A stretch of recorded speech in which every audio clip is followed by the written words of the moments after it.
Good morning, everyone, and welcome to our Head Pickleball pregame show. Lauren McLaughlin here for Championship Sunday, the culmination of all of our days of play here at the APP Sunmed Houston Open. Culminates today with all of our gold medal matches in our pro brackets. The schedule for the day is as follows. We kick off with our women's singles. Megan Fudge takes on Paris Todd. That is followed by our men's singles gold medal match, where Federico Staxrud takes on Hunter Johnson. Then we have our women's doubles match. Anna Bright and Paris Todd take on Georgia Johnson and Vivian David. That is followed up by our men's doubles. Zane Navertil and J.W. Johnson take on Declan Barr and DJ Young, and we conclude our Championship Sunday with our mixed doubles. J.W. Johnson and Paris Todd take on Vivian David and Thomas Wilson. The big story to watch for today is, of course, Paris Todd looking for that Triple Crown opportunity, but it will be a tough one. She will have to double dip in every single gold match that she is in order to get that, so a tough road ahead of her. I certainly think she is up for the challenge, but we'll find out here on Championship Sunday. And I am going to be joined in the booth today by Chad Edwards and Adam Stone. So it's going to be a jam-packed booth full of fun and exciting pickleball action, commentary, and analysis. So thank you so much for joining us, whether it's on YouTube, Facebook, or Twitter. And if you were wondering if the wind is going to be a factor today, yes, it still is. It is not terrible currently here this morning in Houston, but I suspect it might pick up a little, and we're certainly going to keep you guys posted on where that's looking at today. But beautiful day in Houston for our Sunday wrap-up, and the ladies take center stage in just a moment. Paris Todd takes on Megan Fudge in our first gold medal match of the day right after this.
welcome back. As always, as I mentioned, to Championship Sunday, we have Paris Todd and Megan Fudge on deck first in our first gold medal match of the day. Lauren McLaughlin here with Adam Stone and Ched Edwards, here to bring you all of these amazing gold medal matches. To kick us off, Megan Fudge coming through the winner bracket, 35 years old, in Bel Air, Florida. Played her college tennis at the University of Illinois. She had the #1 spot her senior year, originally from Germany. All 4 years at Illinois, she had Big Ten accolades that she was awarded, and 97 single wins in her college career, third most in the school's history. She takes on Paris Todd, as we mentioned, looking for that triple crown today, but she's going to have to double dip in every single one of them. 24 years old, now in Fort Myers, originally out of SoCal. At 8 years old, she attended a elite tennis academy in Florida and went on the Pro ITF Tour just at the age of 14 when these two faced off in the winner bracket final on Thursday. Megan Fudge came out on top in 3, 8-11, 11-9, 11-1 was that score. Adam, you were able to join me that day for singles. Chad, you were not here for that. What are we looking for in this matchup again with these two ladies? Oh, well, yes. Happy to be here, and I was here with you on Singles Thursday to watch these two ladies play, and one of the big things for me in that match was the basically ridiculous court coverage and anticipation for Megan Fudge. And I think that Paris Todd does a phenomenal job on both wings, forehand and backhand, when at the baseline, hitting to all spots of the court.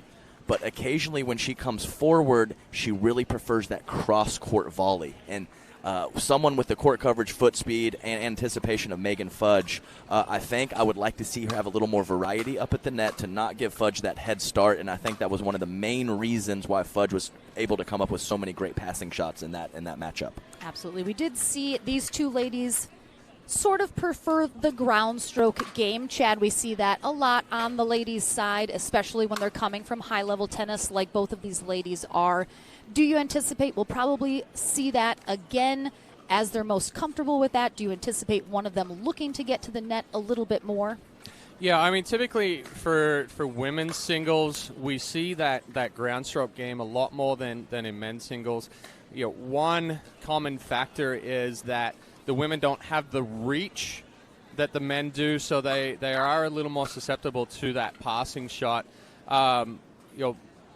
Megan Fudge, a little bit more of a counterpuncher when she was a tennis player. I got the opportunity to watch her a few times when she was at Illinois, when Michigan State played against them. So, yeah, I would say Todd, if she's going to come forward, she has to choose the right ball. She hits a very heavy ball, heavy top spin. If she can get a deeper ball that's going to penetrate, that's her time to come forward. If she comes forward too soon, just like Adam said, it open and she is a little bit predictable as far as where she's going to go when she volleys, then she'll open herself up too much for that passing shot.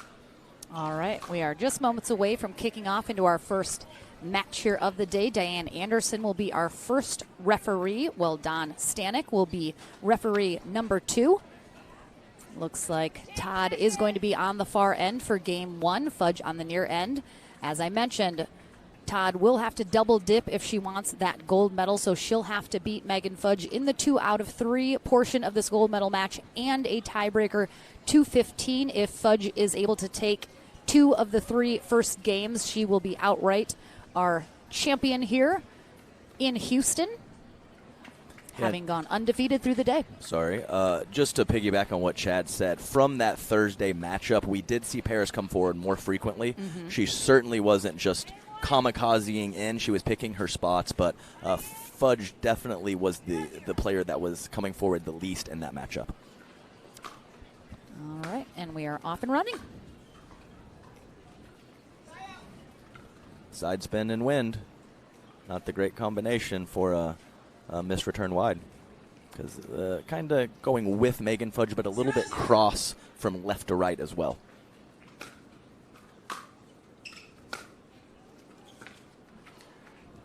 Yeah, Todd choosing the right ball on that one. Those are the type of balls that she's got to hit if she's going to come to the net. Going deep to Fudge's backhand. 1-0.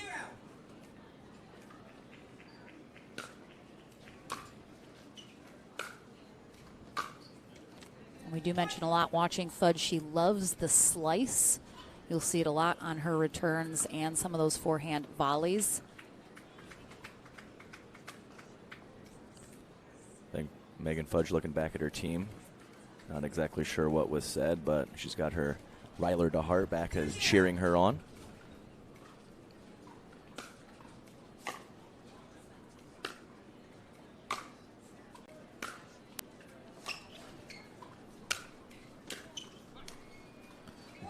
Really nice job by Paris picking that spot. Not necessarily on the first ball, but that second or third ball, like Chad said, with a good depth coming forward. And a nice overhead. Fudge unable to come up with the pass. Nice combination from Paris Todd.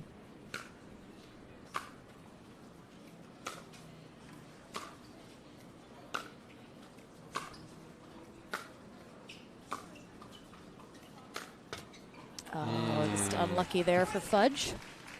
The wind, probably the calmest it's been all weekend. Still a little breezy, but much less than we saw yesterday when it was at its highest mile per hour, cracking over 30. Give it time, Lauren. I know.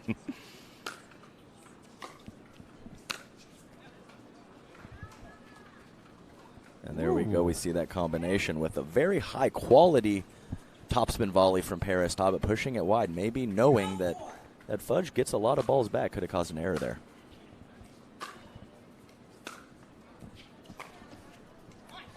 I'm not sure if the wind is really playing, is what's shortening up Fudge's returns right now, or the balls in general. I mean, she's not getting very deep on that ball. She's got to get a deeper ball because Todd is just stepping in and really able to hit that deeper ball and put the pressure on Fudge. So she's got to find a way to get some more depth in these balls that she's hitting. Oh, now we feel the wind in our face. Oh, yeah. I shouldn't have said anything. So, yes, the wind is playing a factor as to why Fudge can't get the ball as deep. I mean, we talked about it, just so inconsistent, really swirling, calm for a few points and then picks up. So you just gotta manage it.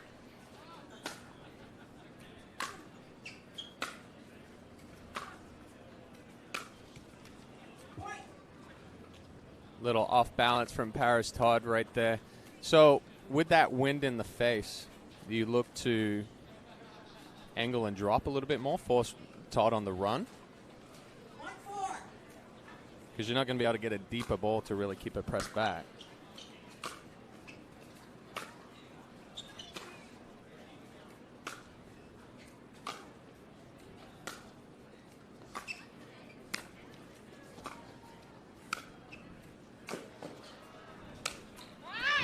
Very nice combination from Paris. And I think you're exactly right, Chad. You can really let loose on your shots when you're against the wind, but it is tough to keep them deep.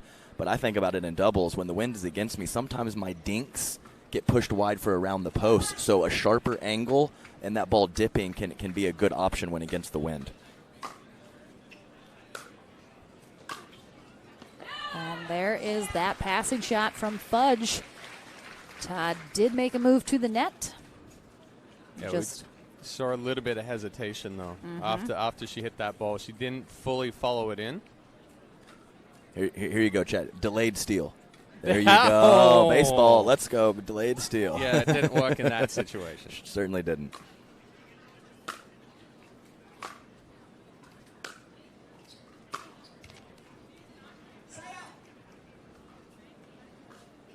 Fudge having some words with herself. Some early words with herself at down 4-1 in game one. Also been really impressed with Paris's cadence. She's really committed to her routine before the point.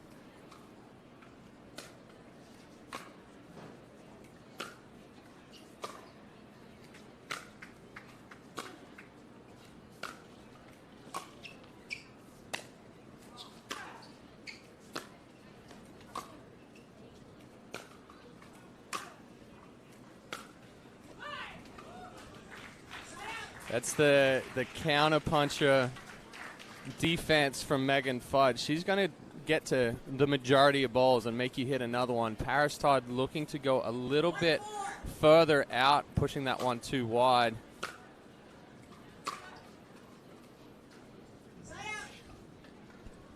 And we mention it often when we have a championship Sunday that you do lose the momentum you had throughout the bracket coming into that gold medal match without any losses. So do you think there's something to be said about you have a brand new day, you have to kind of start fresh and rebuild the momentum you had in the bracket? Oh, I think 100%. Even there are times, whether it's a championship Sunday or whether you're playing it all out on one day, when you have that longer break before a final, you got to try to find your rhythm again and get back into it. And this is, I wouldn't say game one is kind of a warm-up match for both of the ladies, but yeah, you're trying to find your rhythm. Oh, that was nice. Yes. Inside out backhand.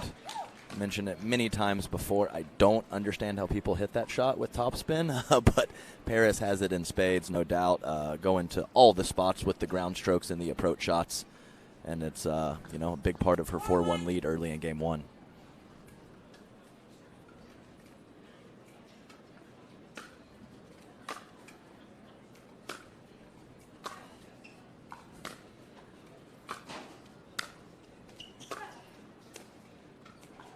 Too good. And I talked about Paris Todd hitting that heavy ball. You're seeing it, like you said, Adam, on both sides. She's hitting heavy topspin both sides. Those balls are going so deep and just dropping in the back of the court that it's keeping Fudge 4 or 5 feet behind the baseline. She's almost playing up against the barriers here in front of us.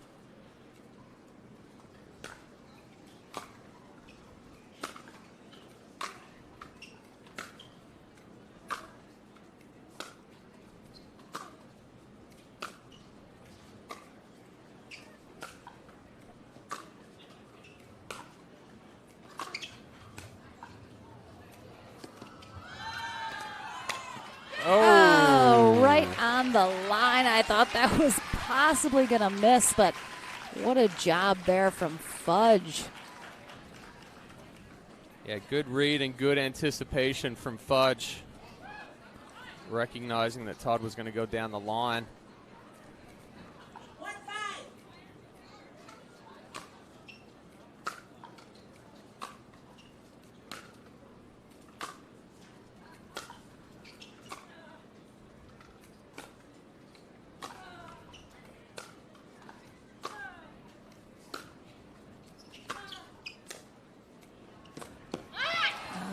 Todd doing a great job, really making sure Fudge was not going to have a good look at that.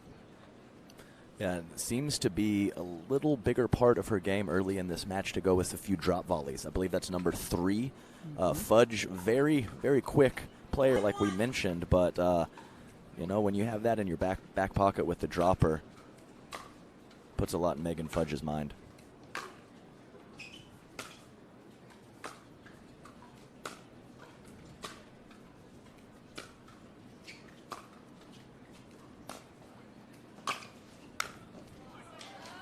And again, when Fudge is not coming up at all, and she's shown that she's really not going to be doing that, Todd's so smart to start dropping some of those because, again, like you said, now it's in Megan's mind. Sure. She wants to stay back. She's more comfortable there, but leaves her extremely vulnerable to that drop volley. That's right. Make her not only move laterally, but move forward and back as well. Just another little wrinkle in the game plan of Paris Todd. I like to see it so far.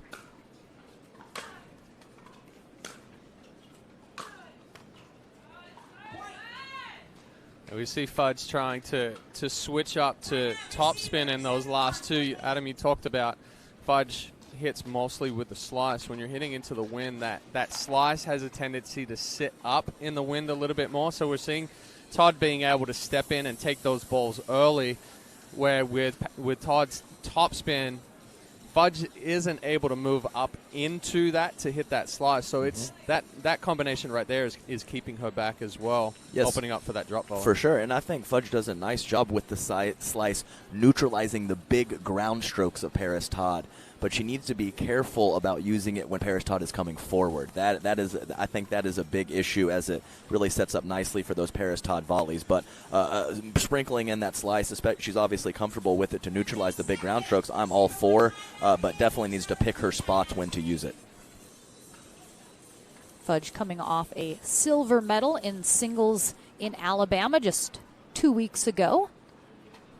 After coming through the back draw. We got Lily over here. Coach Lily. Coach Lily talking to Megan Fudge. I talked to her with the interview. She loves having her family here. Her daughter with some kind words and a high five. You just really love to see that.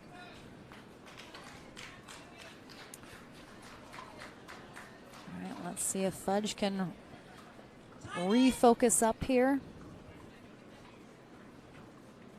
Todd was stuck at 4 for quite a while. Fudge was able to slow her down a little bit, but has creeped back up that scoreboard.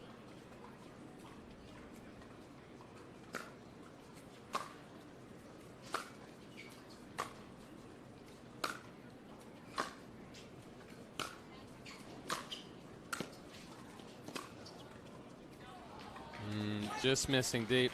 And again, we saw it there. Fudge hit a couple of topspin balls early, kept Todd back, but as soon as she switched to that slice, it shortened that ball up again, and Todd was able to hit that good deep ball and come forward. Yeah, didn't quite get there with the feet for Paris. Nice cross-court ball for Megan Fudge, and Paris didn't just have her balance underneath her. Loose error on the forehand side. Have not seen many of those, if any, so far in this game one.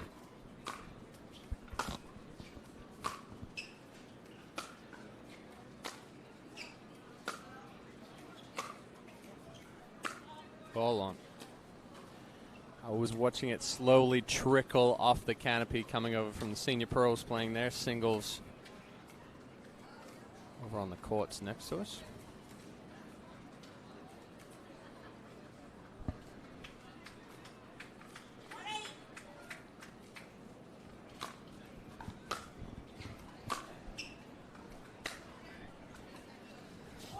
Much better ball from Fudge. Good topspin, kept that ball nice and deep, dropping, using the wind to drop it inside the baseline.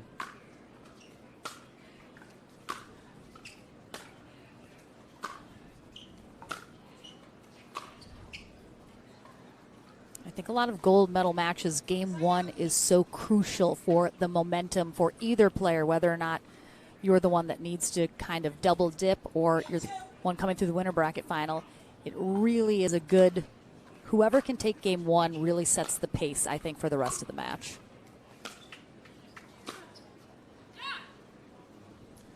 That one just missing wide. Looked like the wind kind of blew that cross just at the last second.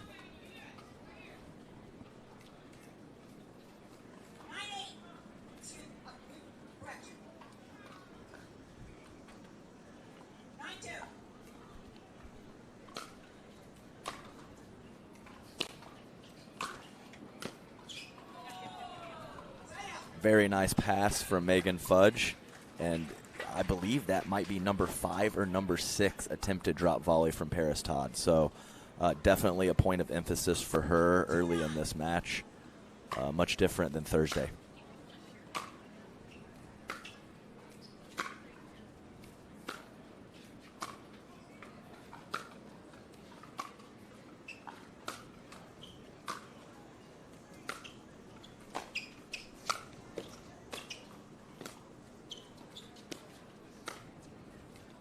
She almost got there. Yeah. Well, she did get there.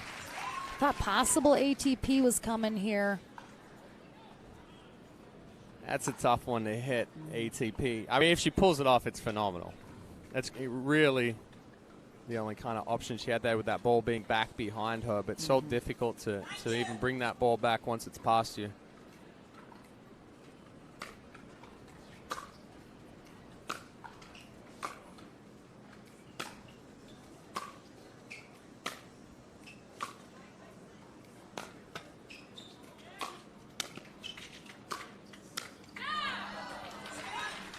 I mean, we're seeing exactly what you said, Chad. The reason the ladies sometimes a little hesitant to come up is they don't have the wingspan that the guys do. And you're seeing it right there. Todd getting pulled off of her feet, trying to extend and reach these passing shots from Fudge. Gets the first one. Just couldn't quite get that second one.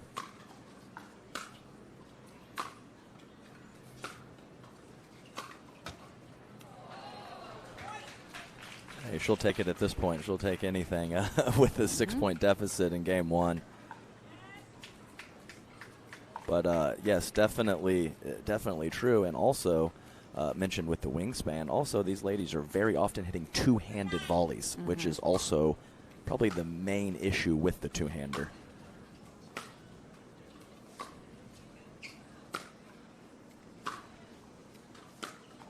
Yeah, you obviously get some great stability and some great power from the two-hander, but you are sacrificing a few inches of reach.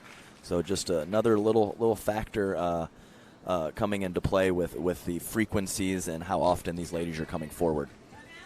All right, we're going to have a timeout from Todd. Yeah, I think it's good. Just kind of stop it early.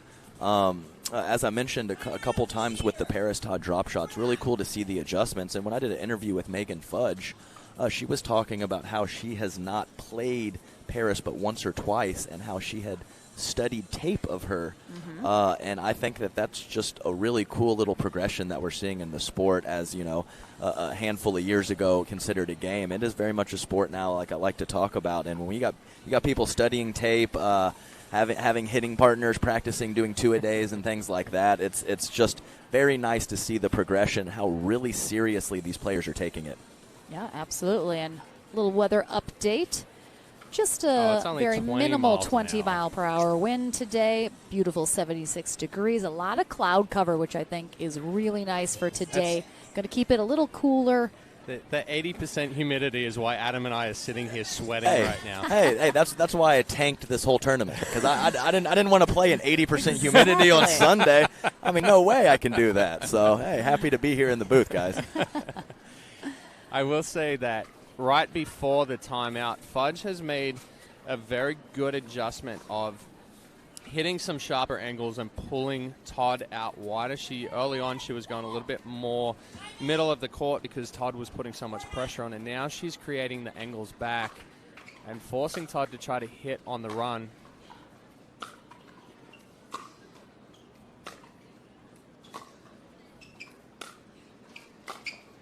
It's in. Great spot. I mean, I like the movement from Todd. I think she picked the right moment to come in. She was in a good spot. Just really thought that was not going to be going in. And beautiful spot there from Fudge with not a lot of room to work with.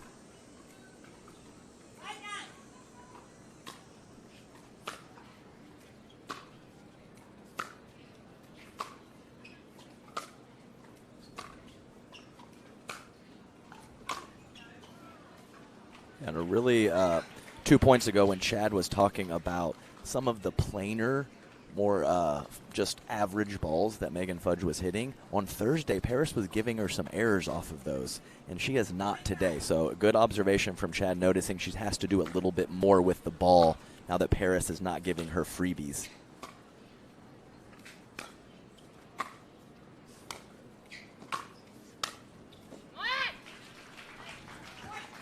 Good spot in that back corner as Todd gets to the net and able to handle anything Fudge is throwing at her. And it gives her a game point. You're right, Lauren, and a very crisp up-the-line volley there from Paris Todd.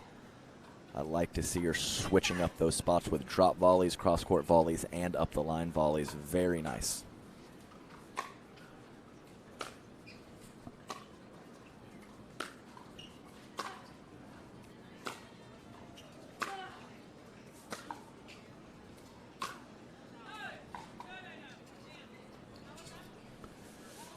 So that ball is called out on the baseline from Todd. We could not tell from this angle. No chance for us. No chance for us to see There's that just one. nothing that can no be done, challenge unfortunately, for system Fudge. in place for this one. Yep. And that's tough. a difficult ball to ask the referee to Yeah. see as well. But Todd takes game one, 11-5, first check mark off the list here on her way to a possible gold medal double dip. We'll take a short break, back into game number 2 of our women's pro singles gold medal match right after this.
Back into our first gold medal match of Championship Sunday here at the APP Sunmed Houston Open.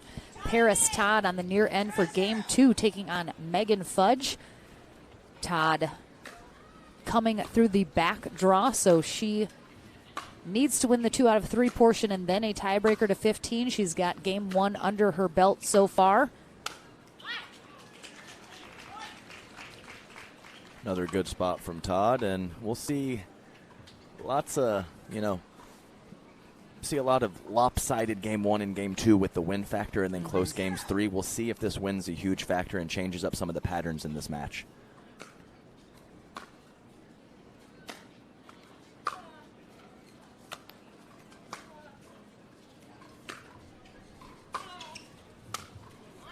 Yeah, wind definitely gusting now. And we're back to strapping on the belts and tying ourselves in. Twister. I'm always so impressed with in women's singles when the ladies do stay back.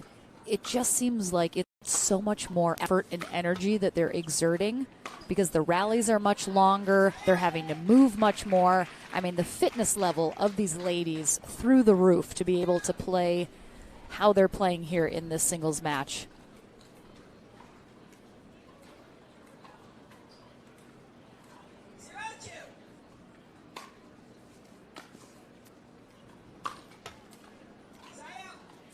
That ball curved a lot off of Todd's paddle. Yeah, little bit of side spin coupled with the wind.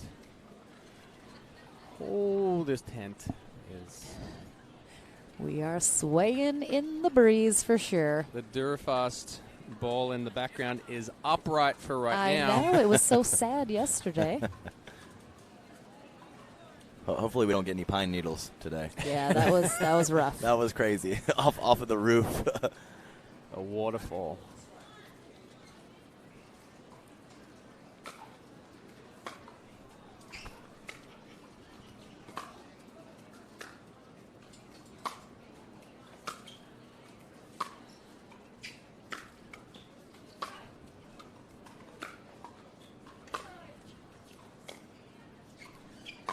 That looked That wide. ball was wide.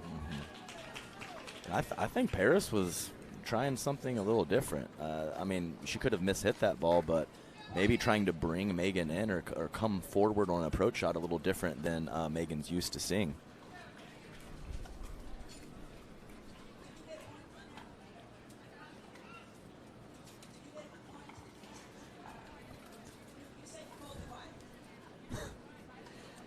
Referee Diane Anderson, little confused on that one.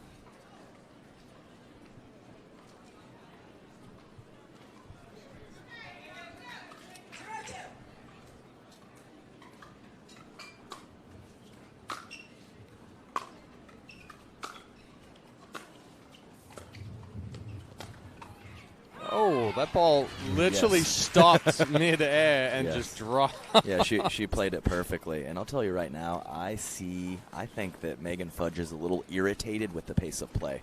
I think she's shown a little bit of frustration with being ready and Paris not being ready.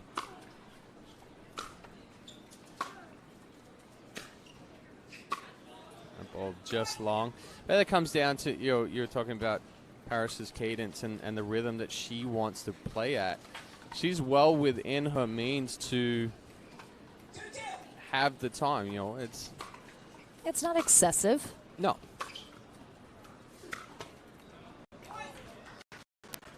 Couple quick points and some nice shots and a loose error or two from Paris Todd, and all of a sudden Megan Fudge with the slight lead in game 2.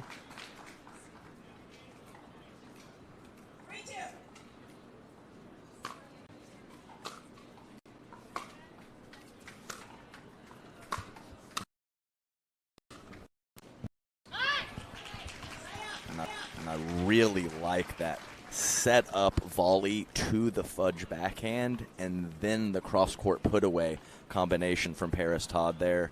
Really looking sharp with the volleys today, much more so than Thursday. Love to see the adjustment.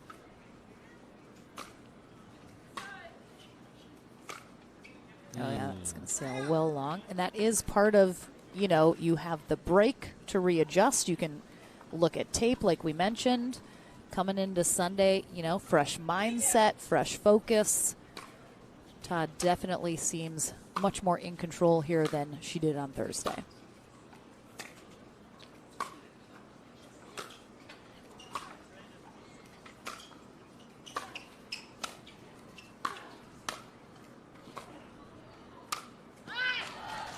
Yeah, Fudge, she is a grinder. She will gut it out back there and gets to a lot of shots. But if she's going to stay back and Todd gets up and she gives her the opportunity, it puts her in a really tough spot to stay in it. But again, it was the volley from Todd to Fudge's backhand, like Adam was saying, that set her up for the finish on that one.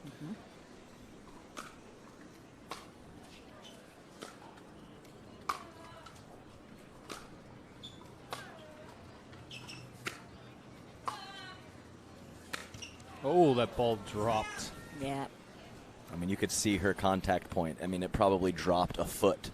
It probably dropped a foot from shoulder level to waist level in a fraction of a second.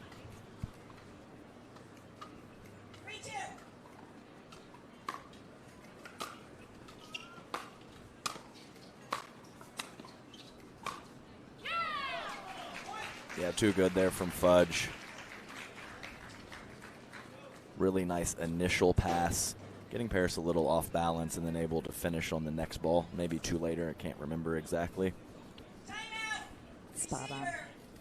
All right, we're going to have a timeout here from Todd. Yes, Fudge.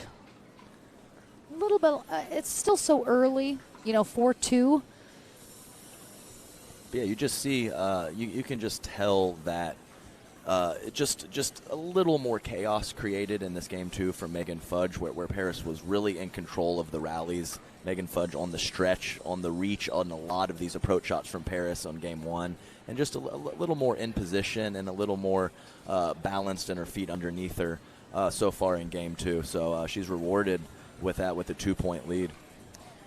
Well, I think the end change played a big part of that as well, is that Fudge's slice is more effective with the wind behind her now. It's staying down and sliding into Todd, where it's not sitting up like it was when she was on this end closest to us and trying to hit into the wind. Yeah, Chad, you definitely have the skidder and the floater when you go to that slice, and obviously the wind is a big factor in all of that. Stands getting close to being full here already for our first gold medal match. I imagine we will fill up any empty spaces as we get into our championship Sunday.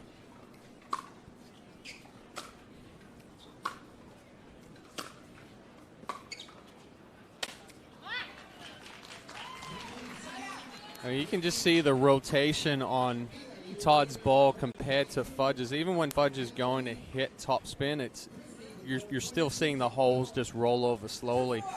Todd's really cranking the topspin in these rallies right now.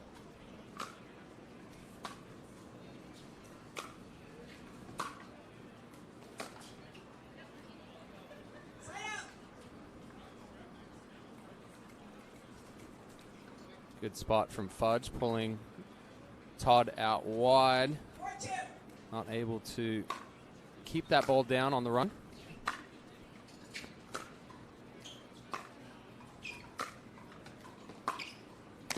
Oh, that's probably going out.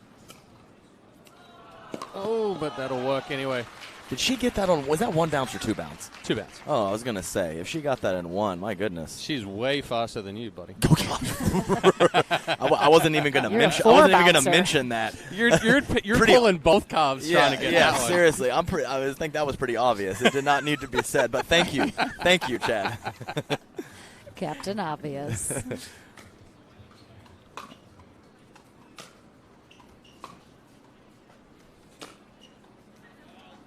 Yeah, it's going to sail. It's just, I mean, I had the chance to play on championship court yesterday, and I don't like Paris' side. It's very tough. Very tough to control these shots.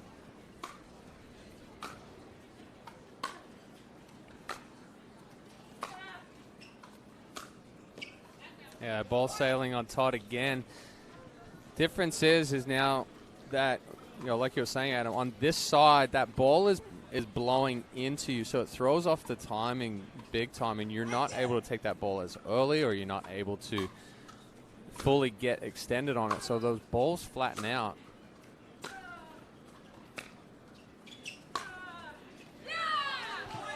Fudge feeling it right now. Oh yeah, she needed that. She was getting a little down on herself, showing a little frustration in game one, maybe even early game two, and she's got some nice positive energy and fist pumping going on the last couple points, and that is exactly what she needs to get back in this. All right, and then timeout from Todd. Oh, we got JR now. We had Lily saying some kind words. Yep. And now we got JR. That's good stuff. Patting mommy on the shoulder, letting her know. No, go ahead, Lauren. Oh, I was just, is this a good time? I feel like when we're talking about the kids, is this a good time, Adam? Oh, yes. I guess everyone.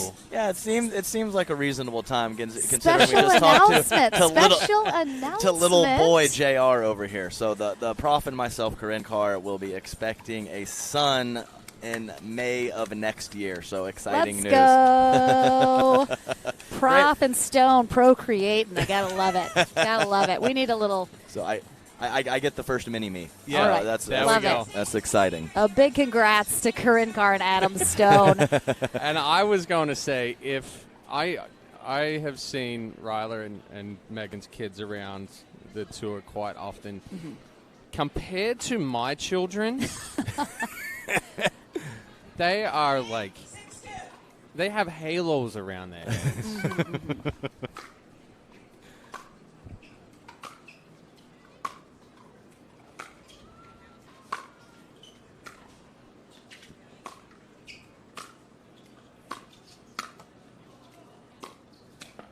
Oh, yeah, so Good tough. spot. I mean, just well played passes.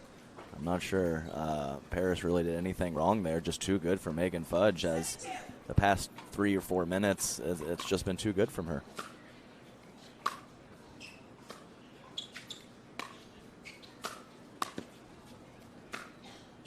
Nice. Wow, it did almost seem like Todd brought her in.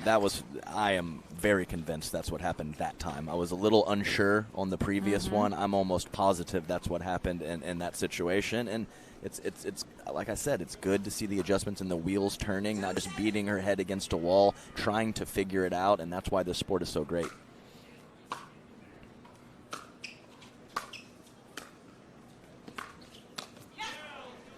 The recognition from Fudge is off the chart.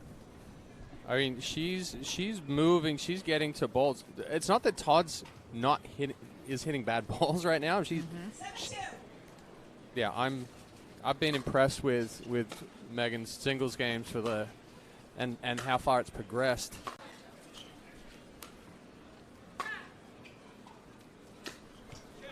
Yeah, just nothing you can do. That ball just every which way.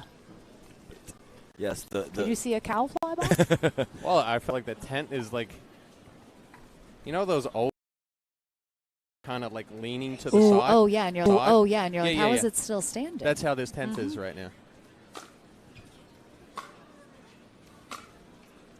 Oh, that looked just that wide. looked Wow, I'm wide. really surprised that Fudge played that. Definitely wide from my vantage point, but can't make them all, especially with the wind. But to piggyback on what Chad said a couple of points ago, that first step, when after Paris hits the ball, the first step of Megan Fudge is she's at top speed almost instantly. Great anticipation and great explosion to the ball.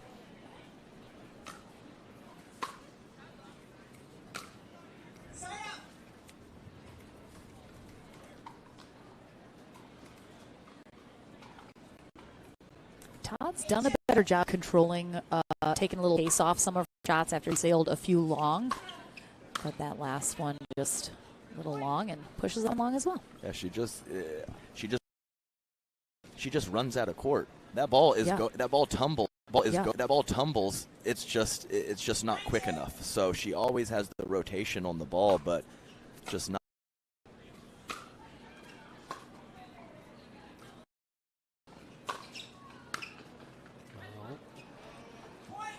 Fudge's defense again, forcing Todd to push that one wide. And yeah, if you go too heavy with the spin into the wind, it drops it short.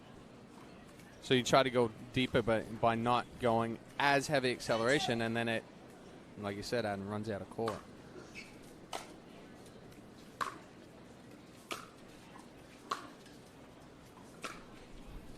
That ball's gone as well. All right, so it does seem that far end of the court is playing favorably with the wind. We'll see how game 3 fares, as each ladies will have their time on both ends of the court. But game 3 coming your way here in our first gold medal match in Houston right after this.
Our first gold medal match of Championship Sunday and our first game 3.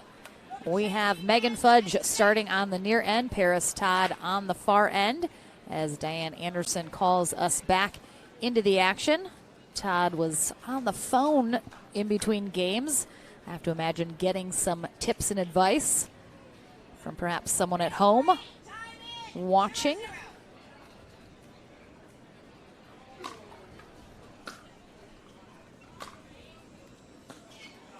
If Fudge takes this third game, she will be the gold medalist. Todd will have to win this game and a tiebreaker to 15. 1-0.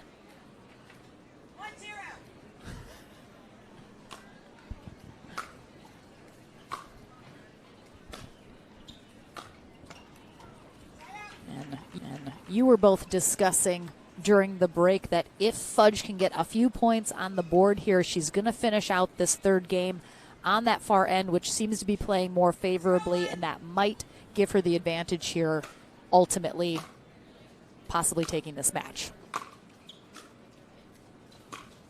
It's dropping in. My. What a get. Yeah, we've definitely seen the advantage being that far end. So if Fudge can just scrape out a couple of points here, 2, 3, I mean 4 would be huge. She doesn't need to be ahead on the end change, but she's got to have some momentum kind of going into it. And Todd looking very off balance after game 2 right there. Certainly not how we saw her come out in game 1. 2-0.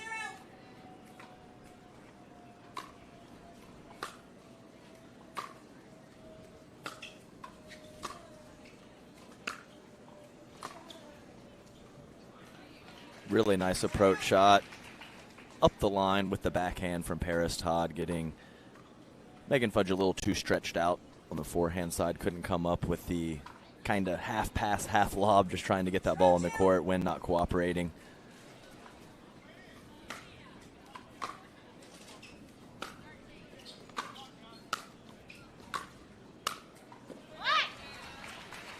Nice job. A little couple slightly frustrated mannerisms on those first couple points. Good to see Paris Todd come back with some real positive energy and a nice come on, getting her first point of this game 3. 1-2.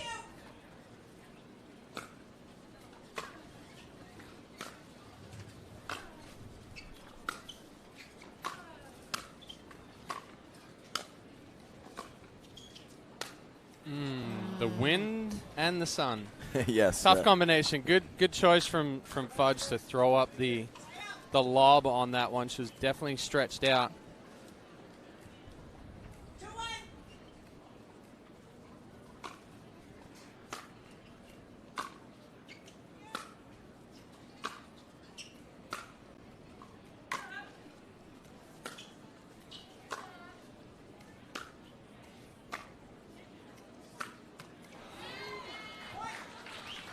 Paris Todd looking for the middle slice approach, and I don't really hate the option. She was unable to convert this one, but fine with the overall strategy to occasionally approach the middle of the court.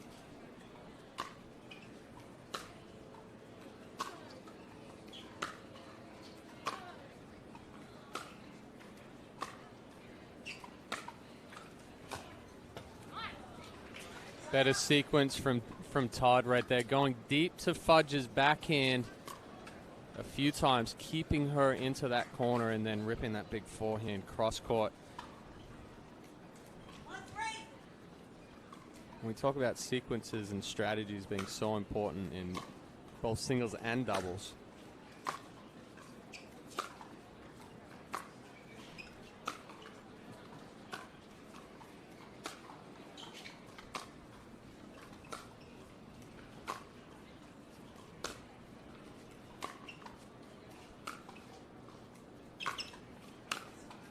Yeah, we've seen Todd make moves to the net occasionally, but really Fudge almost has to be brought to the net. She is certainly choosing to stay back, even when she's had, I think, some great opportunities to follow her shot up to the net.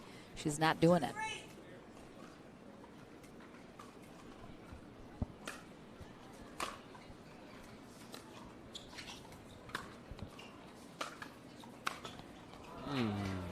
That was another, no doubt in my mind, example of Paris Todd bringing Megan Fudge forward. And as Lauren mentioned just a point ago, I can count on one hand, maybe even one or two fingers, how many times she has willingly come forward. So get her out of her comfort zone. She obviously doesn't want to do it.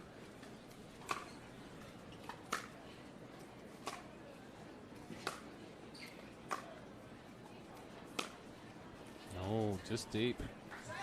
Todd going for a little too much there after she again kept Fudge over on that backhand side, left side of the court.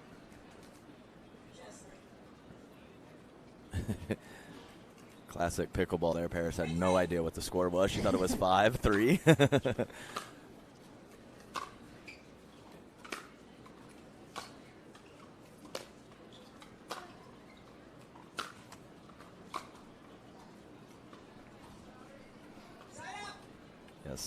Slice sailing. Megan Fudge looking at the referee, but definitely 6 inches long or so from my vantage point.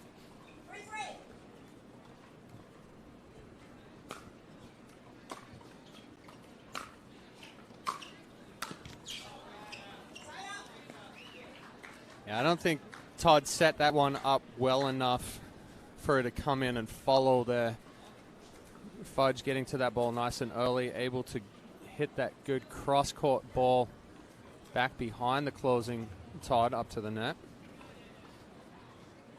Yeah, Fudge not happy about Todd. Again, not realizing Fudge was on an odd number, and then goes to use her towel.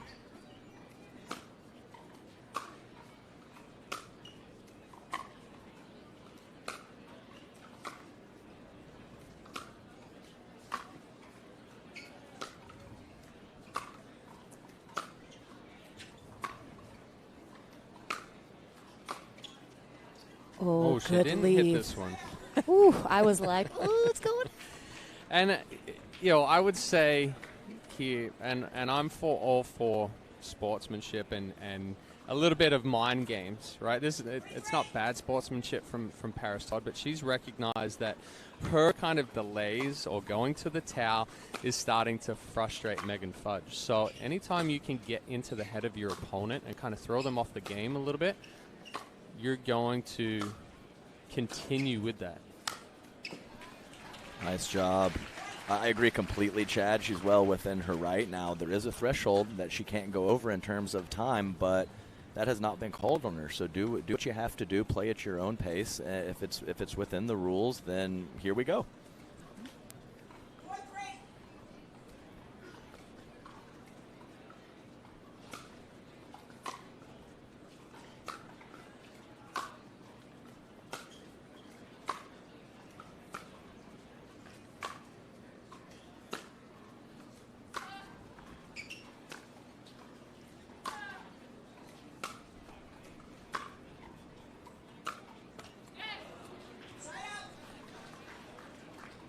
Fudge definitely on the back foot after some really deep, heavy balls from Todd, but able to get that last one a little bit deeper, and Todd not moving her feet as well to get there, catching a little late and hitting that one into the net. Who knows? Maybe Megan Fudge might be that super rare player that likes being on her back foot, because she certainly is a lot. She's playing off of it a lot. Yeah, and sure. she can come up with some pretty sweet shots from that position. Very, very high degree of difficulty on some of those passing shots with her court positioning being a little behind the baseline and on her back foot. Great shot making on a lot of these from Megan.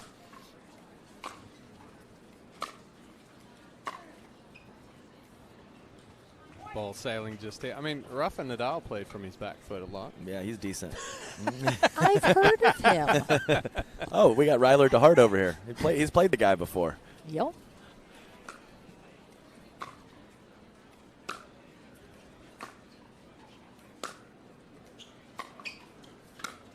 Oh, the wind throwing off the movement of Todd. That ball just kind of kept. Oh, little confusion from Diane Anderson again. But, yeah, Todd trying to hit that as a forehand, but the wind was blowing. She couldn't get out of the way. Get out of the way. Get out of the way. Tropical in the house, seeing what snippets they can get from us today. Yes, wide again from that's a cross court backhand in the net 3 points ago, I believe, and then the cross court backhand wide from Paris Todd.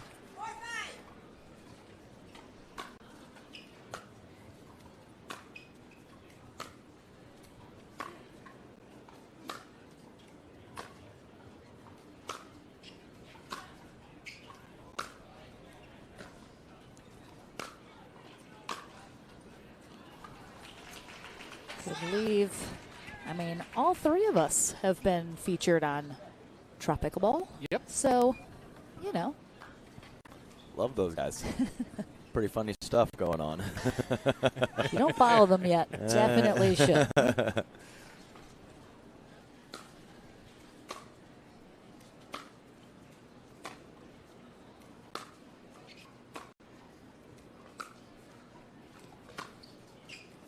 Yeah, I mean, she would come up when she gets pulled up.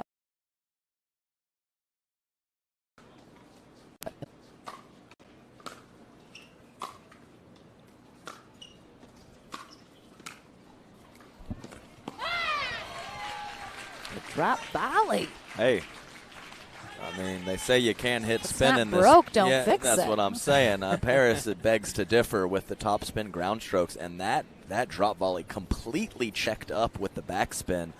Did not travel to Megan Fudge at all. I'm sure some slight wind assist, but great ball landing in the kitchen with backspin. Great mover from Megan Fudge. Still couldn't get there. You got the end change, like you get. Megan's only down by 2. I think she's in a really good position. Yeah, better. Four was a bonus. She needed to get at least 2. She's gotten 4.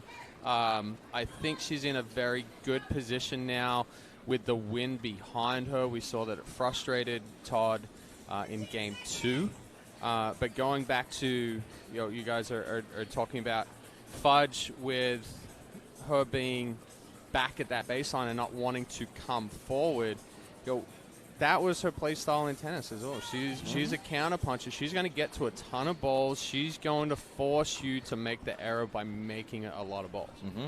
And I think you're exactly right, Chad. I would give Megan Fudge down 6-4. I would give her a slight advantage in this exact matchup having that 4 points. So a big factor for me here as we start the second half of game 3 is, can Paris Todd clean up those errors sailing long that we saw several of in game 2?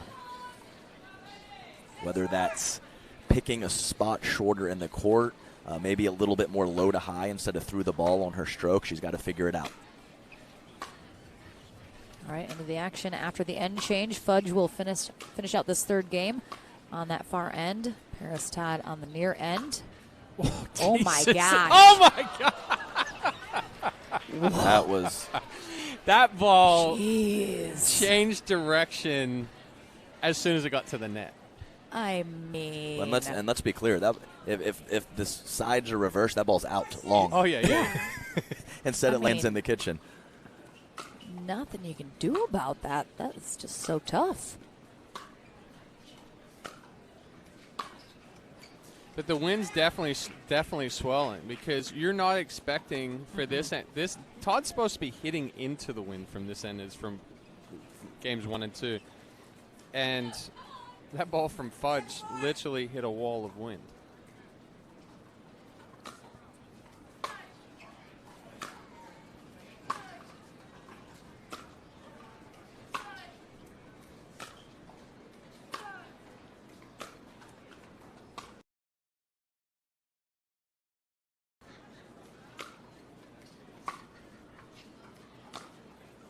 Ball's wide. And again, it's difficult for Todd to get that ball to come forward on from this end.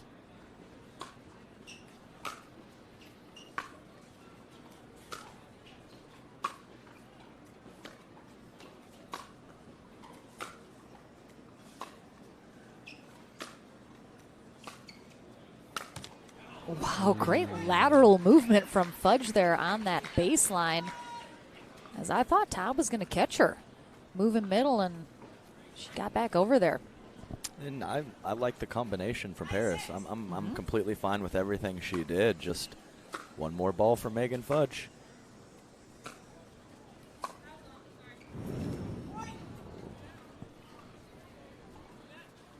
Wow. I can't tell, but I just was hoping one of the referees would have seen it. Well, that was that exclamation. We've got 2 referees out here. Now I understand it with doubles that the referees are standing there watching the kitchen because it's all played up at the kitchen. Right now, there's hardly any ball. All they're doing is standing there watching the kitchen line in a singles match where we're not playing at the kitchen. They're not coming to the kitchen. Oh yeah. Oh. Referee got it in the ear hole. And great spot from Paris Todd, who I think let up just a little bit on that passing shot. On that approach shot, sorry. Good adjustment as we saw those errors long in game 2.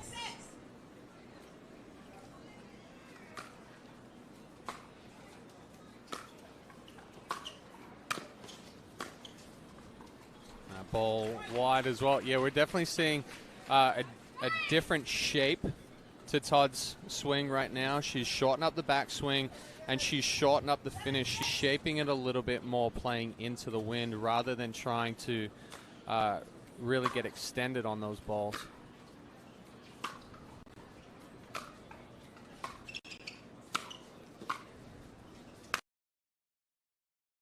Very nice, and some positive energy from Paris Todd. Exactly correct, Chad. It's always a balance of through your stroke and low to high, and she has made that adjustment a little more low to high and a little less through the ball releasing on it, and I have not seen one error long from her on this near side.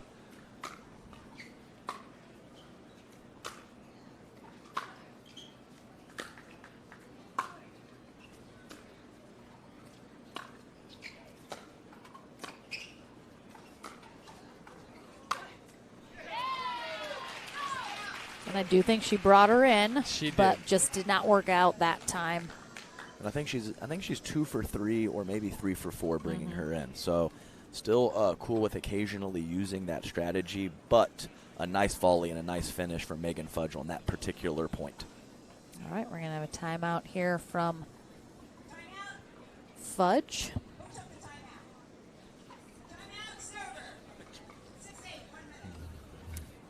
Todd maintaining that lead here after the end change, but Fudge within 2. Wind, still It feels only stronger than 23, but the 23. gusts are much more than that. I have to imagine that's sort of the average, which again, still pretty high, 78 degrees. Ooh, that humidity. It's dropping. I like it, but definitely I like these matchups where you have clear offensive player and a clear defensive player, and I don't have the stats with me, but I would say that Paris probably has 10, 15 more winners and probably 10 or so more errors as well than such. So it's a kind of an established role. We have the aggressor, we have the counter puncher, and it's what sports is all about. 100%. We're here at Houston Memorial Park for our final day of coverage here at the Sunmed Houston Open.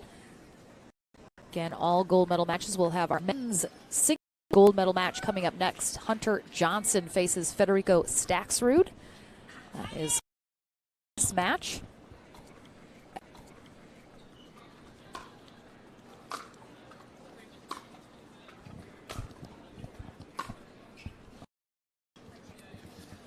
Ball just wide from Fudge. Just wide from Fudge. Good pressure again from Todd.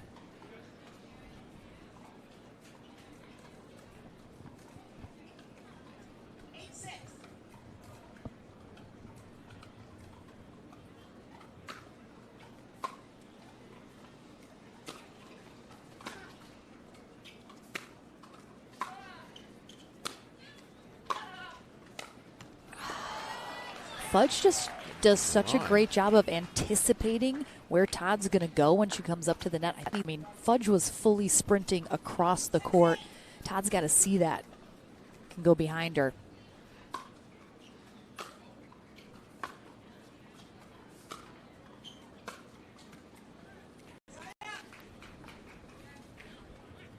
Good deep ball from Todd. Yeah, and like you said, Adam, she's definitely cleaned up from this end, and still able to get those balls nice and deep, keeping the pressure on Fudge.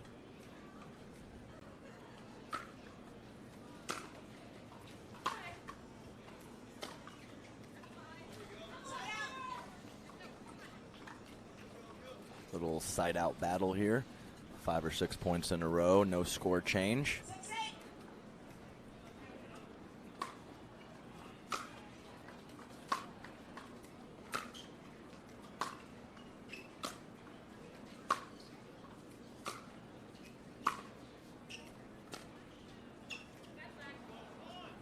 Just as we talked about it.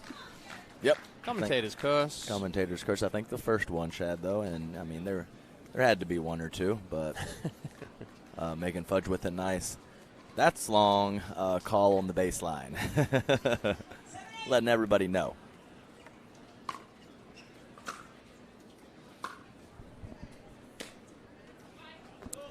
All right, so that's 3 balls from Todd right there.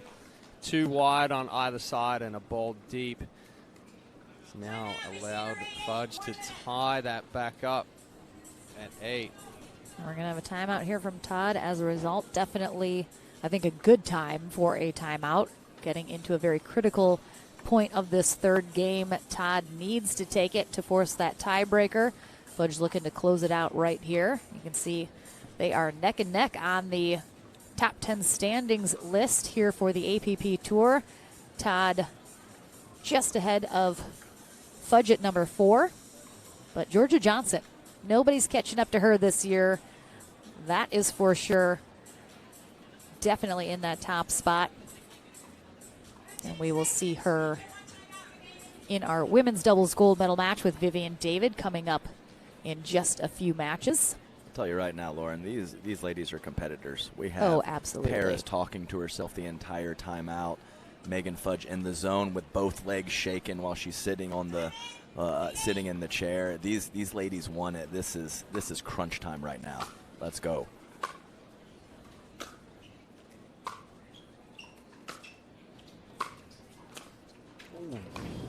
Oh, too good from Fudge. I mean, Paris did as well as she possibly could have with that first volley, but Fudge never thinking the point is over and being right there for passing shot number 2. This third game much closer than games 1 and 2. And Megan Fudge is going to have a gold medal match point coming out of this timeout. Good use of her final timeout here in game 3 as Todd just hoping to regroup, refocus on simply getting the side out coming out of this. Has this third game played out how you expected it to after games 1 and 2 were a little more lopsided? Yes. Yeah. I had the thought that Todd was going to be ahead on the end change just because of what we've seen from 1 and 2, as in that far end being favorable conditions.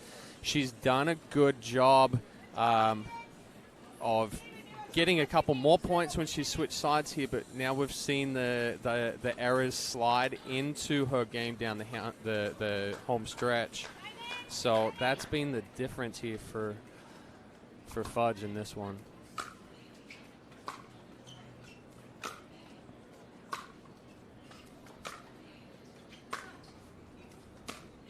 And there it is. Wow. Great job from Megan Fudge. And again, just really nice first gold medal match here for Championship Sunday. Fudge narrowly avoids the tiebreaker match to 15. Paris Todd, a big congratulations, our silver medalist here in women's singles. We head to the Franklin studio for our first gold medal trophy presentation, and we're back with our gentlemen next. Hunter Johnson and Federico Staksrud face off in that singles gold medal match coming up right after this.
Welcome to the Franklin studio with our first gold medalist of the day, Megan Fudge. You guys faced off in the winter bracket final on Thursday. That also went 3. Similar situation here, but you were able to close it out, avoid that tiebreaker to 15. Games 1 and 2 a little more lopsided than the third. Do you think mostly wind is the factor in why that played out the way that it did? Yeah, definitely. I mean, I know I started a little bit rocky, but she was definitely on the better side at the beginning. So I know I just had to kind of get as many points as I could over there, kind of find my groove a little bit. Then I came onto the better side, was trying to just get as many points in the beginning of the third on the bad side, and then just ride the wave. I mean, we see you coming off of a silver medal in Alabama, now a gold medal here in Houston. Are you feeling very confident that your singles game is really kind of getting to a level that is getting you these results that you're looking for every time? Yeah, I mean, like, I'm still trying to tweak my game. I mean, I'm still trying to figure out the game style I want to play. There's a lot I still want to work on, a lot of things I've got in my mind where I want to get to. I'm definitely far from it right now, but I just keep making one more ball and just kind of working on my fitness, trying to make my games better and better, and but it's definitely paying off right now. All right, well, congratulations. You're our first gold medalist here today on Championship Sunday. Ken Herman with our trophy presentation. It's a great way to start off a Sunday. What a terrific final. Megan, you played awesome all week long. And for those of you at home, she's Her husband plays on the tour. She's also a mom with 2 terrific young children that are so well behaved here. They'll be on the tour soon, I'm pretty sure. She does it all. But Megan, congratulations, our gold medalist, the Houston Open. Job well done. Congratulations. Any final shout outs before we get going? Yeah, I mean, just shout out to everybody down in St. Pete and our neighbors for watching our dogs as usual. And yeah, just everybody, thank you for drilling with me. And this is for all of us. All right, congratulations to Megan Fudge, our first gold medalist of the day. Our men take center stage next in their gold medal. Federico Saxrud and Hunter Johnson are coming your way here in Houston right after this. Brought to you by Pickleball Central, your pickleball superstore, catering from beginner to pro.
flying over H-Town and back into our Championship Sunday gold medal matches here at the APP Sunmed Houston Open. We have Hunter Johnson taking on Federico Staxrud coming up next. Hunter Johnson coming through our winner bracket final so far undefeated in his singles run, ultimately defeating Staxrud in their winner bracket final 11-9, 11-3. He is 28 years old in New Braunfels, Texas. Played about 5 years of professional tennis along with his twin brother Yates, ultimately getting to a 250 top ranking in doubles tennis. 4-time state champion in his high school tennis career and played at the University of Louisiana Lafayette for a year before finishing out his college career at Southern Methodist University. Takes on Federico Staxrud, 26, out of Fort Myers, Florida, originally from Argentina.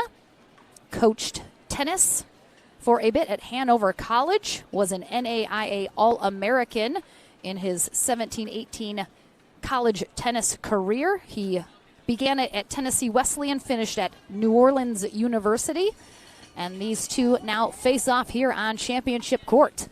Federico Staxrud will have to win the 2 out of 3 and a tiebreaker to 15 if he wants that gold medal. Hunter Johnson having a very good run on Thursday in his singles. Also, unfortunately, had to take out twin brother Yates Johnson in the semifinals in order to get here, but I'm sure no love lost. Lauren McLaughlin here with Adam Stone and Chad Edwards courtside for the action. Chris Galan, our first referee position. James Otto, our second. And we are ready to get going. Crowd filling the stands, energy high. Loving this pickleball action here in Houston for our final day. Hunter Johnson will kick us off first from the near end.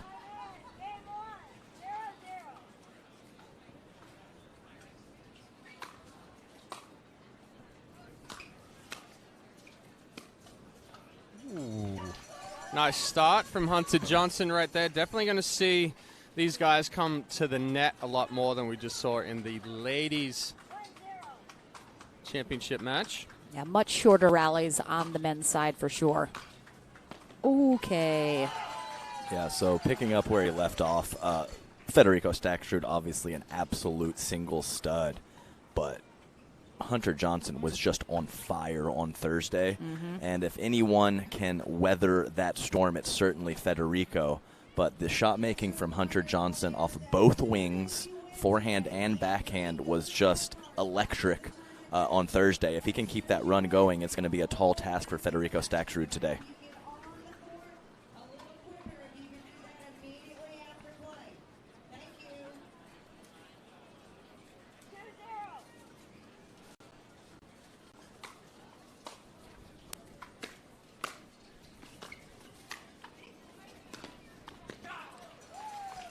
Johnson taking 3 straight. Yeah, on the quote-unquote bad side. Exactly. Yes. Taking 3 straight.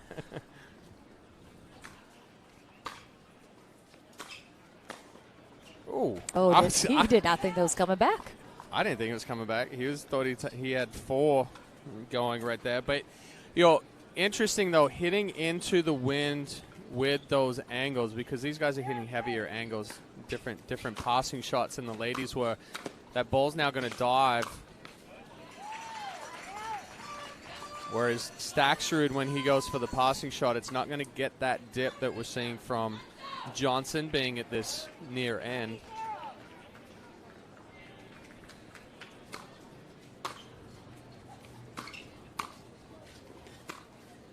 Oh, pushes that just a little wide.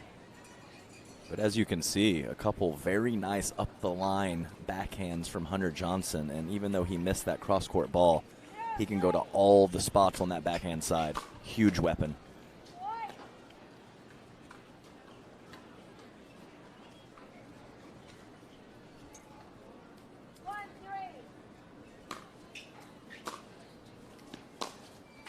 Yeah. Good ball from Staxrud. Holding that nice and long.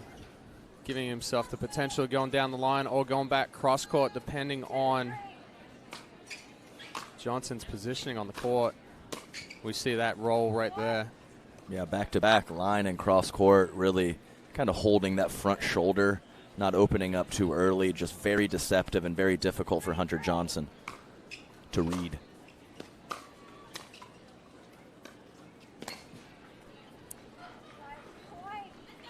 All right, after an extremely strong start from Johnson, errors have crept in here these last few rallies, putting Staxer now up by 1.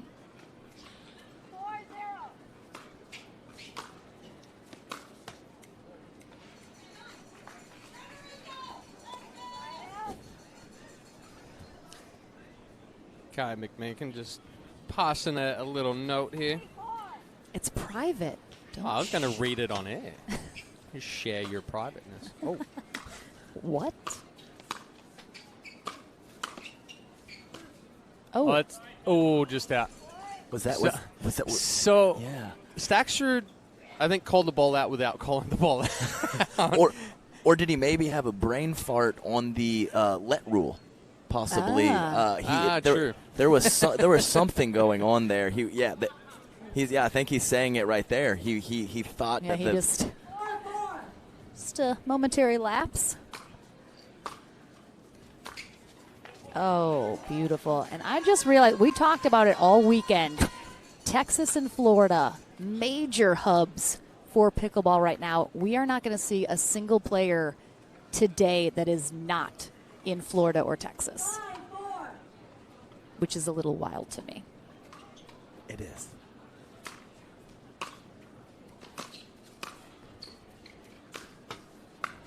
Oh, good attempt from Staxer trying to adjust with that ball off the net. But, you talk about Texas and Florida it comes down to where you can train all year long. You're outside. You've got different weather conditions because, again, from what Adam was saying and what we talked about a little bit yesterday, no longer is it, hey, I'm going to teach or work all week and then go and play some pickleball on the weekends. Well, Chad, and I mentioned all the tape watching, how serious everyone is taking it, but at the same time, I do miss the days of, eating a large pizza the night before the tournament. Waking up, 30 minutes before playtime, hitting for 5 minutes, then playing the tournament. There's not as much partying after the matches anymore. Yes. I remember those days. Those were fun times. Just a little light, large pizza night before. Yeah. It was always heavy pickleball in our household. Simone's always been one of the ones that has watched her matches to learn from her mistakes. But more so now, there's never a moment where there's not the sound of a pickleball. Just echoes in your mind at all times. Well, and you can't watch it with the sound down for some reason. You have to hear the sound of the ball coming on. True.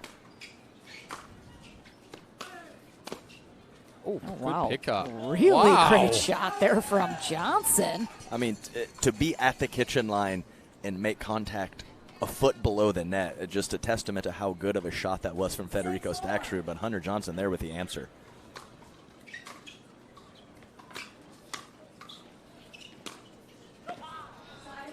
Went for a little too much from Johnson. Thought he was going to roll back cross-court behind Staxer, but opting for the down the line and just tried to rush it a little bit in a very small gap.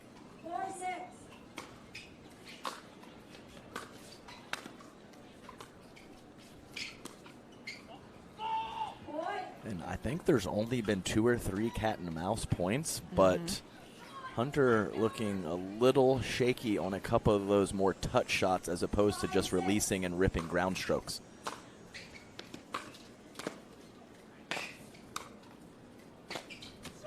Man.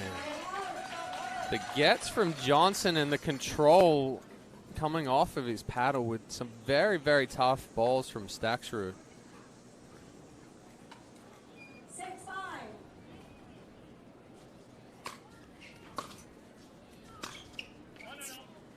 Yeah, he's just pressing a little. Got to give himself a little bit more room to work with, especially on those sidelines. I think that was the triple no from Staxer. No. Just wide.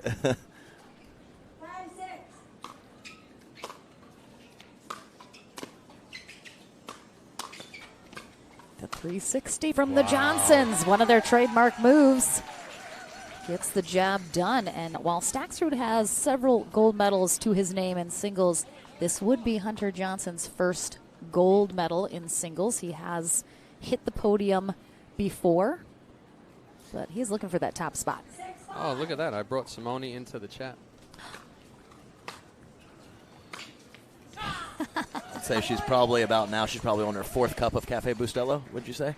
Yeah, we did do the Starbucks run. Then okay. Did she grab coffee before we left the hotel on the way to Starbucks?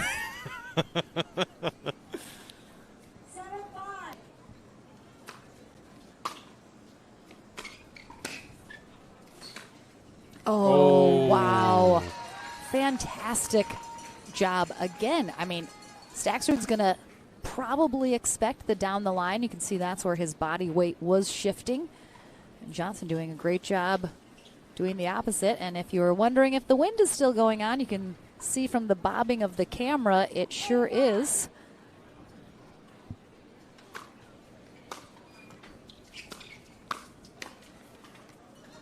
Just wide from Johnson. What's creating these errors on the sides? Is he just trying to be too perfect? Yeah, I mean, for both Staxrud and Johnson, they both move extremely well. So you're looking to be really, really fine for that passing shot. And we see right there Staxrud pushing that one wide as well. Even though it looks like a big gap, either down the line or cross court, these guys move so well that the window for opportunity is so small that you're trying to be absolutely perfect and paint a line.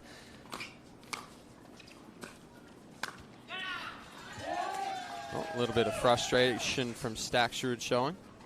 Yeah, you're exactly right, Chad. And you can obviously hit offensive shots, but when you move extremely well and you have proper court positioning, that's just another way to be quote-unquote offensive. It forces something from your opponent, and these guys obviously move extremely well. When that target is so small, it's just another form of offensive and a form of pressure you can put on your opponent. Wow. Great get from Staxrud. I thought there was no chance he had that. The backspin on that. I mean, great slide, but then Johnson just stays steady, expects it to come back, and he's ready for that next shot. Oh, filthy. And I'll tell you right now, crazy shot making from Hunter Johnson. And even though Staxrud has not been playing a long time, he is a veteran on this court, and let's see if he slows things down a little bit with some cat and mouse. Johnson trying to rush that one. So, the difference is in this one between the ladies. The ladies game, much more ground stroke, so the wind played a different factor.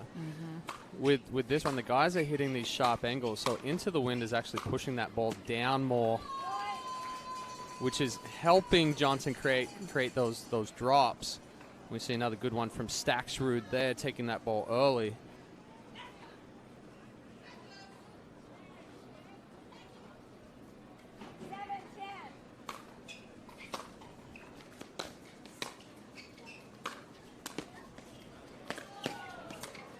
Again, another beautiful drop volley from Johnson. Staxrud's there. But again, when you're rushing up to the net, leave a lot of court to work with if Johnson gets a good paddle on that next one. 10-7.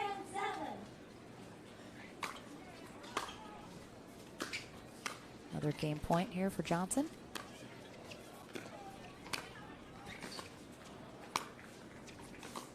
Oh. Yeah, good spots from Staxrud. Going deep to that forehand side of Johnson. A couple of times in a row, Johnson trying to come back into the middle of the court.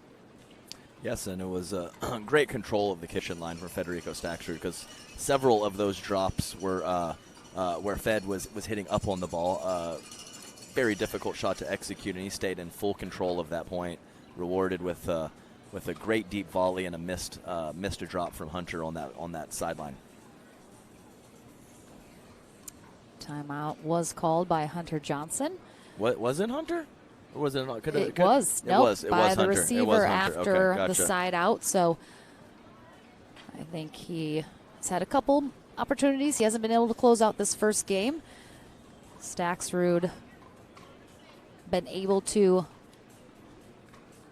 put a point each time, closing the gap a little. So I think Johnson just looking to really refocus here, get this side out, and close out this first game without giving Staxrud another opportunity to get closer, because with Staxrud's shot-making ability, you just cannot give him any opportunity to do so.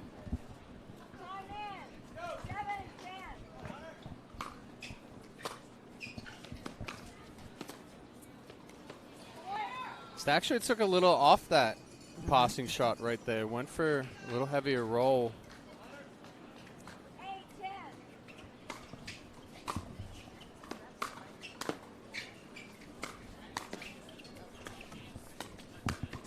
Oh, wow, great hands. Oh my goodness.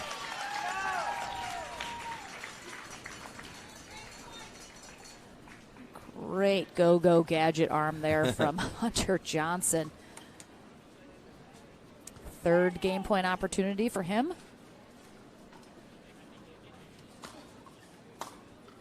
Oh, very short return.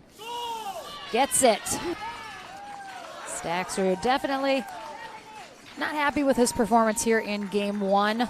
Did get that lead a little tighter, but Johnson is able to hang on. Game number 2 here in our men's pro singles gold medal match coming your way here in Houston right after this.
Kai McMakin getting the crowd fired up here in Houston.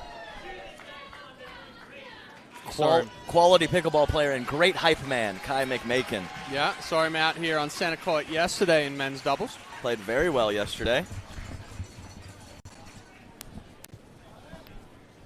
I'm back. I had to facilitate a wave with Kai. Yeah, so let's, I expect some, not exactly sure what it will be, but some form of change here from Federico Staxrud to start game 2. Maybe a few more drops, possibly mixing up some of his patterns on his passing shots. But Federico, great student of a game, really smart guy. loves to drill and go back to the lab in between tournaments and work on things. And I expect to see an adjustment from him here, and really excited to see what it might be. We did see Hunter Johnson defeat Staxrud in 2 when they faced off previously. 11-9, 11-3. So if Staxrud can indeed make those adjustments here and force a third game, that will already be an improvement from the last time these two faced off on Thursday. Oh, Staxrud setting it up, just going for a little too much. And you see, Chad, 2 drops in a row. Yep. So 2 drops in a row to start the game. Won the first point and got everything his heart could desire on the second one, but couldn't convert. Yeah, I think that stayed in somehow. I was blocked by Staxrud, but yeah. by the reaction, it went in. Yes, Hunter, it was just the shoulder drop. Oh, man, come on.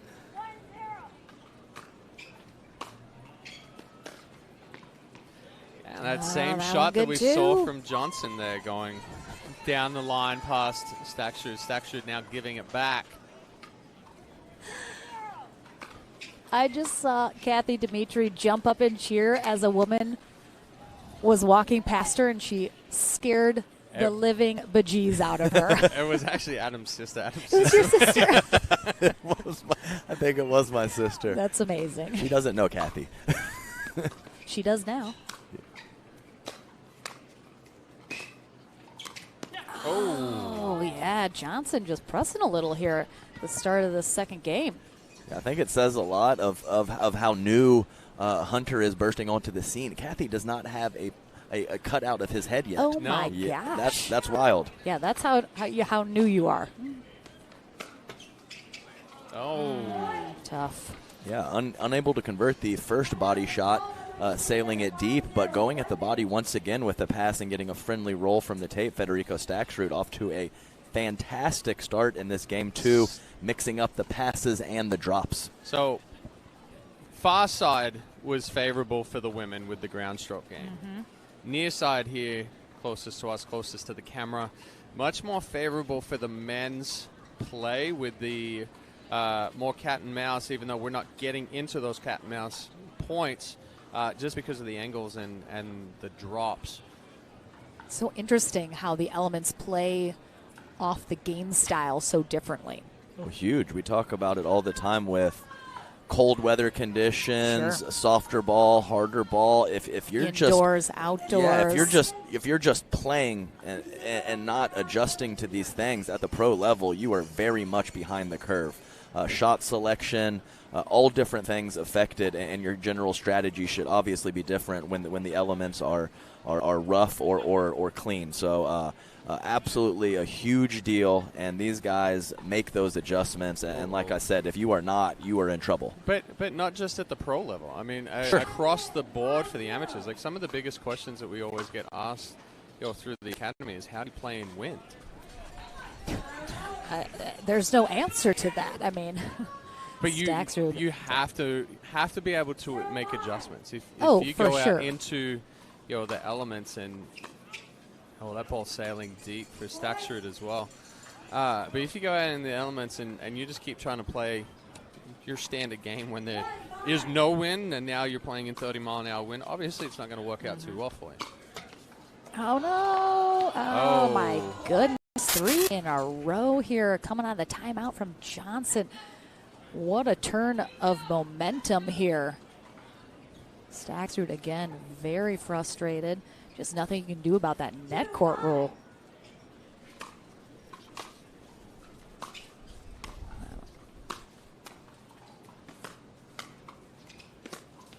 Oh, good passing shot from Johnson. Staxrud not able to do a whole lot on those balls, just slicing and trying to keep it down. But Johnson coming in, taking that ball. Yeah, you're going to have the down the Staxrud timeout now. I can see on the sideline we have Hunter's twin brother Yates along with Thomas Wilson, who we will see in our mixed doubles gold medal match along with Vivian David. Oh, look at that. The and win's up to Brittany. 38.7. Yowza. What? But Yowza indeed. yes, yowza indeed. But that last shot, Chad, Hunter is only a couple feet behind the kitchen line.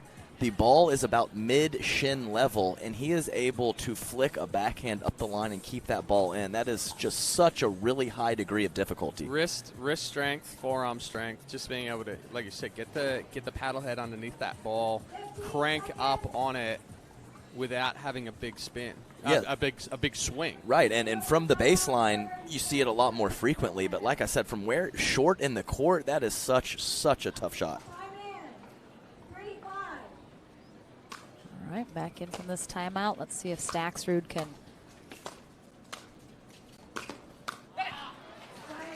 Better job from Staxrud there. Similar balls, but he was able to do more with that one, creating a little bit more angle on that last backhand to pull Johnson out off the court and opening it up for the finish.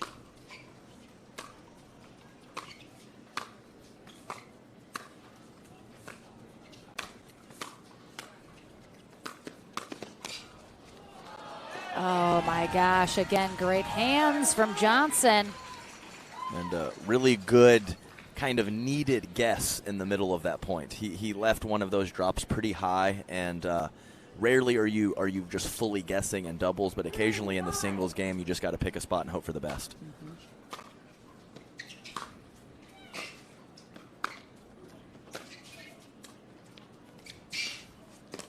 Oh, just wide. My. Great job by Staxrud getting up there, getting a good paddle on that shot. Just a casual little 2 feet slide. No big deal. Just another day at the office for these boys.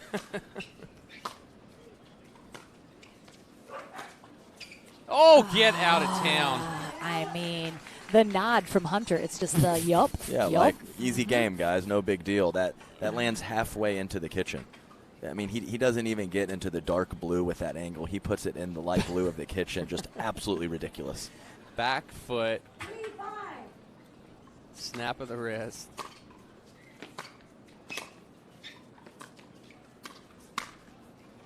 Just push that one a little wide.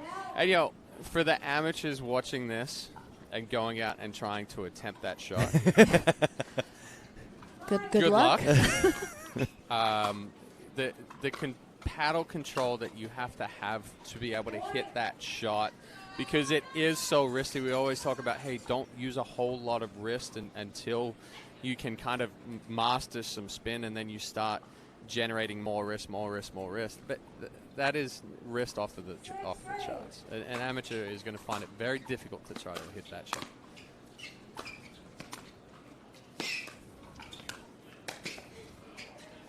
Oh, just out. Good attempt by Staxrud getting a paddle on that. Almost keeping it in, but just a little too much on it. Yeah, you're exactly right, Chad. These guys are professionals. Let's be clear. So let's, all you amateurs at home, establish that base of consistently, and then 5 years later try the wrist stuff, because you just can't just jump out there and start hitting shots with that kind of degree of difficulty like Hunter Johnson has pulled off. So good comment there. Leave that one to the professionals. By all means, have some fun with it. Sure. But Or go play professional tennis for a few years and then come into pickleball. It will help tremendously. Johnson trying to rush through that one and close the gap before. Yeah, and Chad, we see some of those flickers, but if you approach the middle, it takes a little angle away.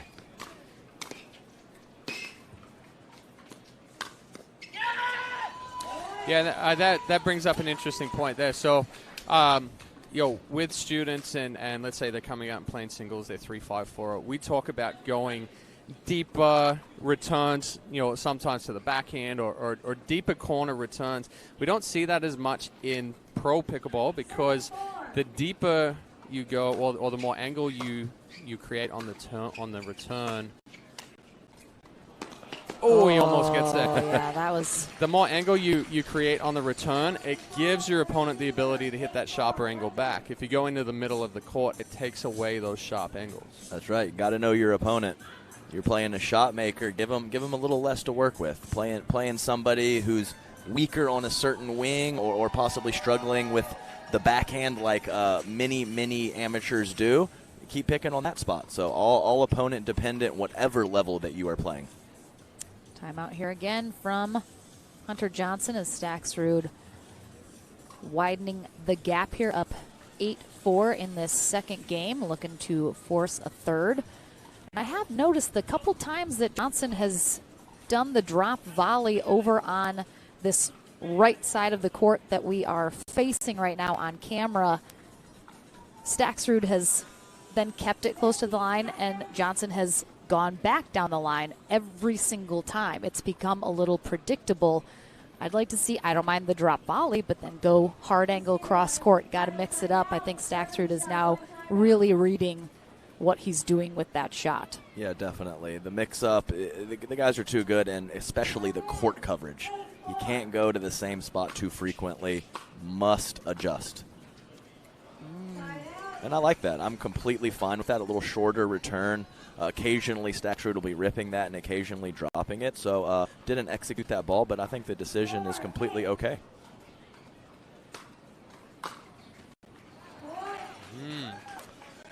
Little freebie there from Staxrud.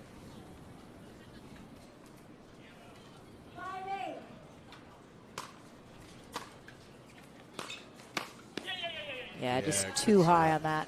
Triple, yeah. Let's see, we had a triple no. Triple no, triple yeah. And that's the patented Staxrud lunge, getting a lot of pace on the full stretch. Yeah, and again, it was, uh-oh. I think it was already broken. Just to be clear, that's why he threw it down. It wasn't paddle abuse. I think he the paddle broke on the return. Gotcha. Yeah. That's why that ball went wide. What's the call here then? Because if there's a cracked ball that affects play, let's watch this. Then you're allowed to replay that. Staxrud wants Byron. No, Staxrud is let's watch this a little bit. Staxrud not happy. That is the ruling, though. If the ball, or I assume the paddle, if due to a crack, it being broken, affects the shot, and you know it does clearly, and you bring it up immediately to the ref, it is my understanding that you replay that. Yeah, but I know the ball because it's that the ball is affecting both players. Sure. The paddle is makes sense. Different. Okay, I'm not sure then. Yeah. I believe what Staxrud is saying that he threw the paddle to the ground kind of joking because it broke, and Staxrud thought that it broke because he look hit at it. the paddle head literally fall off as he returns snap. there. Yeah. And then he throws it down. Yeah, so... No, you can clearly see it break on the return. I actually remember a couple years ago at the Grand Canyon State Games, Curtis Campbell broke his paddle and almost hit his opponent. Where it broke it. Correct. It was inches from his opponent. Yeah. Oh, gets it. Shot. So we did not replay that. Is that how this just went? We did not replay that one. Yes, a nice little inside-out sexy time from Federico there. I was wondering where the sexy time was going to come into it. We had a couple previous opportunities, but I passed those up. I had to go for it. Wait right for the there. right one. Oh. Did he get it? Johnson going big. Right. I mean, he's just ripping that one off the bat. just... He was going for it all. Yeah, it looks like it catches the line right there. Yeah, Staxrud unsure of the call, asking the referee, who says he saw it in. Staxrud does sometimes have a hard time accepting calls. It's. Let me just throw this out there. It's a bit of the South American flair. Yep. No, how do you know that, Chad? Yeah, that was a side out, not a point. It is 5. Yeah, it's 5-10.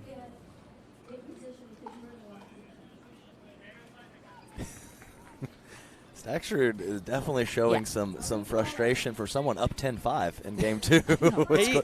he has to. he's got to play a little fighter. It gives him that energy.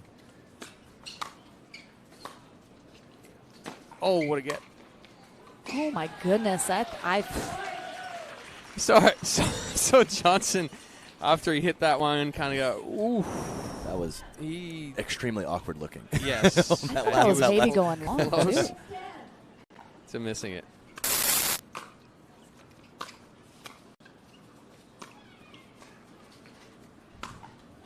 Yeah, good spot.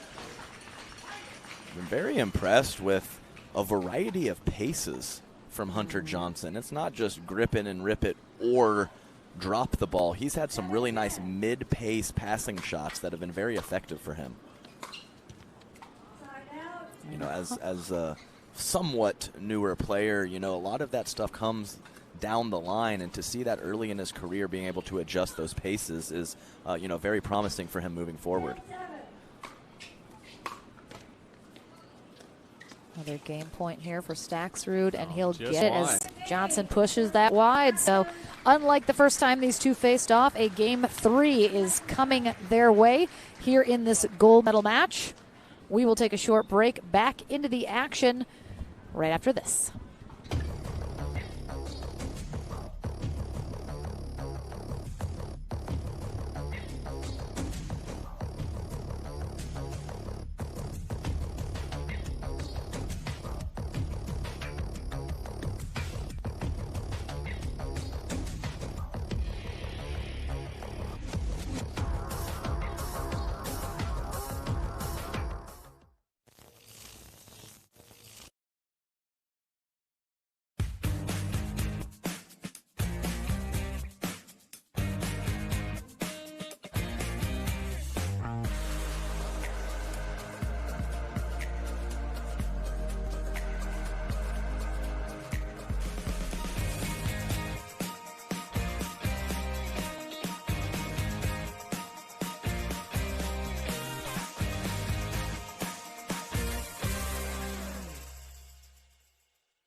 Hey, Adam.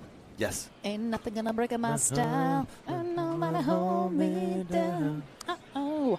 We got to keep on moving here in this gold medal match. Bad transition, but I had to do it. Fair enough. Lauren McLaughlin, Adam Stone, Chad Edwards here in the booth for game 3 in a very good matchup here between Hunter Johnson and Federico Staxrud. Staxrud forcing the third game here and looking to try and force that tiebreaker to 15, as he was defeated by Hunter Johnson in the winner bracket final on Thursday. Again, both players will have a chance at each end of the court. They'll switch ends at 6 here in this third game. Scores pretty close in games 1 and 2, unlike the ladies who were a little bit wider.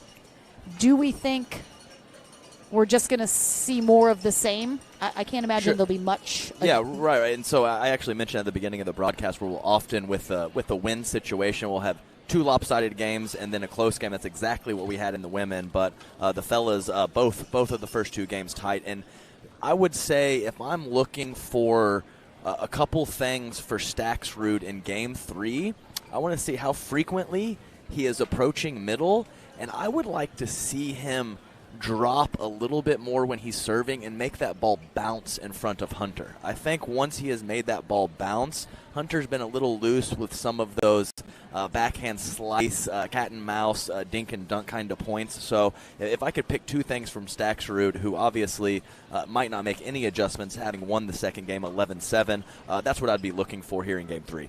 Chad, if you're Hunter, what are you looking at to try and avoid that tiebreaker to 15? I think right here, Hunter has to come out because we're already seeing that he's going to finish at the non-favorable side for the men's singles here. I think he's got to come out and put somewhat of a significant lead. Try to switch ends here, 6-1, 6-2 max. Not allow Staksrud to scrape away or scratch and claw some points out here on this one, because it is going to be a little bit more of an uphill battle once he switches sides. So he's got to go in with a significant lead. He has to do what he did similar in game one, as far as pulling. Adam talked about Staksrud coming in middle. I think Hunter has to pull Staksrud out a little bit wider when he's trying to come forward to open up that down the line with the two-hand backhand, or open up a good cross court. So it'll be interesting here who can find the rhythm first. Federico Staksrud will start this third game on the far end. Hunter Johnson on the near end. Oh, ball just dies. Tough start for Staksrud. The old no bouncer. Sometimes that's a product of the serve and the spin. Sometimes it just doesn't bounce. So it's like we got a new diadem paddle for John.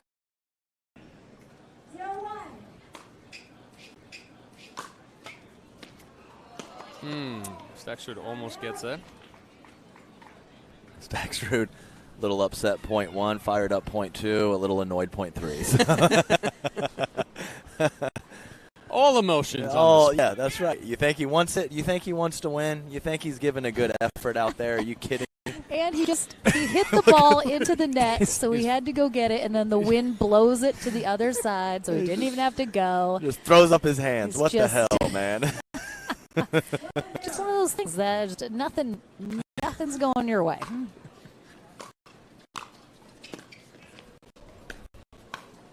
Oh, a big woo out of Hunter Johnson with the quick hands. The two-handed forehand. I like the speed up from Staksrud into the body, though. Yeah, I think he's done it a couple of times, but Hunter Johnson with the response. And like I said, a little awkward with the two-handed forehand, but put it in a perfect spot. Great hand from Staksrud. Oh. Like Johnson with a little miss hit there in the middle, giving Staksrud the opportunity to stay in that point. Yeah, it does just too good from Staksrud. Good angle, heavy drop, really getting inside that ball, coming up underneath it. And back the other way. Okay. Yes. Staksrud. Yes, and as I've mentioned a couple times, there was like half drop, half pass on both of those. Yep. Landing short in the court, not just completely driving through the ball. An aggressive drop. Oh, man, very, very nice to both sides of the court.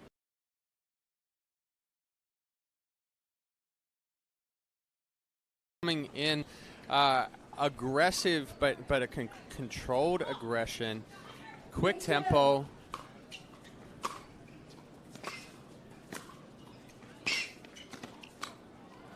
He's got it. Oh, doesn't quite. Look at that flexibility. My goodness. Yeah, I'm not getting up after that one.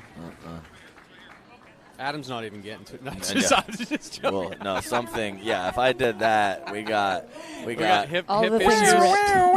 Ambulance coming in for me. Something's exploding. Oh, and we are going to have a timeout from Johnson after that rally. Yeah, and he's obviously just stopping the momentum, because this has been a handful of point flurry from Federico Staksrud, showing it all, the court coverage, the spot picking.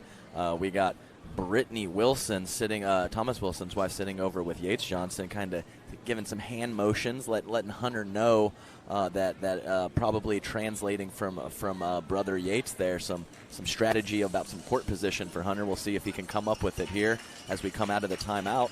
Absolutely. We are back in just a week in Hilton Head, South Carolina for the Sunmed Hilton Head Open, so put that on your calendar. Plan to join us online.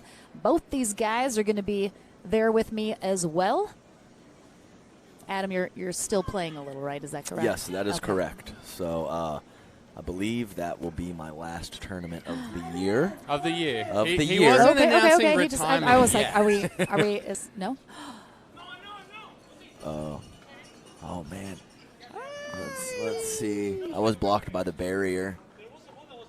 I mean, it was I would close, but- call it in. That is very close. Very close. So close. I wish I wouldn't have been blocked by the barrier in real Yeah, time. because you're right That's on the why line. I'm standing up there, Mr. Stone. Yeah, you see Fed. He's asking this. He's asking the exact same question. Why are both of you guys looking at the kitchen? So we have one head ref, and then we have one ref for the line call. So I understand the frustration, but yeah, just a tough ball. Very, very close. Oh, that one's out. Johnson just pulling that one a little too wide, trying to rush it as Stacksrud's crashing the net. Oh, too good. Oh, what a oh my gosh. Johnson Wanted tried it to up the hold that line. as long as he possibly could. Read it well, but by the time he went to hit it, it already started dropping down too far. I mean, these points. I mean, what I think, did Stacksrud did a little bit of Hunter's giving a taste of his own medicine with a 360? Was that a 360? There definitely was. He definitely hit it with his back toward the net. Unbelievable play.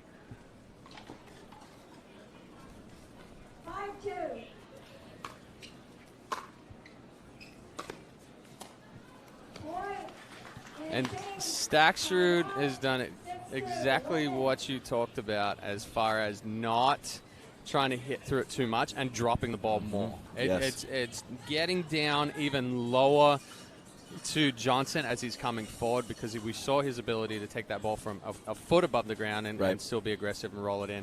He's kept it down even lower. And I like also a couple times earlier in the match when he was going for a little softer drop, on that backhand side, he was carving it with some backspin and some one-handed slice. The last handful that I've seen, he's able to get underneath that ball and get that ball to tumble down at Hunter Johnson's feet, and he's been very successful with it.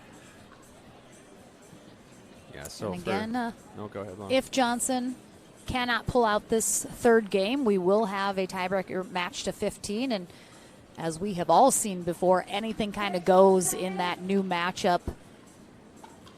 So it'll be interesting to see if that needs to get pulled out of the back pocket or not. Continue, Chet. Oh, I was just going to talk about, Adam was saying that he's getting that ball to tumble. For those of them at home that want to try to work on that one, you really got to get underneath that ball. And it's not with the paddle on the side, it's the paddle head and the tip of the paddle pointing all the way down to the ground and coming up from the bottom.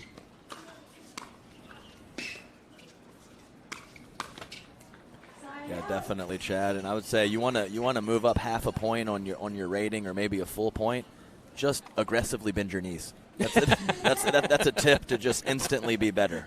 Makes it much easier to get underneath the ball when you're doing that. You're supposed to use your legs. That's right. And a taste of Hunter Johnson going right to what Stacksrud had success with earlier in this game 3. A little taste of his own medicine again. All right. Johnson, I think, has been a little streakier in this match than Stacksrud has, just in terms of some quick bursts of really great rallies and shots that have gone his way, and then, a few definitely not. Yes, and I think you're right. Not just this match. I think in general that is more correct. Some more peaks and valleys from Hunter Johnson, and more just a steady Eddie grinder who also can make some high-level shots as well as Federico. So kind of the ladies, we had something similar with defensive, offensive, and here I wouldn't label it quite defensive and offensive, but definitely some crazy 3 or 4 minute stretches from Hunter, followed by a couple loose airs, and Federico a little more of a steady Eddie. Again, packed stands here at Houston Memorial Park for our final day of coverage here at the Sunmed Houston Open. Only a few tournaments remain here in the 2022 APP season before we kick off next year in Punta Gorda, Florida in January. Registration is now open for that tournament. It will fill up as well, so definitely get on pickleballtournaments.com and check out the details of that tournament. If you are in Florida, plan to be in Florida in January, come and join us. The weather's pretty good there in Florida. It's fantastic. Yeah, that's. I was going to mention that as well, Chad. Get those Florida tournaments in the first couple months of the year before. Yeah, 75 feels lovely when it's 30 everywhere else. Oh my gosh. Oh, I don't like that cross court decision from Johnson. Not the best choice, especially with that ball back behind him, and he's not able to really hit that heavy roll. It kind of just floated, allowing Staksrud to catch up to it. Yep, and I've definitely noticed, not that it's a drastic difference, but Federico slightly more comfortable when both players are at the kitchen line.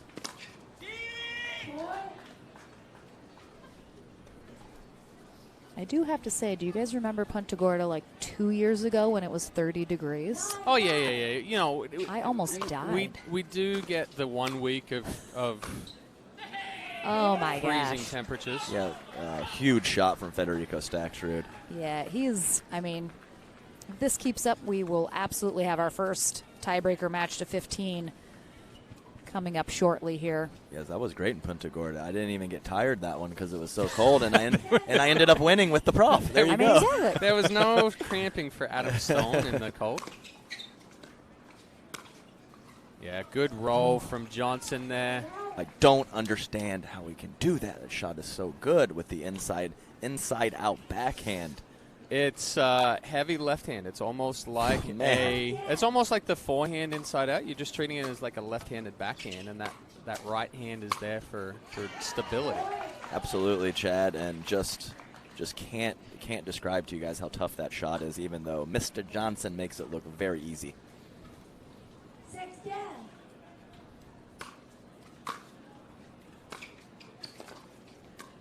Oh, too good with a jump of the kitchen. I mean, again, here is the peak. Yes. He was in the valley. He is back on the mountaintop here. That's exactly right, and I think that absolutely deserves a nice little sexy time for Hunter Johnson. I already had one from Federico, and he comes to lay his paddle down right next to the booth, and he kind of gives us a head nod like, too good those last couple points. What can you do? Exactly right. That is like you said. He makes it look so easy. Those are maybe my favorite comments that people watching this have at home. Right. Oh, I could kill these guys. Please, like easy. This looks so easy. What level is this? Oh my gosh! Like I could be at this level in 2 weeks. It's because they're both at such a high level. It looks easy for the two of them. And that's also why nobody wants to watch a 3-5 take on a pro, because it would just be carnage. Yes. Yeah, good word. Perfect word.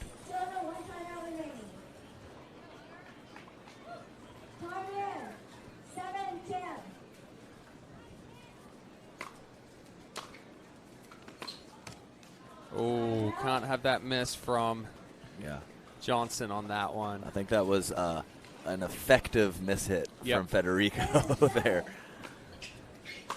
Another match point here for Staksrud, and he will get it with the error from Johnson. And game to 15. Has the safety net. We have up to 10 minutes that our players can take if they want it before we get into that tiebreaker match to 15. We will take a break, and we'll keep you guys posted. Don't go too far, but we'll have a bit of a longer break here, as our players will probably take most of that time, I imagine.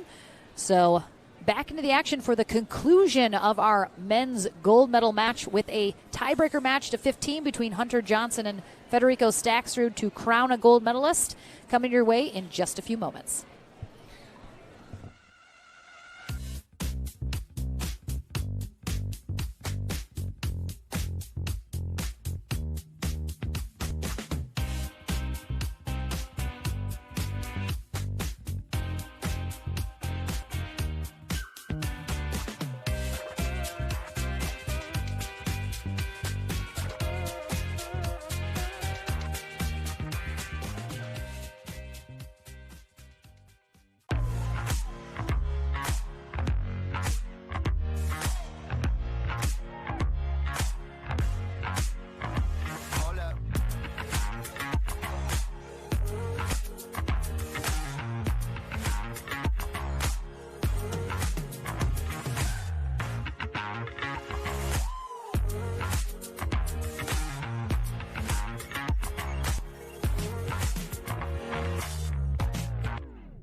We are launching Selkirk TV, which brings the best pickleball content to your smartphone, tablet, and big screen TV.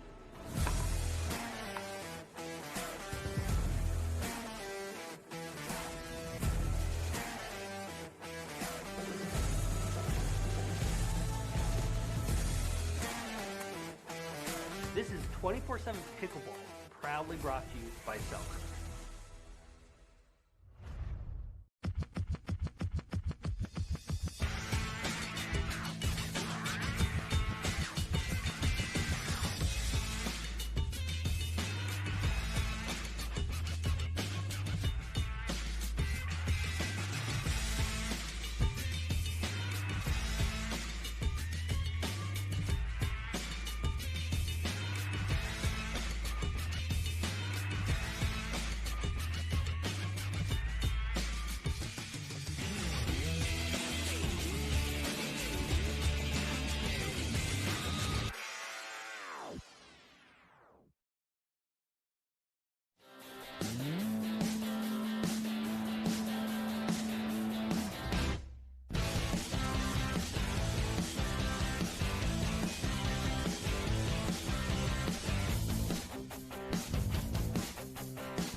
15 points are all that separate one of these players from a gold medal. Federico Staksrud on the far end, Hunter Johnson on the near end. Staksrud taking the 2 out of 3 game portion of this gold medal match, coming through the back draw, giving Hunter Johnson his first loss in the bracket. And because this is a double elimination tournament, he'd have to lose twice, which is why we have this tiebreaker 2-15. We'll switch ends at 8. Again, Chris Galan, our first referee, James Otto second, Lauren McLaughlin, Adam Stone, and Chad Edwards here in the booth. Ball deviated a little bit after coming off the net. That ball from Staksrud. Johnson not able to make the adjustment. Ooh, the gust of wind. We got stuff flying through the tent. Oh boy. Holy crap. Oh, and that's, I mean, it's the wind. Yeah, 100%. you saw it. Yep. I mean, that was you saw 3 it blow- feet. 3 feet, maybe? Blow away from Johnson trying to go for that one. That's tough. That was such a good rally for him. Fully in control. Had what could have been a possible put away. Yes, the cross court. It's good. Wow. Oh, wow. Staksrud just hanging in there. And I think that was probably, with Staksrud dropping the ball in front of Hunter and making a bounce, it was probably the best shot Hunter has hit in that exact situation all match, and he was unable to win the point. Great court coverage from Fed. Just cannot have the return error at this level. Giving up 3 points in singles can easily get away from you.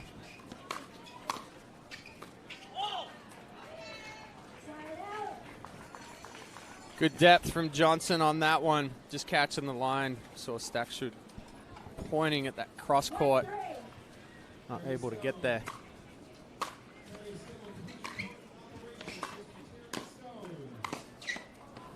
Great job from Staksrud closing ground there.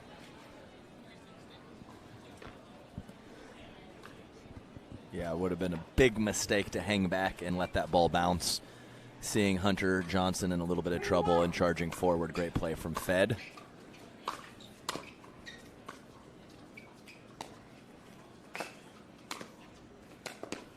Oh, great anticipation from Staksrud. He was already moving to that spot here. You can see him. Look at him move. Gets that shot. And it's basically two examples. He should have let that one bounce. The Yeah, previous yeah. one, I like the anticipation. I like him crashing hard. It's just so tough to, when it ends up at your shoe tops, to lay off when you're charging in so hard. Again, a good deep return from Staksrud, but he's going more middle. He forces Johnson to try to create an angle that's not there, and that ball goes out wide. No, just out. That's a great eye, and I think it is a slight bit of crosswind as well. So I think that's just such a phenomenal eye and being very court aware, because under regular conditions that might have dropped in. Great lead from Hunter. To be fair, the wind is blowing in literally every direction. Sure. There is no direction it's not affecting. You can see the elevated camera with a little bit of a wobble, and it's not even that elevated, really. Oh, better job by Johnson on that one, taking the ball early. That was ridiculous. I mean, he is charging forward, flipping the ball off his shoe tops right as it hits the court. Incredible degree of difficulty on that passing shot. Difficulty, not difficult. Thanks for not calling me out, compadres. It was just wait for you to correct it, or I let it go.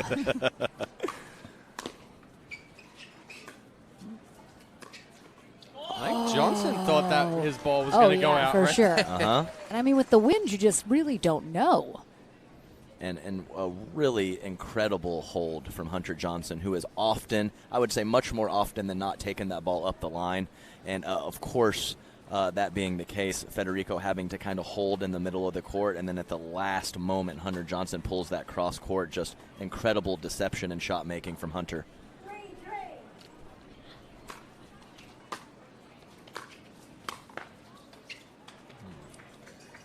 Ball missing deep as well from Staksrud. Johnson doing a good job the last few points of not being so fine, forcing Staksrud to make the shots. Oh my gosh. And again, he's coming into the court when he takes these shots. I mean, look. I mean, that's 5 feet inside the baseline, Chad, maybe Yeah. so? But he's taking it earlier to cut down the reaction time of Staksrud. Mm-hmm. Staksrud's trying to come forward. If Johnson waits on that ball a little bit, then Staksrud gets into position and then is able to make the adjustment.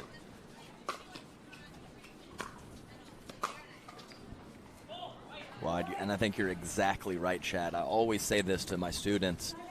Hitting the ball early or taking time away from your opponent is no different than hitting the ball hard. It's literally the exact same thing. So whether it's quality of shot or taking your time away from your opponent, the results are oh, no, stop it. 41? 41. Goodness gracious. I mean, you said it earlier. You were like, just wait. That's just wait. steady. That's not gusts. Some of the gusts that we're getting have to be at 50. closer to 50.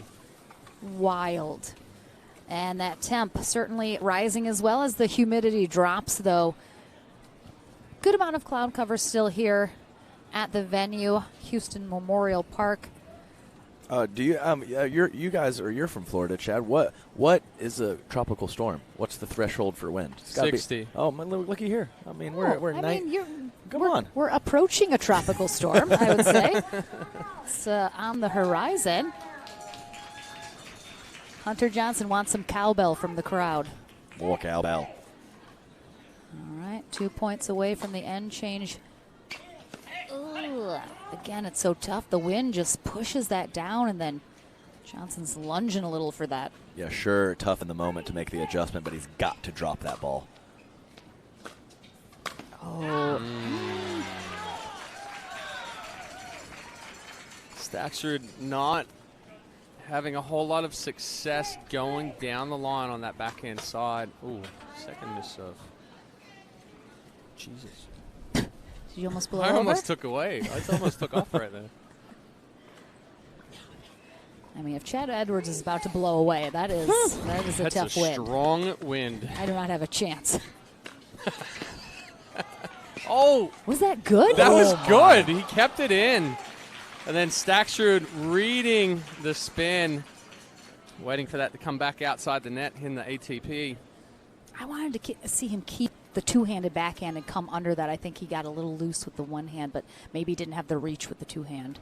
As you mentioned earlier, Adam, that two-hand sacrifices a couple inches of reach.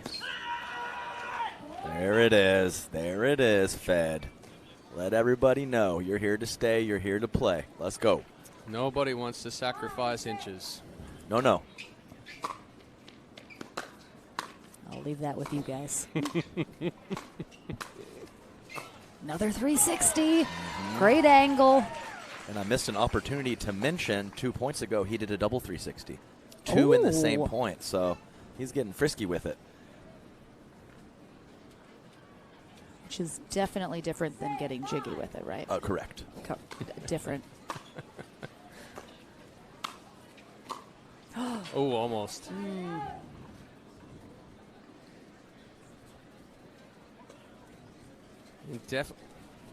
Definitely one of the parts of Staksrud's game, a little bit more so in doubles, is his ability to put those balls away that are higher. Not as much power. Oh, good get. Every once in a while, I see Hunter Johnson kind of relax. And with Staksrud being the one on the other side of the net, I don't ever want to see that until it's done. Yeah. Because Staksrud has gotten some shots back he didn't expect. Oh, and that ball pushed wide. He had it. Yeah. That was wide. Yeah, He had it, but the wind at that last minute. A 40 mile an hour wind going cross court is not going to keep that ball in going down the line. Yeah, tough. I'm glad he didn't. Uh-oh. I mean, he confirmed the Kyle was out, right?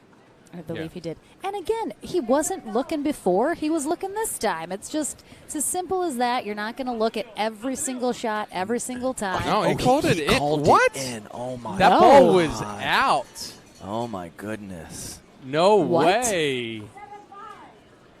Oh. Nope. No way. Oh, my gosh. I did not realize Wow. Yes, I couldn't fathom it. I thought he was just kind of questioning whether he can see one and not see one. Yeah, exactly. I thought he actually made- overturned the call. Let's not let Fed know that we know, absolutely because I don't like it when they look in the booth and ask it. It's very uncomfortable. I mean, regardless, that was definitely out, but Staksrud has to shake it off. There is no going back. There's no changing it. It's what's done is done, and you can either let that eat away at you, Right.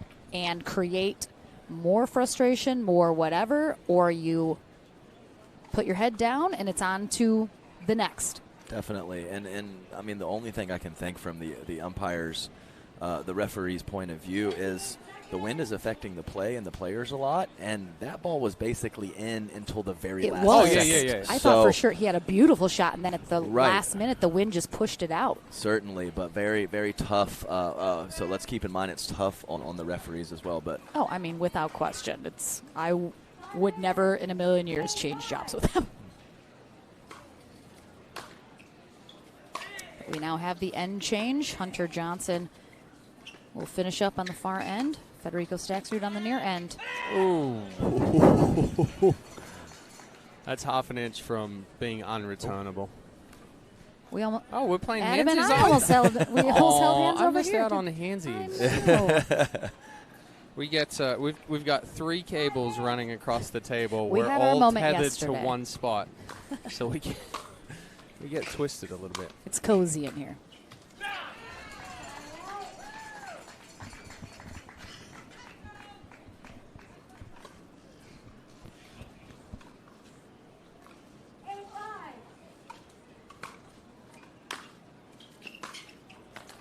Too good. Johnson stepping in, taking that ball early again, but with the roll. Staksrud is flirting with a warning coming his way here. Yeah, if he gets a warning, he's going to blow his top. yeah, I don't know. I think he's willing to. The warning is it's just a warning. You know, there's no.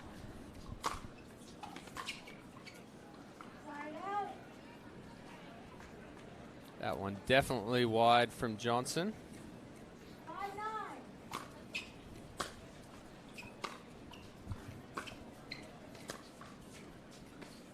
Oh, he was falling backwards. No, that ball was wide. I don't know. I don't like this. That ball was wide. I don't.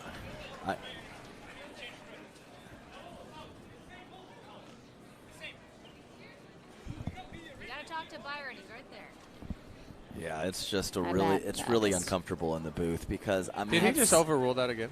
No, no. I think it's just he nobody's. didn't see. He didn't Yeah. see that one, I believe. So, yes, very couple testy, tough situations. I don't know. I thought that last one caught the line. I would if I had to lean towards something, I would say in, but I am not 100% at all. So close, I don't know. man. and then that's the tough spot too. Is when players like Fed are so overruled. frustrated. You call things much closer than you would He got in another overruled again. situation. He did. Yeah. I mean, that is the right call, I think.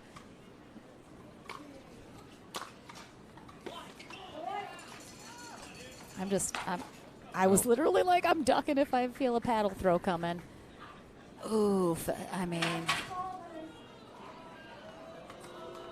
Oh no, the crowd's booing Fed. I mean, he's starting to throw some stuff around. He's starting to slam some things. Yeah, I mean, this is yeah. You can't. At this level, I understand entirely, but you just have to be able to be at a level that you keep yourself composed. there's a level that you can go to and allow yourself to Yes. express that, and there has to He gets booed and clapped all in the same sequence laughing. right there. He's laughing. I tell you what, he's gone from being kind of blowing his top to like very next point positive self-talk, or kind of blowing his top to smiling. So it's a range of emotion. This is a max effort. Everybody wants to win, and I would be lying if I said I hadn't lost my stuff a couple times out on court. So while it is such an important part of the game, it is just so difficult in these tight moments, especially when a couple things don't go your way.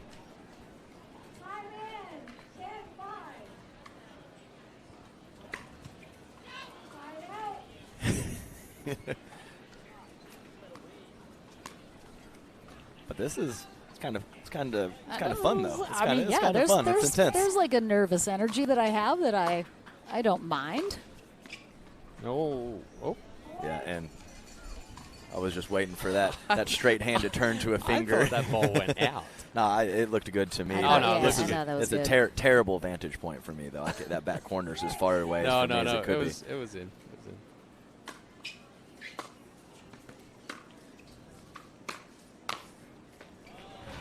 The Staxrud special. Yeah, So the much thing is, pace. he's extremely subdued now. There's no yelling. There's no anything. He's just Locked back in. It's a very quiet intensity that he has right now.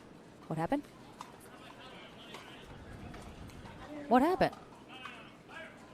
What happened now? So Hunter was saying that he was not ready to receive. The referee called the score. Federico serves the ball, and Hunter just catches it because he was not ready. I got you. I was looking down at the monitor.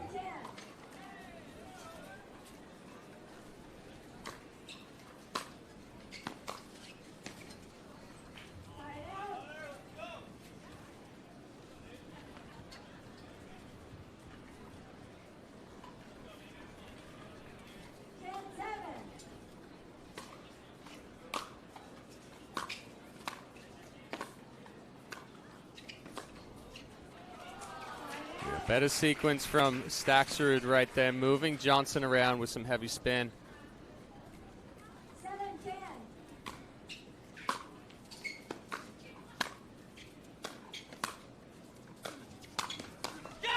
Good hands from Johnson at the net. Yes, back-to-back good reads, too. Stepping to his right on the initial pass and then sliding over to his left to be very ready for the cross-court backhand from Federico. Nice court coverage from Hunter in anticipation.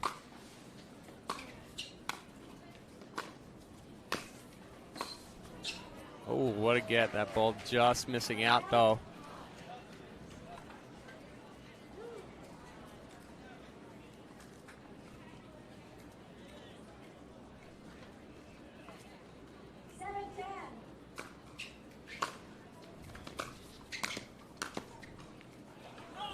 Yep. Fred was ready to lose it. Man, I love this. But This is great. It was in. He smiled at us like, Showed, okay. showed the pearly whites there. You know, everything's all good with the smile. But I'll tell you what, guys, this really has been an exciting 5 minutes, however you want to look at it. I mean, not standard, typical stuff for sure. So I think it's great. I don't think anyone has quite gone too far just to see the energy and how much they care. I think it's great. Yeah, I'm down. I'm down for all of this. I'm excited to be here. I'm excited to be witnessing it. Yes, there was, some slight verbal things said, a slight paddle toss, but nothing that quite crossed that line in my opinion, but pretty close probably, yeah, pretty close. There were some lines crossed earlier in the weekend. We don't have McEnroe out on the court. For sure. Been trying to cut down on that, and I did the double for sure. Man, my mom's for sure. Yeah, my mom's gonna get on me for that. She has a tip for me every time before I get in the booth. See, I get the call from my mom, and it's like, at least I get to hear your voice when you're commentating because you don't call me. Oh.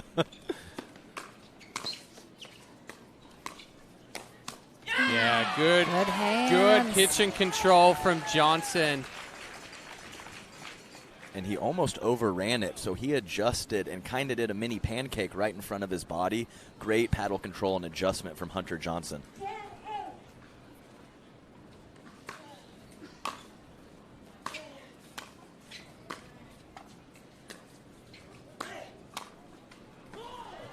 ball sailed on him.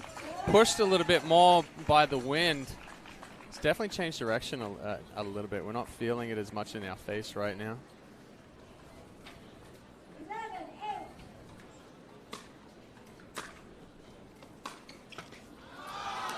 The crowd, oh my gosh. Wow, I mean,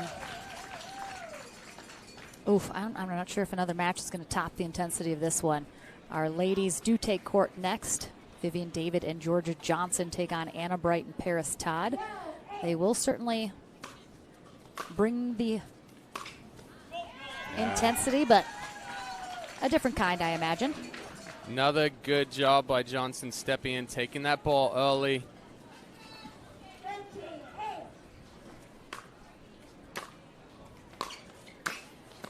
Oh, what a pickup. Wow. Holy cow, did not see that coming. Staksrud didn't see that one coming either. He kind of stopped and then... And it's great concentration from him, because it was kind of a weird, awkward shot from Hunter Johnson to get that back and to stay locked in at the kitchen line and hit that backhand for a winner. Well, very good concentration. Yeah, Johnson's been playing pretty clean here. This would be certainly a bad time to start letting some errors creep back in here.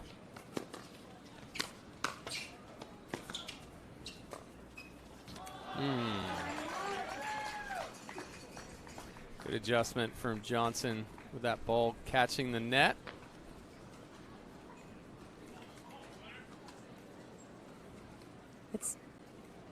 No, that was just as... Yeah, 9-13. Not 13-9. 9-13. Okay, if I thought it was 12.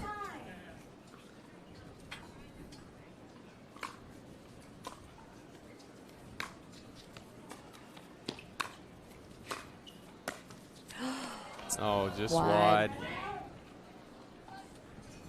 Without the net, it's a good angled finish. Catching the net, just misses by a couple of inches.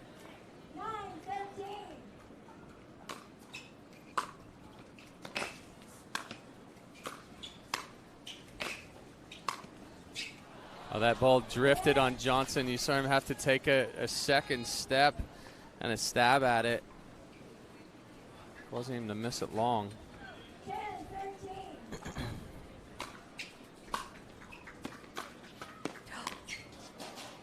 And again. I wonder if it would have gone out if he'd let it go off the net, but I couldn't quite see. He hit it so quickly. We have a timeout here from Johnson as Fed back within 2. Yes, Johnson just been pushing these deep. Yeah, a couple mistakes from Hunter, but I mean, it's just I've been in a couple situations like this on the doubles court, not so much the singles court, but you're almost kind of, you get that 13-9, 13-8 lead, and you're just like, come on, man, just fold. Come on, just give me a couple. Let me have this and I'll one. tell you right now, Hunter Johnson is not playing the right person for that to happen at this moment. Fed will be battling for everything, and nothing's easy out here in between the lines. And once again, just really happy to see these great competitors out here putting on a show for us. Yeah, this is fantastic. I mean, definitely the crowd into it. They've been phenomenal here in Houston. Oh, you missed that so deep. Oh, I don't know. James is not even. Staksrud still testing the referees right there, questioning if they saw that ball out.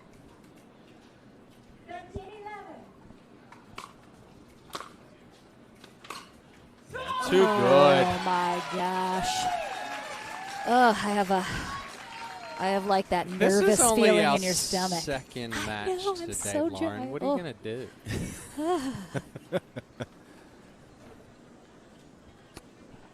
Gold medal match point would be his first gold medal in singles. And I think first gold medal in pro.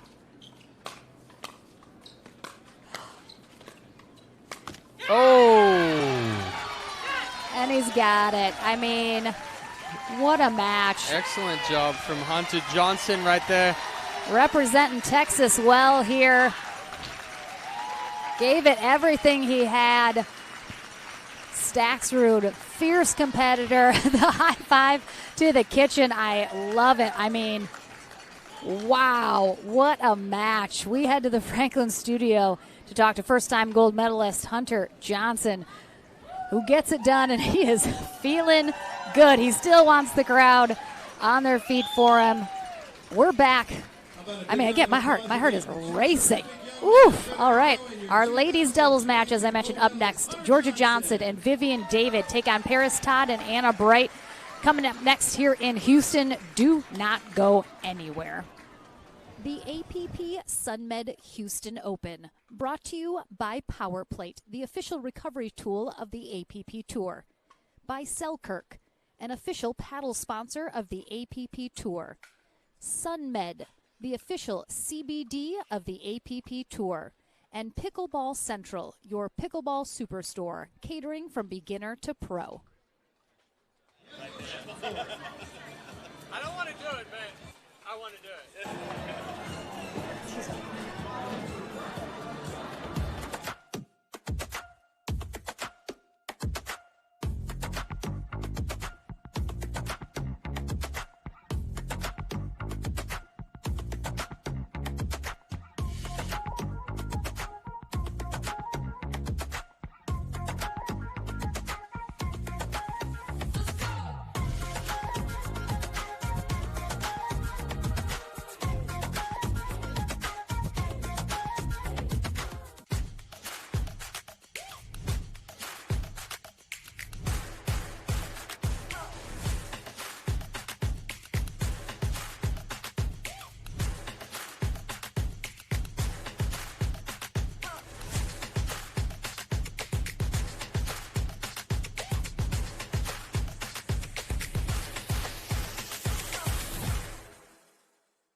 Welcome back to the Franklin studio after one of the most intense gold medal matches we've seen here. First time ever gold medalist Hunter Johnson. I mean, he takes you to 3, takes you to the tiebreaker. You're nervous he's coming back, which he was. I mean, how did that match go? There was a lot of ups and downs, a lot of intensity. Just how are you feeling overall at the conclusion?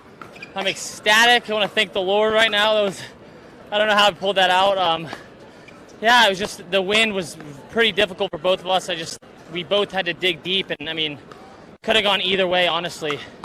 So yeah, I was lucky to get those last couple points. I tried to go bigger serves, which is a little risky. I was missing a couple because of the wind. So yeah, shout out Diadem. I wore my Texas Diadem shirt today to represent Texas. Yeah, I'm ecstatic.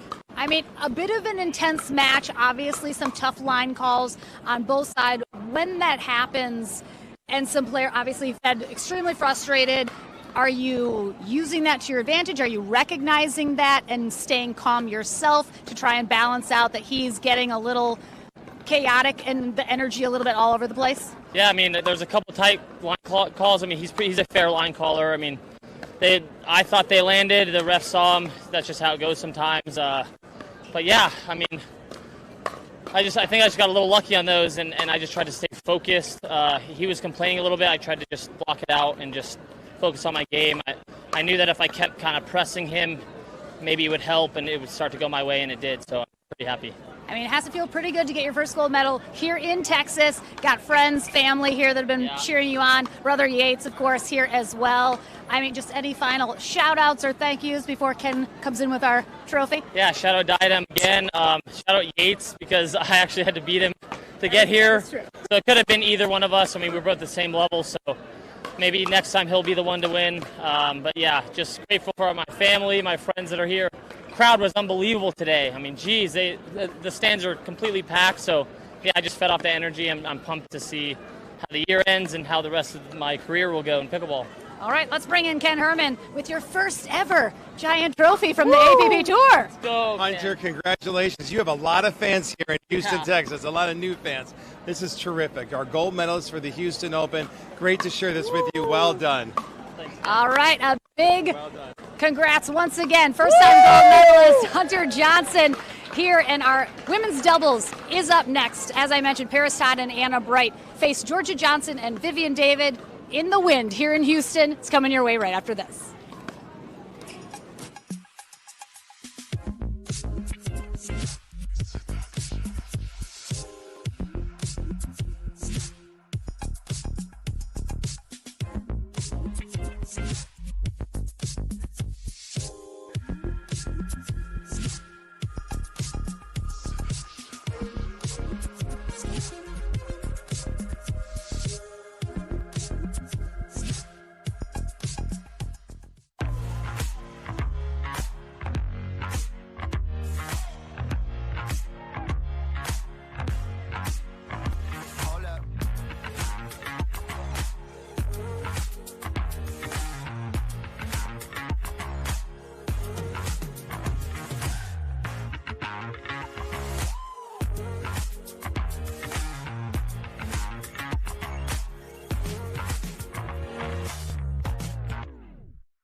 Back here in Houston, Texas for the APP Sunmed Houston Open. It is Championship Sunday.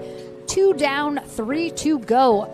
Here in our gold medal matches coming up next, Georgia Johnson and Vivian David take on Anna Bright and Paris Todd. Johnson and David coming through our winner bracket final over Todd and Bright. Excuse me, they faced off in the semifinals. Yep. Defeating them 11-4, 7-11, 11-9. So a tight matchup. Vivian David, 25 years old, in Dripping Springs, Texas. Her family originally from Slovakia. She was born in Canada there for a few years before spending a good part of her life in Naples, Florida. Slovakian American. Slovakian. Isn't isn't Lucy Kovalova Slovakian? Am I wrong? I think she. I know Martina is Slovenian. Yes. Yes, close. Okay. Close. But she was homeschooled, so she does not have a college tennis background, but she does have a tennis background, just not an official collegiate one. Her partner, Georgia Johnson, definitely doesn't have one, as she is only 16 years old. Crazy. I mean, she's in Boynton Beach, Florida, of course, with the Johnson family. We'll see older brother J.W. Johnson coming up next in the men's doubles match. This is the first time those two have ever played together. Vivian David and Georgia Johnson, first-time partners here, and they find themselves undefeated in the gold medal match. It will be Paris Todd and Anna Bright that ultimately, again, need to try and double dip if they can win the 2 out of 3 portion and the tiebreaker match 215. We've already seen Paris Todd once today in singles, ultimately taking silver. Her partner, Anna Bright, 23 years old, attended University of California, Berkeley for her Hello, Vivian. college tennis career. Actually left high school a year early, being recruited there very heavily, one of the top recruits out of high school in the country. Also hiked the Appalachian Crest Trail. Wait, Appalachian Crest? I think it's Pacific Crest. Crest. I was like, We you got missed. you. You asked We me got you earlier if it was the confused. Appalachian Trail, and you messed me up, Adam Stone. Oh, that ball lands in. Todd. I mean, not wrong to let that ball go when it's over your shoulder. But, yeah, again, hitting that wall of wind. We reached up to 41 miles an hour. Oof.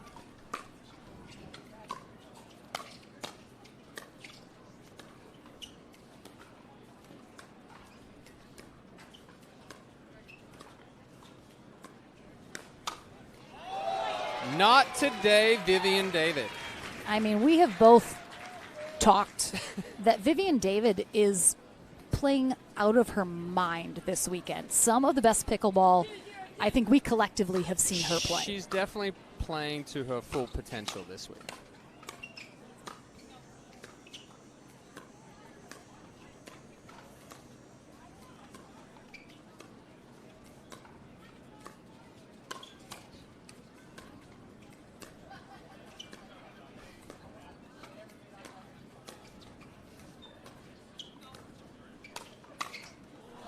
A little bit of a change up there from David to the two-hand backhand of Bright.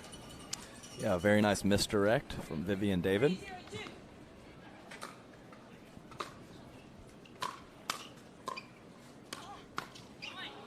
Yeah, I would say I played Vivian David several times in mixed doubles. I say she's one of the best players on tour at keeping the man honest with that misdirect, and obviously it can work wonders in women's doubles as well. Yeah, I would agree with that. And I was telling Lauren, I think she's the best, one of the best, if not the best right-sided players on tour. For sure. With yourself in that mix. Thank you, well. Chad. Yes. Not so sure about that statement, but thank you.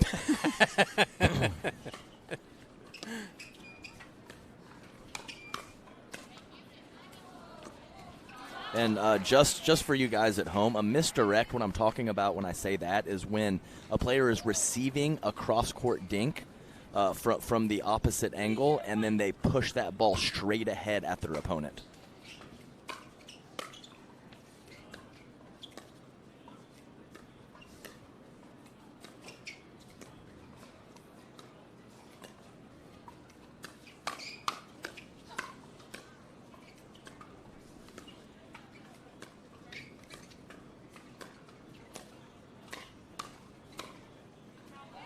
Ball sailing just deep. It'll be interesting to see if Todd and Bright take the same strategy that they did against Judging and Coop last night, whereas when they got in those hands battles, they took a couple of steps back from the kitchen line to counterattack. Nice put-away power from Anna Bright. Obviously, all four ladies on court, well-rounded players, but I would probably lean towards Vivian David being the most defensive-minded of the four. Agreed.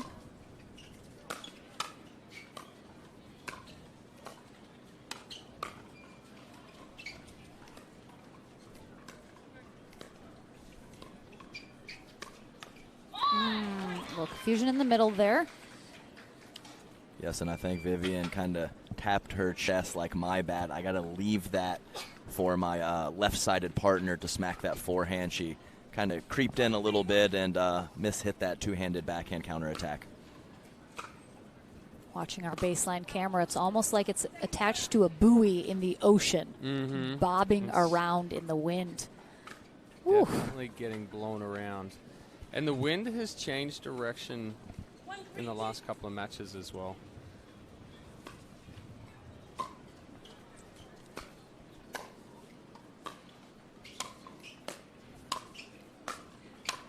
Oh, not too sure about that step in from Anna Bright right there. Yeah, she stepped to her right to look to be aggressive in the middle. Unfortunately, it was a shoulder high shot from her opponent. Ran into the ball from Georgia Johnson.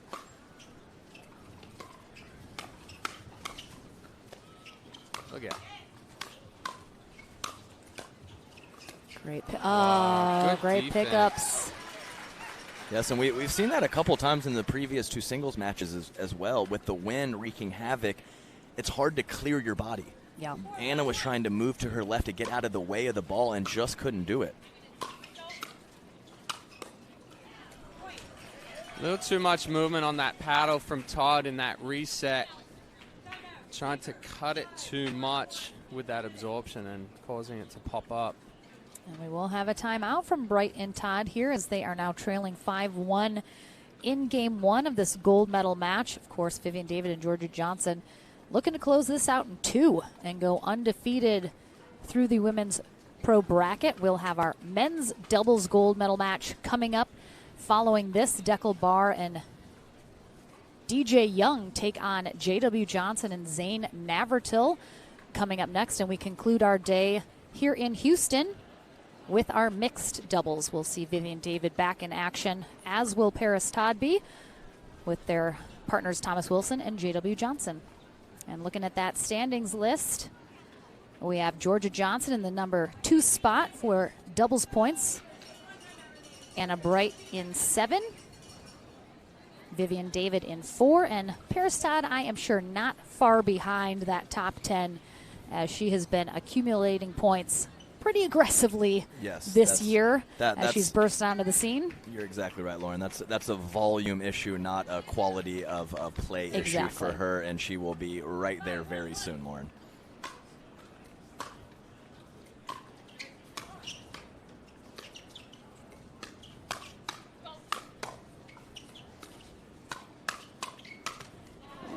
Georgia Johnson saying, test my hands. I'm going to test yours. And good then reset in the middle there. And does the 16-year-old hop around afterwards? I was going to say Vivian David has the strongest legs on the ladies' side, but Georgia Johnson, her calves are going to be pretty strong with all the bouncing she's doing out here in celebration.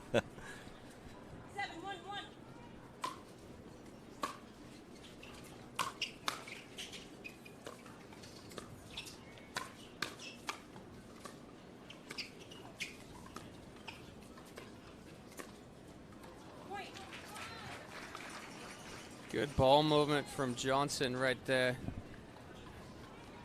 Heavy cross-court ball toward Bright.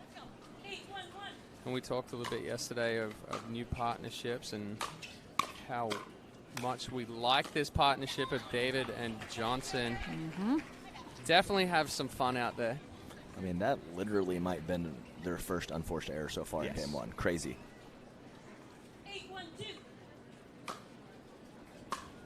Mary Bittner is our USA Pickleball Certified Referee in first position. Yeah, both balls in from at first look from my point of view.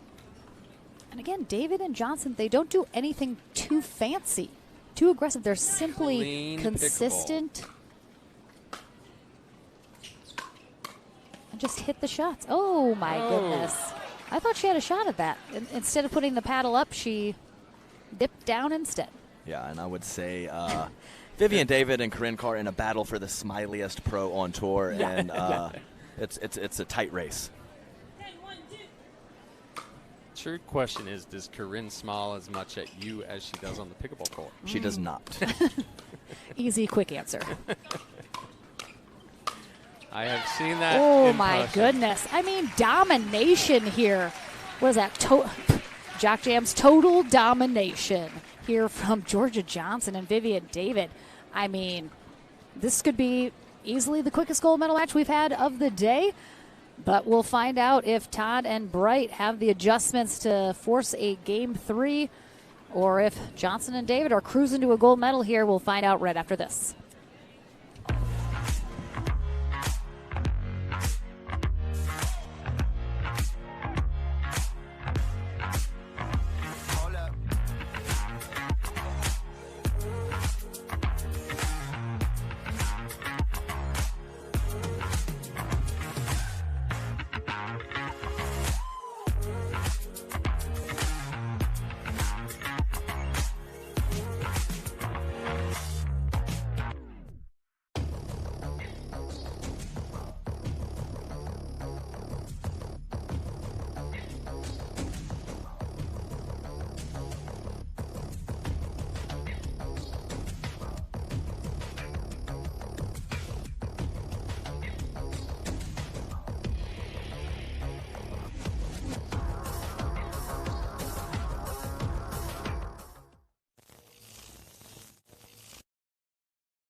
Back into the action here on Championship Court at the Sunmed Houston Open.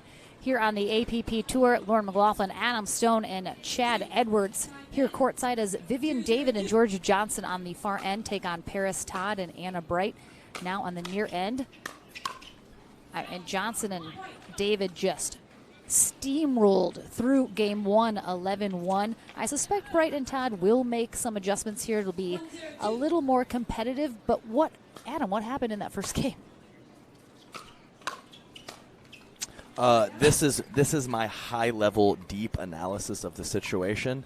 It is hope that they cool off, because it was a perfect storm of consistent play, good decisions, and well-timed aggression by Georgia Johnson and Vivian David in game one.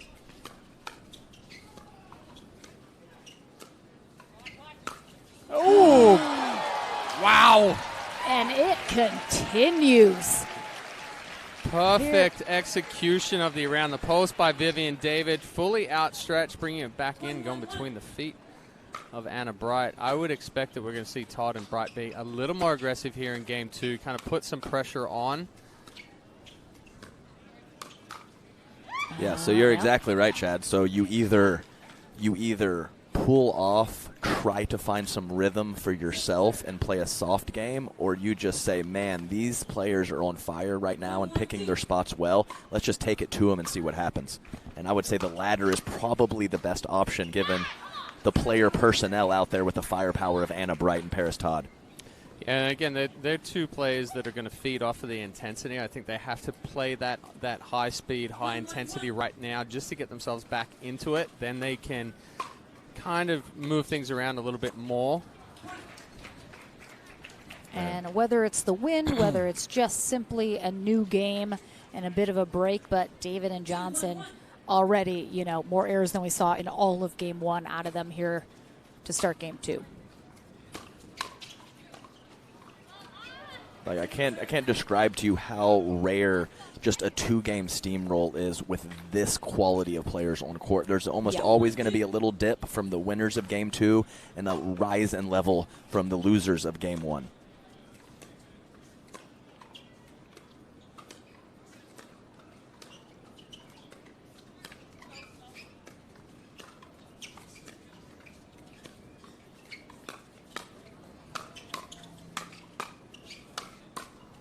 Great digs.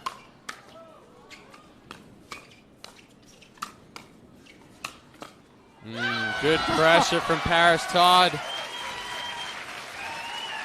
I'm pretty sure, yes, that Anna and Paris might have spit on each other after that celebration, but that's the intensity that they need, looking right into each other's eyes, yelling, getting that vibe going.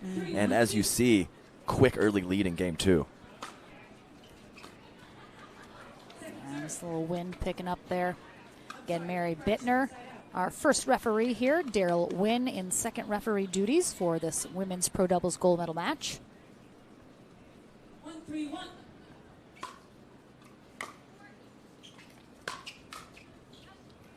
Good lead. Ooh, what was it? I think she definitely thought it was going out, and then it. From far away it looked like it caught it. She said, "We'll just call it in." That's what Vivian said. Shocker from Vivian. I know. Oh, referee said he saw it in. I mean, off the paddle of Todd, definitely looked like it was going to go way out with how flat the paddle was laid back. But again, that wind playing havoc.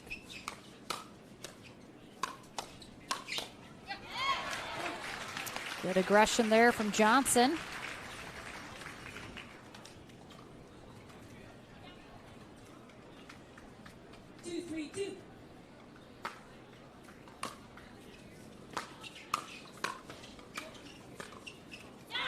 Good recovery off the net. Yeah, good adjustment from Todd. Very difficult to do, but she was able to keep that paddle out in front and just extend through that, keeping the ball down with the adjustment off of the net cord.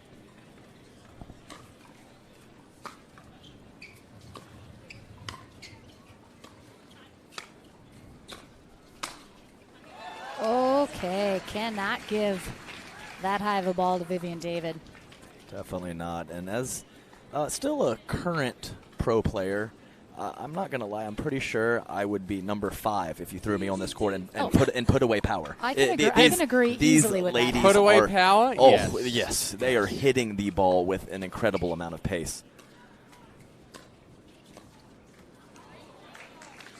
Tough spot there on the angle. Yeah, the good backhand roll from Georgia Johnson. She takes those dinks really early, goes heavy left hand with that one. It just accelerates through, similar to a left-hand forehand. It's a way to execute that two-hand backhand.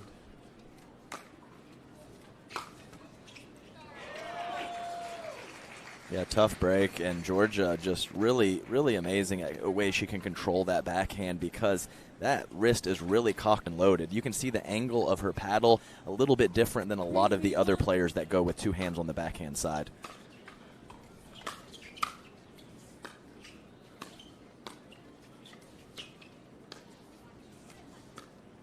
Just wide. I thought she just missed it. Oh, man. Man. Did you not think that just missed? I thought it was wide, but I thought it was in, but I don't. all right. I'm not good at those. I mean, same. All we can say is what we thought.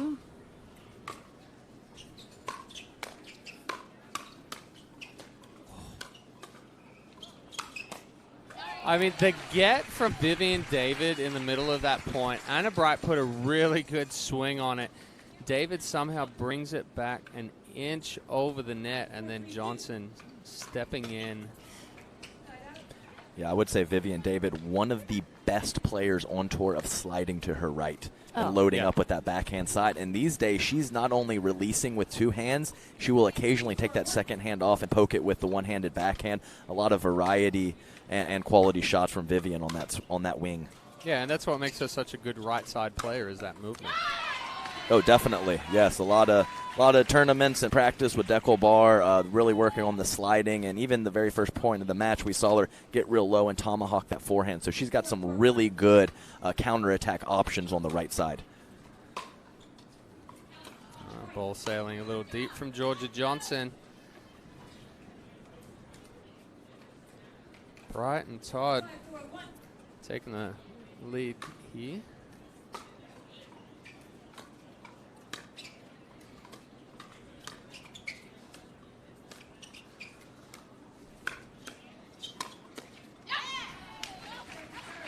Yeah, great pressure from Georgia Johnson. Just such a young age, so offensive and so crisp with the power shots and the initial speed up. Just incredible play.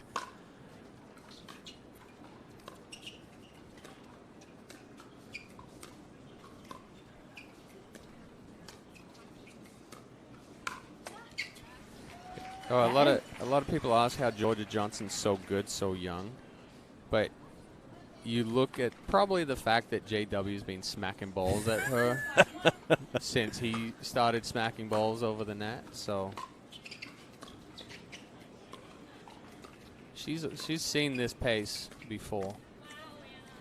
Yeah, really solid play. And definitely a really good matchup. Vivian David playing several tournaments with Corinne Carr earlier in the year, and they kind of had a struggle who was going to be that left side alpha. Both very, very good supporting players, but Georgia Johnson taking control on the left side beautifully.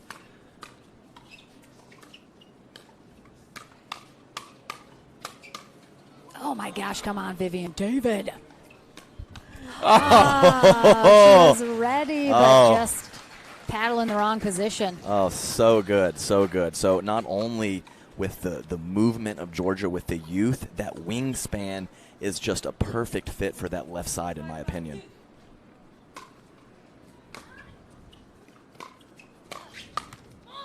Oh, David wanting that one back. Was all over it. Read it perfectly, but trying to execute a little too quickly.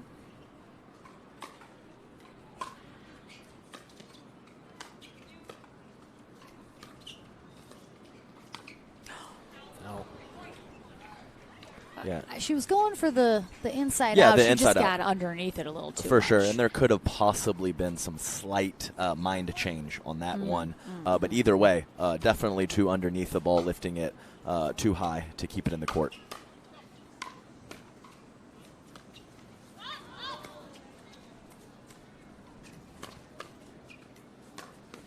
Ooh, two very good speed ups from Anna Bright.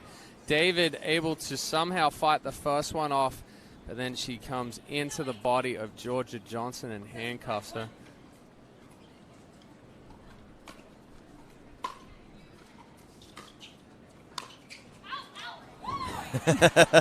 Whee! Good hop there. Little fancy footwork.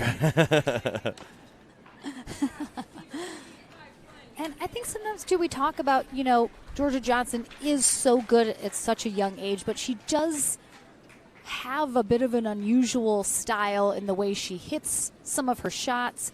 Again, not a lot of roll or action on that forehand, a lot more on the backhand, but she can, and we've mentioned, too, she gets very close to the body, jams her elbows in a little bit, doesn't extend fully.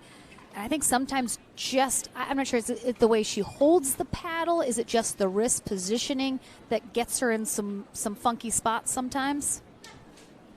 A lot. Adam and I are looking at each other. Who wants to take this one? Yeah, I think, Georgia mixes up her views and the timing that she takes that ball. We talk about with her. You can break her forehand dink down because she takes that a lot earlier. She tries to take it on a half volley. It's very flat, and where she gets into trouble is that ball pops up. But then when she attacks on the forehand, if she's driving, it's a little bit flatter, but she's able to reach in and roll. But definitely on the backhand side, she's a little tighter to the body. She's able to... and that comes with the two-hander because we're not getting as much extension with that two-hand backhand. But yeah, she's got a different look with every stroke, which makes her hard to pick up and hard to read. Definitely. Well said, Chad.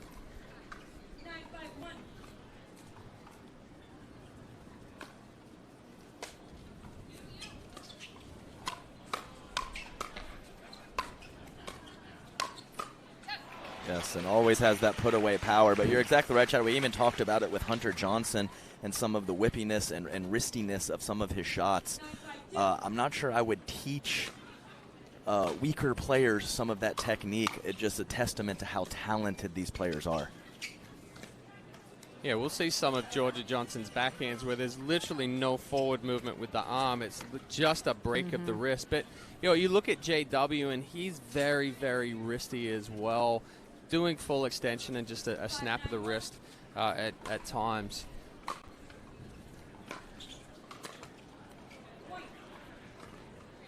Well, Georgia knowing she got away with one right there on her ball popping up.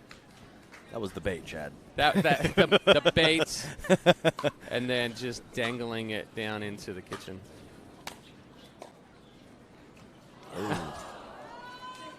There was lots of body language from both teams on that ball, just kind of hovering in the air. What was it going to do? Couldn't quite make it over.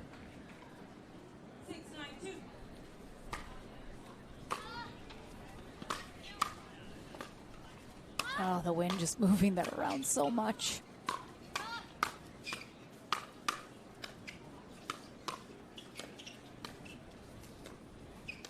And the reset, and just like that, it's into the slow game. Oh, boy. Oh, yeah, the wind's pushing that well in. Oh, my gosh. Oof. Yes, incredible point, and a slight little bailout lob from Anna Bright, but I actually saw her use that quite a few times in the Jargine and Koopa match, and it's just another wrinkle in her game. Not only can she speed up and then roll the cross-court dink, she can now lob off the backhand side. Just another option for Anna Bright.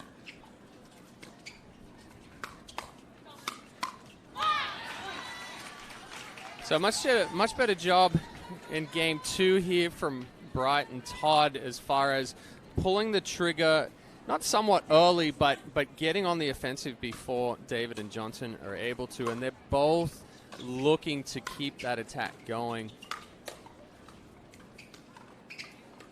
This is a game point for Bright and Todd to force a third.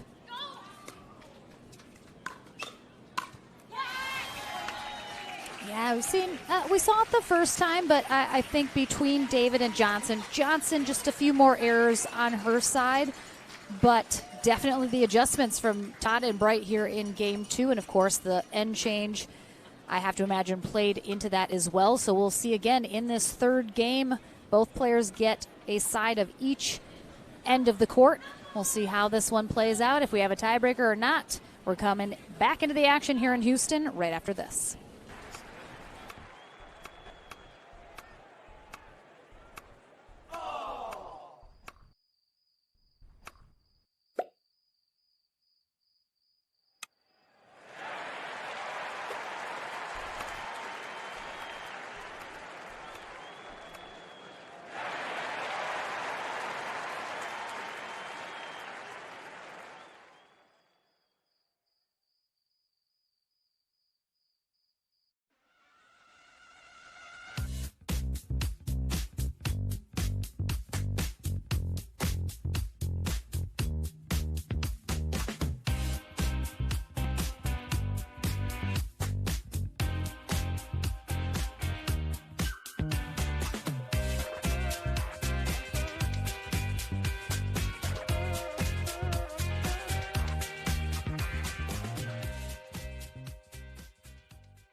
The APP Sunmed Houston Open, brought to you by Yola for the champion in you, and Pickleball Central, your pickleball superstore, catering from beginner to pro.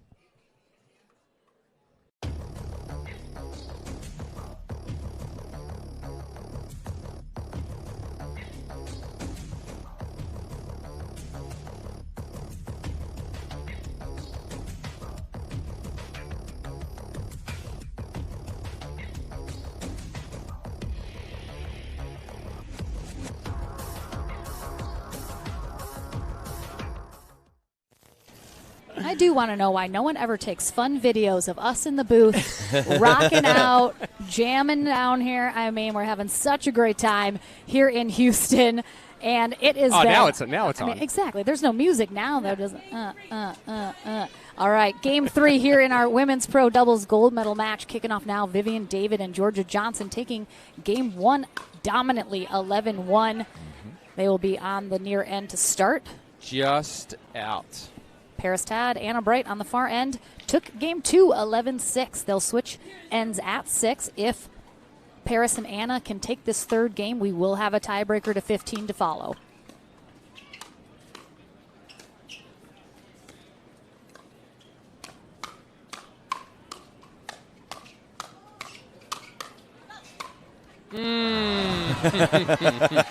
She just took it. She got a smile on her face. It's funny. And a nice shout out to Chad, who said that he was expecting Paris and Anna to fire away more in Game 2. And it was very structured in Game 1, and Vivian and Georgia just didn't give him anything. So if it's structured and you're winning, you want to stay structured. If you're not winning, create a little chaos, and that's exactly what they did. Oh, thanks for the shout out there, Adam. Mm-hmm. Knows what he's talking about every once in a while. Occasionally we do. What do they say, a broken clock is right twice a day? Yes, yes. Again, it was on this end of the court that David and Johnson dominated in Game 1, so we'll see if they're able to possibly get that end change in the lead. Oh, boy.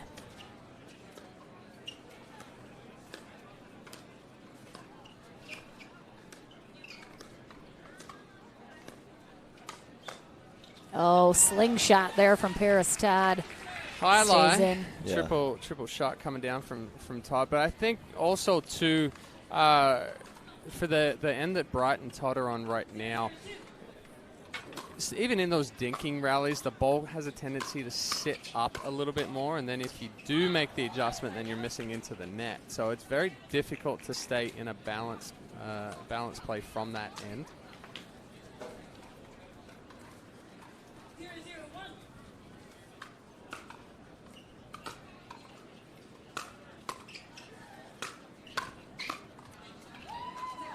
Right at the feet. Perfect spot. Side out battle. No points scored yet. Game 3.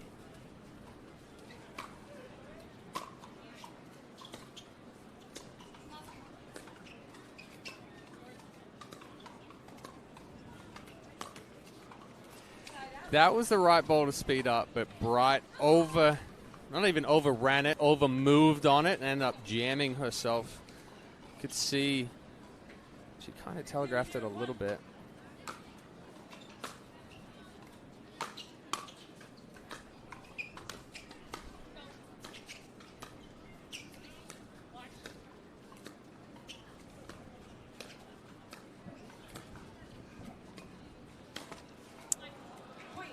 A little confusion in the middle there. Both ladies looking to speed that up, neither getting a good piece of it.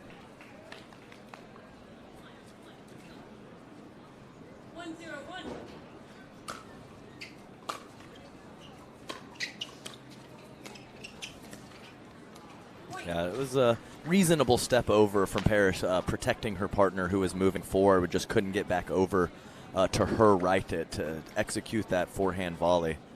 So nice placement from Viv and Georgia on that previous point.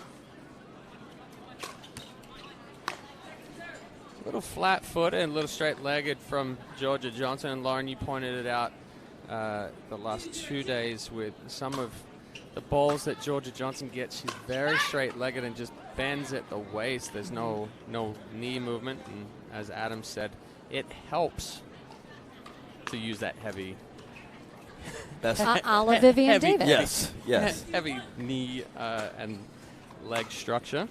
I mean, it really is two opposite sides of the coin. Vivian David just so low almost at all times, and Johnson just a little too upright. Yeah, my point with that one is when we do stay a little straight-legged and we just bend at the waist, we have a tendency that ball gets a little too close to the body, and in order to hit that, we have to upright ourselves, and that ends up popping the ball up. And that's the typical miss that we see from Georgia Johnson, is that ball getting too close. Nice coverage. Yes, she can do that, though. Yeah, decent. But I think what happens is when you get older, if you bend at the waist too much, your back will tell you that later the day. So I guess at 16 she doesn't really 16, realize it. Yeah, she can't tell you. Yeah, she can't tell yet. I'm not using my legs as much as I should. I saw her wind up like she was going to do it again. Oh yeah. No, and it looks like Paris knew as well. Yes, she did. She was ready for that one.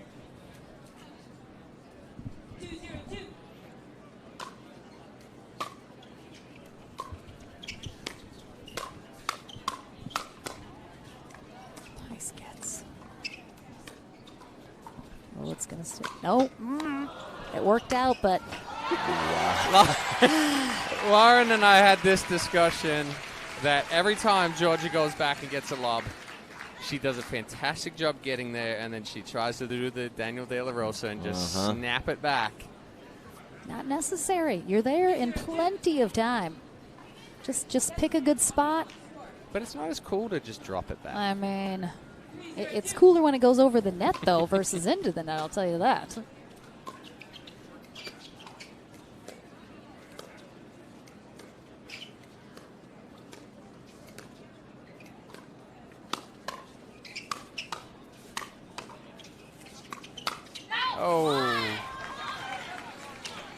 Yeah, Vivian reaching for that one, but just some of I can't tell you how hard some of these balls are hit, and all four ladies just neutralizing offense. I mean, so many times throughout these points. It's just so impressive. That's why the ladies are oftentimes more fun to watch. The things that they do and can accomplish within one rally. Just so impressive. Oh, the net cord. David was ready for it, but tape throws that off.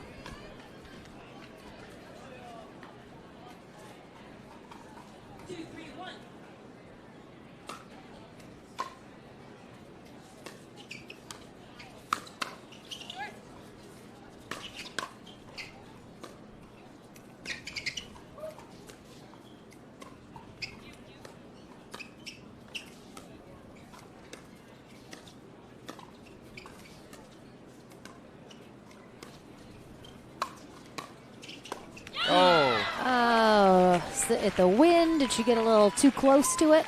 Well, I think she saw David slide over. She was trying to move a little bit faster to get full coverage all the way over on that other side of the court, and yeah, ended up running into it and jamming herself.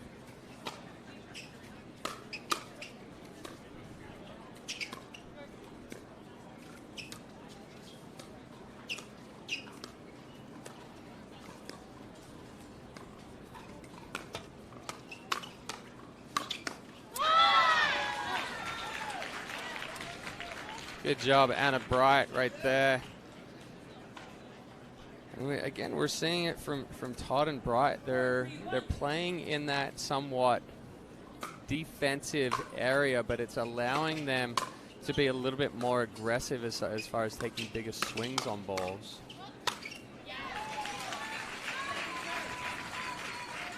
Good set up there from David.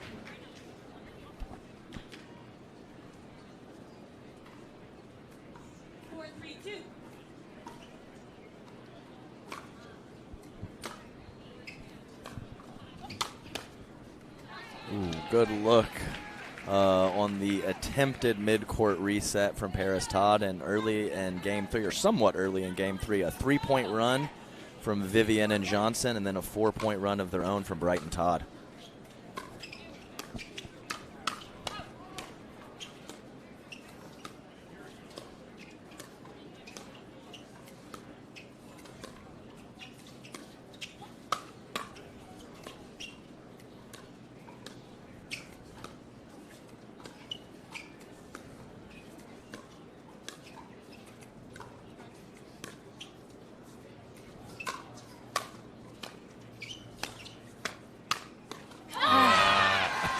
And again, that's such a good set. And it's not, Johnson got that back, but again, the drive doesn't set them up for anything after that. It puts them at a disadvantage. So I'd like to see her drop it simply to give them, just get back into the point. Treat it like a third shot drop in transition. Exactly, just get back up, reset into it, and that, because she drove that ultimately, I think, was what made them lose that rally. Yeah.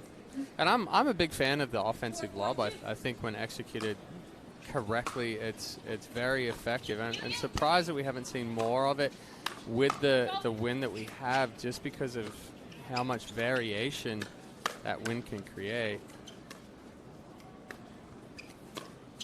That's long. Well, that one was rushed. That was a forced attempt there. Not the best ball. And I think that's 4 of 5. For her now on lobs, so certainly not the worst position, and definitely something that can be a good offensive weapon, like Chad said. But I do think the last couple, she obviously missed the last one, but the one or two before that, Georgia and Vivian had a head start moving back. Yes. So they're a little more ready for it, a little more reading that shot. So you have to make sure your frequencies don't get too much and give your opponents that head start. The wind has dropped down by almost 20 miles an hour. Huh. Yeah, I mean, and it's still that significant. I mean, do you even tell? I mean, it's hard to say, but we do have a timeout here from Bright and Todd, and Johnson and David looking to get that 6th point to trigger the end change here in this third game, hoping to avoid that tiebreaker to 15. But if Bright and Todd take this third game, we will again have our second tiebreaker match, as we saw in our men's singles. So, Lauren, I got to talk to Mama Bear Julie Johnson before the match. Yes. I got a couple fun facts about Georgia. Yes, she please. apparently is a fantastic cook, and when she was younger, younger than 16. Yeah. She hated dolls but loved stuffed animals. So there you go. Look at you, Adam Stone. We have that in common. I wasn't a big doll There you person, go. but man, I still love myself some stuffed animals. Yeah, and I know JW started playing pickleball before Georgia. She was a little hesitant to get into it, not really feeling it, and eventually, was won over. But Yeah, she was. We remember being at Veterans Park in Naples, and the Johnsons were living near there at the time. JW would be out there hitting with his dad, and George is kind of like, don't want to do it. I remember seeing JW hitting the ball and be like, all right, if this kid doesn't play pickleball, it's a shame, because he's always just so smooth. And he was already at, 14 or so at that time, 13, 14.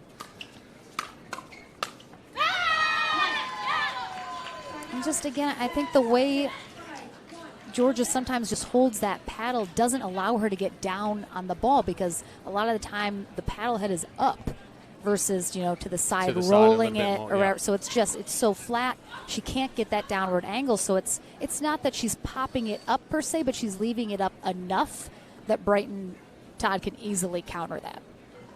Yeah, and a nice kind of not necessarily coming in hot, but some really good forward movement there from Todd, who, if she hesitated for a second, wouldn't have been able to be offensive with that ball, and she ended up with a really good two-shot combination to trigger the side change. And so Brighton Todd overtake them to get 6 first, but again, extremely close third game here in our women's pro doubles gold medal match. Our men on deck next. We will see big brother J.W. Johnson and Zane Navratil take on Deckel Barr and DJ Young. Young and Barr coming through the winner bracket into that gold medal match. Good spot. I'm fine with it. It was the high part of the net, but Georgia Johnson definitely transitioning. So if that ball went over, it would have been a good spot for them.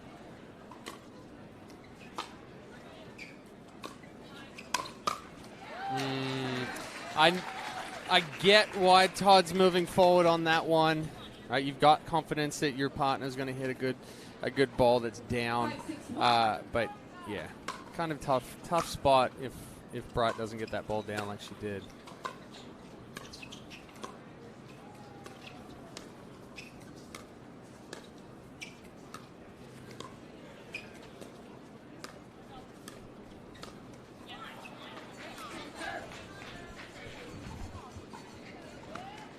Give her the classic commentator, uncharacteristic miss from Vivian David. The rare miss. Yes, for sure, especially on that inside-out backhand, one of her favorite shots. Okay, a little middle opening taken advantage of by Georgia Johnson here. Have not seen an up-the-middle shot yet in this entire match, I don't believe. At least a successful one, I should say.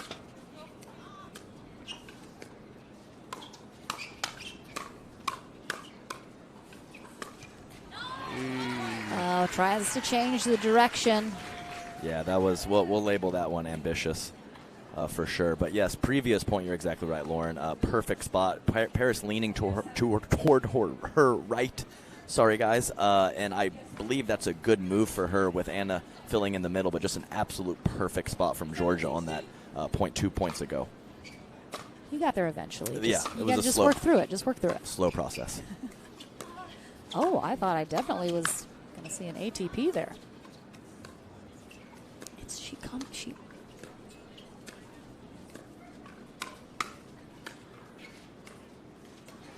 Yeah, Bright was trying to wait and allowing that shot to develop, but recognizing that the ball wasn't quite getting outside the post to hit that ATP, so instead rolled it back cross court. Timeout here from Brighton Todd as Johnson and David have retaken a 2-point lead, and as I like to say, they're running out of runway here in this match. So getting down to do or die time here for both teams. Vivian and Georgia need to take this to avoid that tiebreaker, get that undefeated gold medal. For sure. And what are they on a 1 or a 2? Do you know? I'm not sure. I remember either. Is it time for us to get you a shirt, Adam? I think a 1. Is it time for us to get you one of those shirts? Yes. What's the score?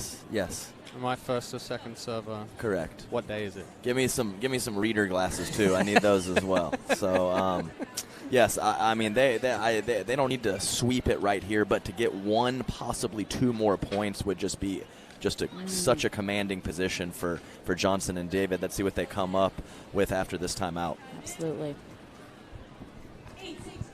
Oh, second server. I was wrong.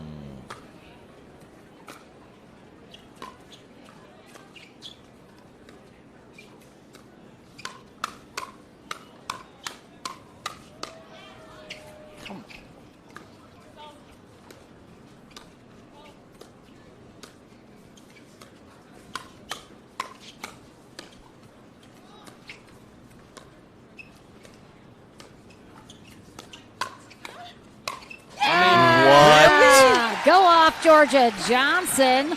Really? But the gets by Vivian David in the middle of the point, keeping them in. I mean, both of them. That's one of those absolutely both partners stepped it up when they both needed to. Shared the accolades. In the that glory of that is both of theirs without question.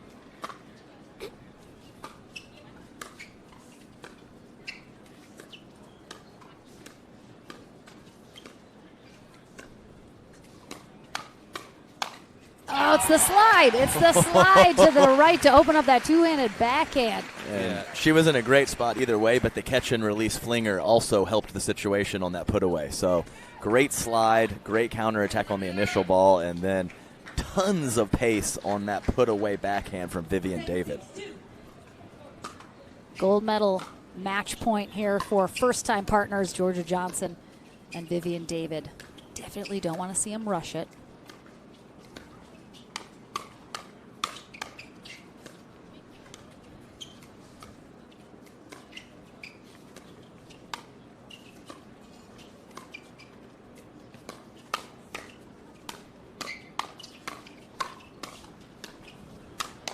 Oh my gosh. Todd getting fun of. That's it. Yes. Second time she's done the full for leg. That was a DJ Young. And That the was Jeff a DJ Warnick, Young. too. Yeah. Now, Oh. she better be careful. You might get lightheaded. Occasionally when you do that, A you little spacey. got to be careful.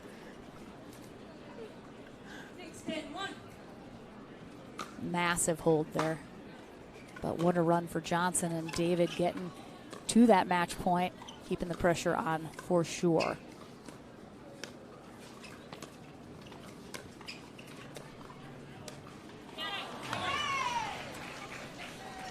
Good ball control from Bright on that one. Was really stretched out.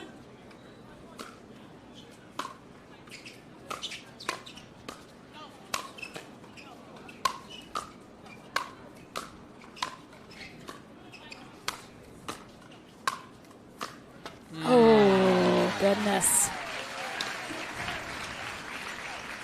I think good pressure from Johnson and David on that one. Todd doing everything she could to stay in it. That ball's going to sail deep. Little tightness. We saw that yesterday in the winter bracket final for them.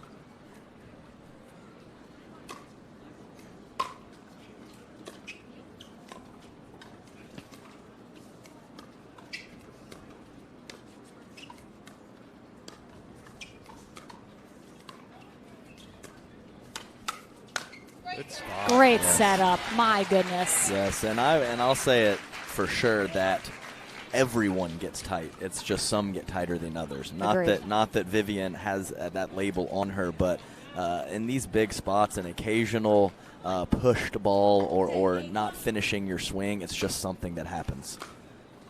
2 more opportunities to close this out and take a gold medal.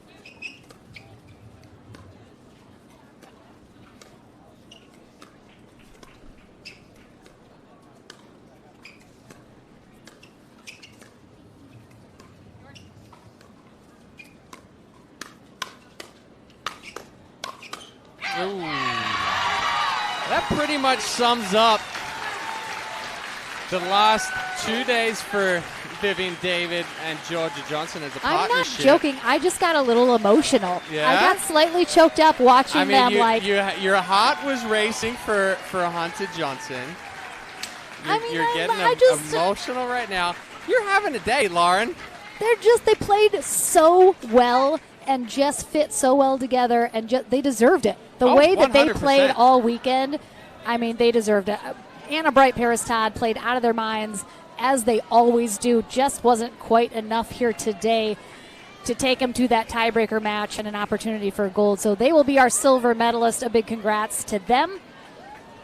We're into the Franklin studio if I can collect myself after this, and then our men's doubles match coming up next. Deckel Barr and DJ Young take on Zane Navertil and JW Johnson right after this. The APP Sunmed Houston Open, brought to you by PowerPlate, the official recovery tool of the APP Tour. By Selkirk, an official paddle sponsor of the APP Tour. Sunmed, the official CBD of the APP Tour.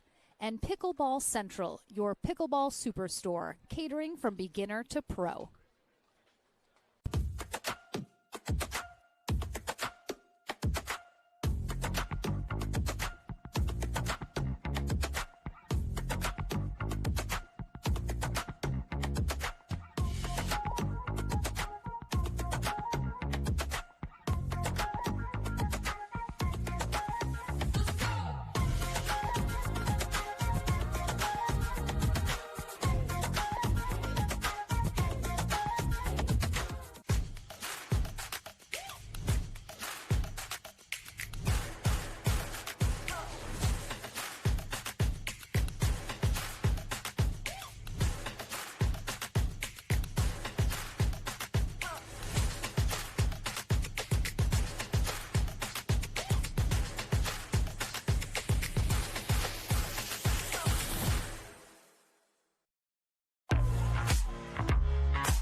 Back into the Franklin studio, Laura McLaughlin here with our gold medalists here in women's pro doubles, Georgia Johnson and Vivian David.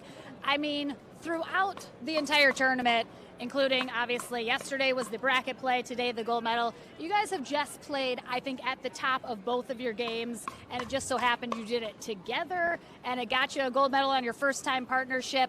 I mean, we talked a little bit yesterday. You've already mentioned we're going to see this possibly in the future. I think we have to. We want more of this. Are we going to see you guys maybe next year a little bit more pairing up together? Yes, yeah. Stay tuned. I love it. I mean, they went to 3 again. That wind always a factor, as it has been all weekend, so that's playing a part in it. Coming into today, you've already faced them once. You knew what got the job done the first time. What did you guys talk about in terms of what went well in that match, maybe anything that you needed to adjust coming into today to try and have that same result?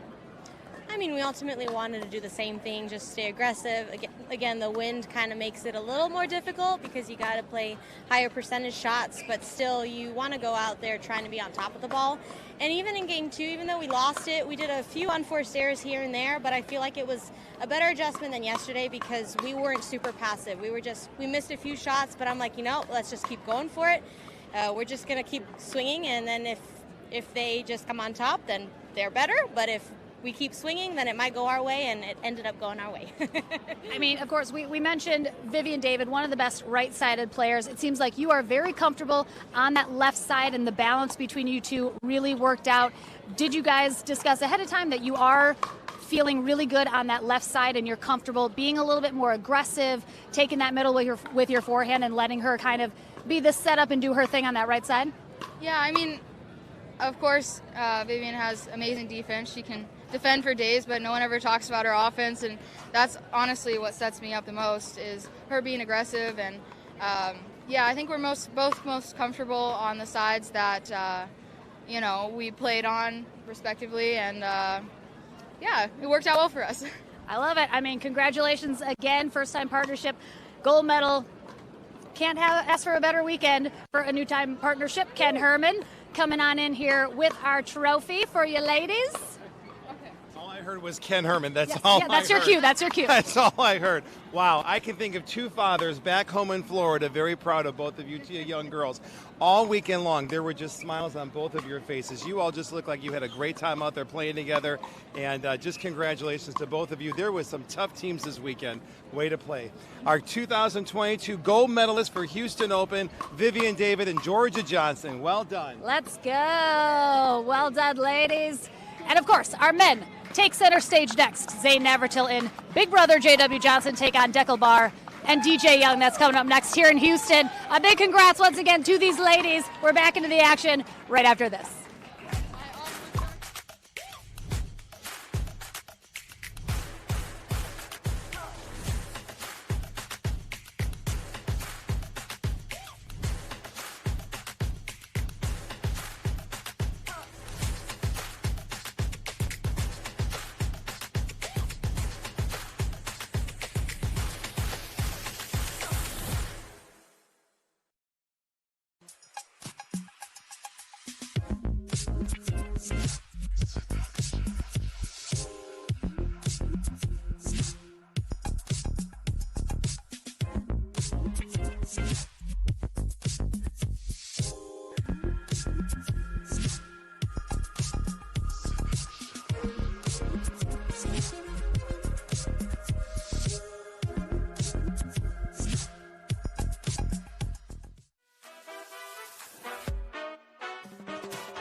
sugar setting sun into our wildest dream. Follow me into our wildest dreams, our wildest dreams.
Back flying into Houston, Texas for the APP Sunmed Houston Open and Championship Sunday. We have our fourth of 5 gold medal matches coming up right now at Memorial Park Tennis Center. DJ Young and Deckel Barr will take on Zane Navratil and JW Johnson. Again, these two did face off in the winner bracket final yesterday. Ultimately, Deckel Barr and DJ Young winning that in an extremely close match, 8-11, 11-8, 11-8. Doesn't get much closer than that. DJ Young, 22 years old, originally from Oceanside, California, now in Dripping Springs, Texas. Grew up in Spain, though, where he was a extremely high-level junior tennis player. After coming to the States at 14 years old, was top 20 in Southern California. Did not end up attending college, so no collegiate tennis career, but still very high-level tennis for him. His partner, of course, Zane. Excuse me. I was like, that's not. You're jumping. That's not. Excuse me. Deckel Barr, 29 years old, also in Dripping Springs, Texas, but originally from Israel. And he was there pretty full-time until only a couple years ago when he made the full-time move to the States during the pandemic. Played professional tennis, ultimately a top ranking in singles of 593 in the world. He is the co-owner with Ben Johns of Pickleball Getaways and Pickleball 360. Attended some college in Israel, was able to come here during the pandemic as he moved online with some of those courses. But I think it's Adam Stone that ultimately really got him full-time into pickleball. He'll tell the story. I am the reason why he is here. Yeah, so 100%. We'll just leave it. I mean, playing with you really takes a commitment and a lot of training. Right? It does, indeed. Needs to take a lot of court. So I'm very excited for this one. I've probably played 60 or 70 tournaments with Deckel, and I've probably played against everyone else on the court 30 or 40 times. So very comfortable with everyone's game, and I have no doubt the boys are going to put on a show for us. Absolutely. J.W. Johnson, 19 years old, in Boynton Beach, Florida, with the Johnson family, as I mentioned, with Georgia. Attended a tennis academy for his high school years, but also foregoing the traditional college route to focus full-time on professional pickleball. Zane Navratil, his partner, they have teamed up before. They've gotten a gold medal both times previously, so a lot of pressure on them to go for that double dip. 27 years old. Zane now in Austin, Texas, originally from Wisconsin, though, where he attended the University of Wisconsin-Whitewater for his collegiate tennis career. Moved here with longtime girlfriend Jennifer Schmidt, who was Miss Wisconsin last year. And he actually is one of the few full-time had a real job players out here for a minute. About less than a year, worked for Deloitte as a CPA and quickly decided, not for me. Ooh, good pressure from Deckel Barr right there. Yeah, making pretty good money as a CPA. I mean, he had a big boy job. The $50K he got this year in a couple events. Yeah, well, that was just certainly helped. In 6 days. Exactly. So, again, 3 Texans and a Floridian. Mm-hmm. Deckel Barr and DJ Young have played one time previously together. Didn't have a great result in that, but, of course, undefeated into this gold medal match for them this time, so certainly a better result.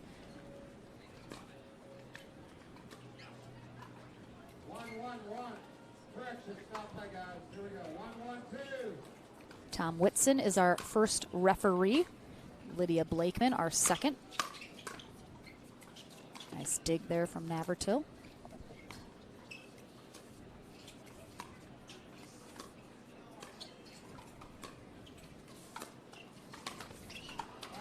Very interested to see DJ Young and Zane Navratil. Zane Navratil playing more on the right than DJ Young has with his 1 second after this point.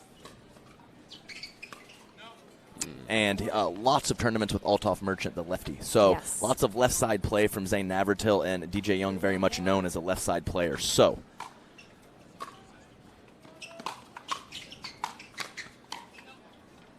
obviously the left side guys, J.W. Johnson and Deckel Barr, huge factors in this match, but they know their roles. So a little bit new for Zane Navratil and definitely for DJ Young. Real interested to see how they react to this new situation. And we did see a switch at one point yesterday. Deckel sliding over to the right side. DJ Young going back on the left just to try to give it a little different look and get some familiarity back for DJ Young. And Deckel played on the right a few times when he played with JW. Mm-hmm. Yeah, that's. I mean, I wouldn't say that's shocking to me, but I would be surprised. I think things are going to not be going great for them to make that adjustment or that switch again today.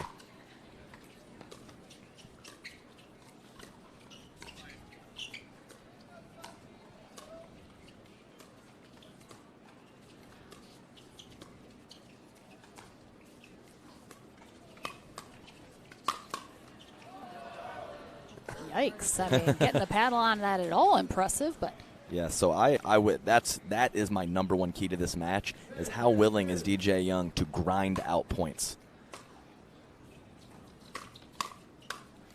good poach from Navratil. Yeah, nice shake and bake. DJ Young, very much known as a trigger puller and a offensive player, and he needs to balance that out with some grinding. Zane Navratil, very willing to grind, much better on the dink game and the consistency in his game. So definitely not out of the realm of possibilities for Zane to be a rock over on the right side.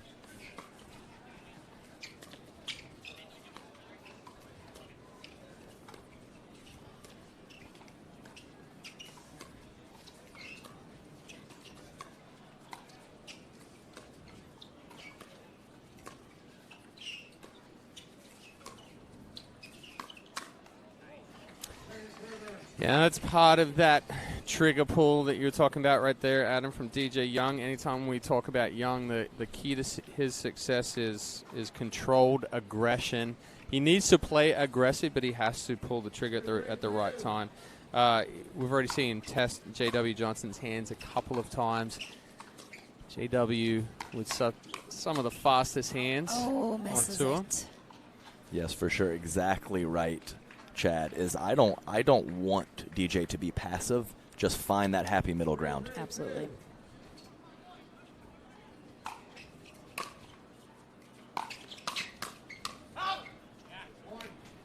I actually mentioned it to Chad yesterday watching them play, and the group that I went to dinner with last night included DJ Young, and I actually asked him, does he feel like playing with Deckel, who he very much considers a top-level talent, his peer, someone that's at a high level along with himself, does that balance him out more? Does he stay more mentally focused? Does he know he has to raise his game to keep it in line with Deckel's? And he said absolutely. He's played with some people that I think were a little lower level partners compared to his ability, and it's been tough for him to kind of stay in it and can get a little frustrated, but I think he's been extremely mentally balanced playing with Deckel in what we've seen so far.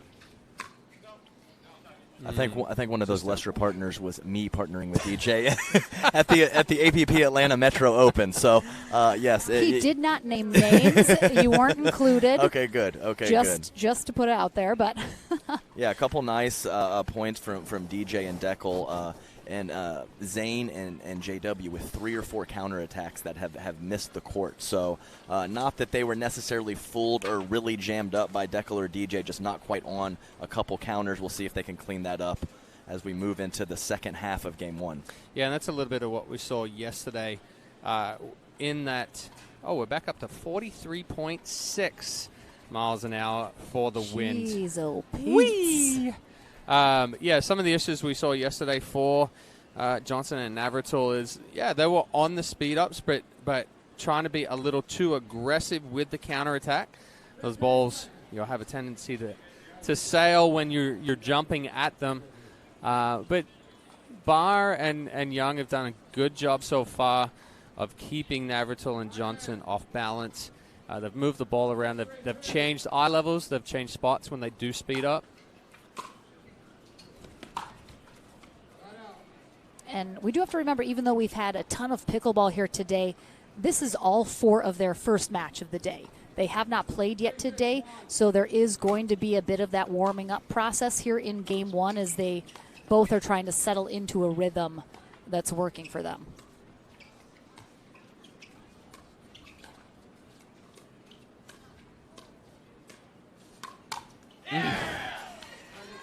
I mean, you think he's so tall, he's such a big target. Before he ducks right now before Navratil's even hit it. Yeah, he's ready. He's waiting for it. Recognizing that DJ Young's ball floated and there's not really anything but an attack coming.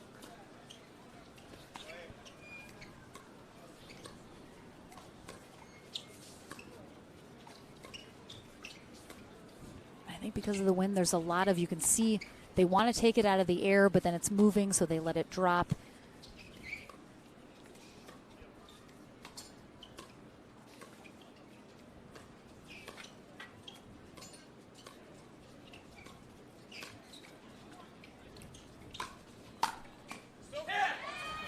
Yeah, really good lob, and I think that's a great point, Lauren. I think that's one of the biggest factors with the wind is getting stuck in between with the taking the ball out of the air or letting it bounce. So it's very difficult, and if you get set too early, you're going to be in trouble.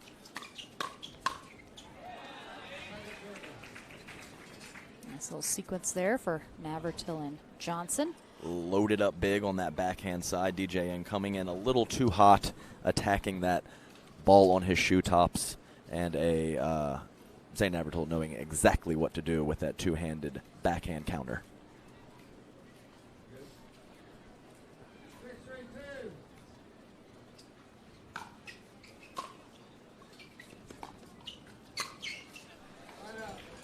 Yeah, too easy for Johnson up the middle there.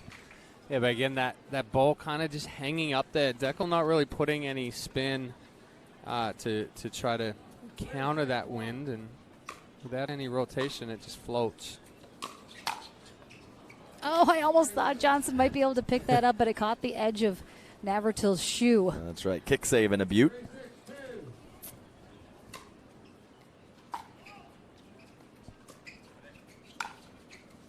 Oh, that died. Didn't even come up at all. I don't know if that hit a soft spot on the court or some. It definitely hit something for it to stay that low with how heavy topspin bar had put on it. Yeah, Zane checking the ball, wanted to take a look at it.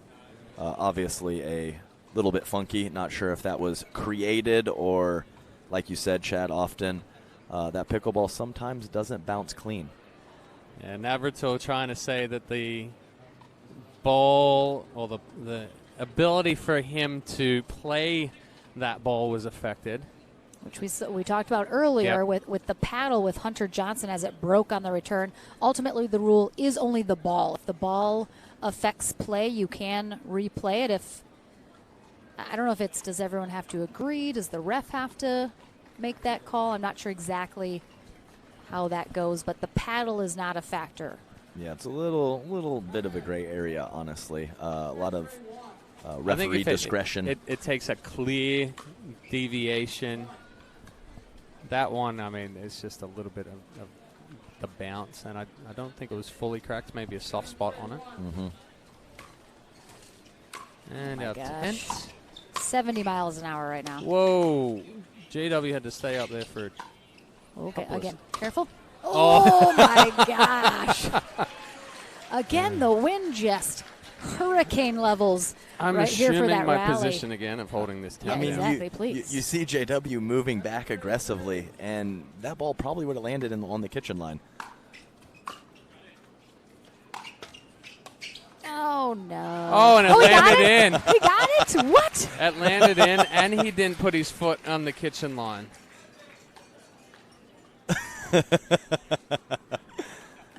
Nice.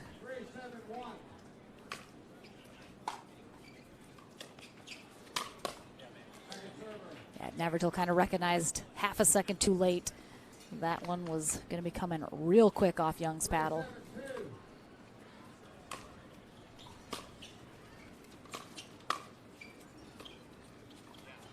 Yeah, you're right, Lauren. I think Zane a little aggressive with his court positioning. I'll tell you what, DJ Young, one of the best finishers with that really loose arm when the ball goes up high.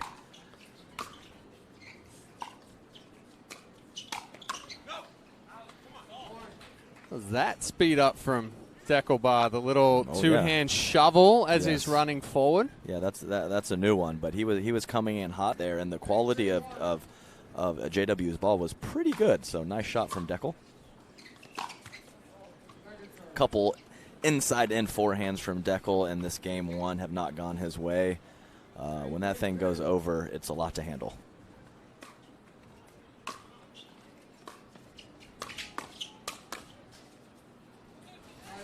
Yes, nice job changing his spot there from J.W. Johnson, who jerked that previous backhand at Deckelbar coming in, this time taking it straight ahead at DJ Young. I think that was the right play. Yeah, and a little too much aggression from Young coming forward on that one, too, trying to crash too hard. Oh, come on. Even Boss surprised himself on that one. You saw the reaction. Yeah, okay, I'll take that. That Absolutely. worked. Got a paddle on it, went back past you.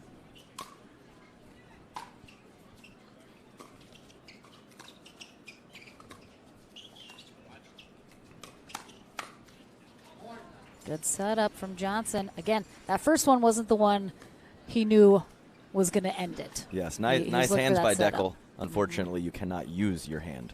Yeah, exactly. Got to be a paddle.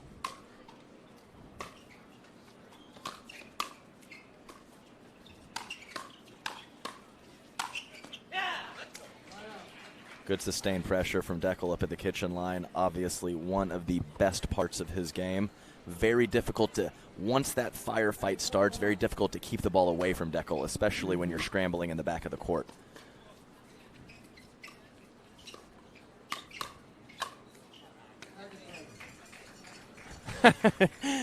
Navratil saying, good fake partner. We see JW trying to hit it, but blowing away from him. Navratil there to finish.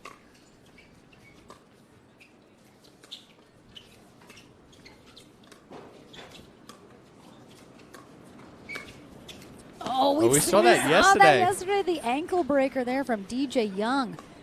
Reaching in, taking it early, heavy roll, and once it hits, it just speeds up. Navratil, as fast as he is, not able to catch up with it. Good leave. Same guy. Yeah, same guy.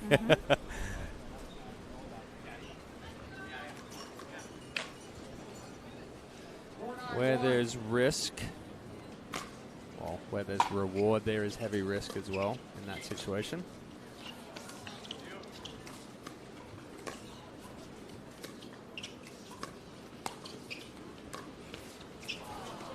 The old Ernie Dink from Deckel. Yeah, I'm glad he has that. He's developed that the last year or two. Before he just hit it really hard into the net. So good adjustment by Deckel. Yeah, tough break with the leg cord popping up right to the Deckel bar forehand. Johnson definitely struggling with his third shots right now. Can't find that balance. He's left a couple up. He's left some into the net.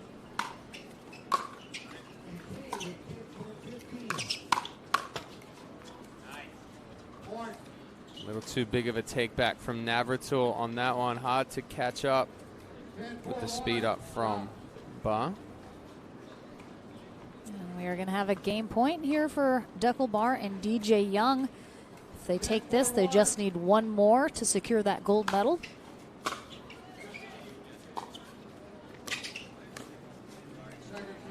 I'm okay with that, though. I understand he missed that one, but I think he has tried to punch that ball from the midcourt a few times in this game one, so him trying to take pace off, I think, is the right decision.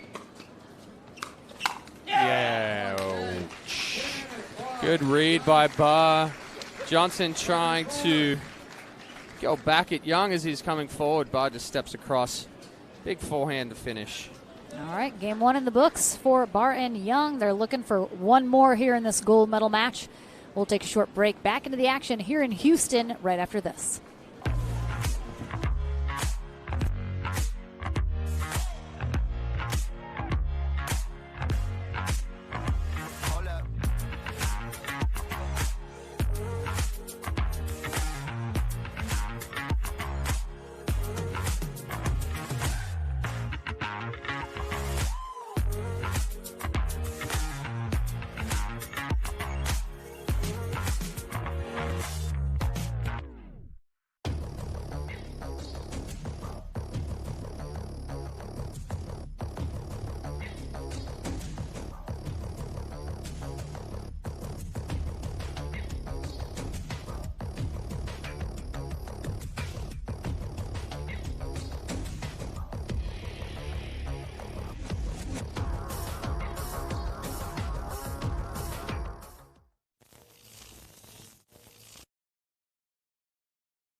Welcome back.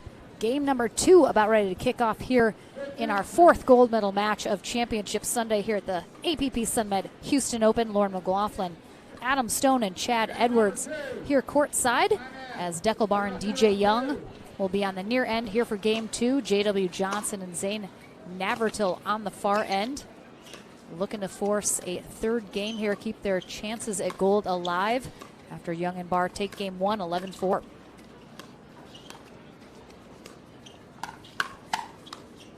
Yeah, nice hands from Deckelbar, and great job, I think, of DJ Young, who tested JW's hands unsuccessfully a couple times early on in game 1, but the consistency of his play and his decision-making in the heart and the end of game 1 was phenomenal.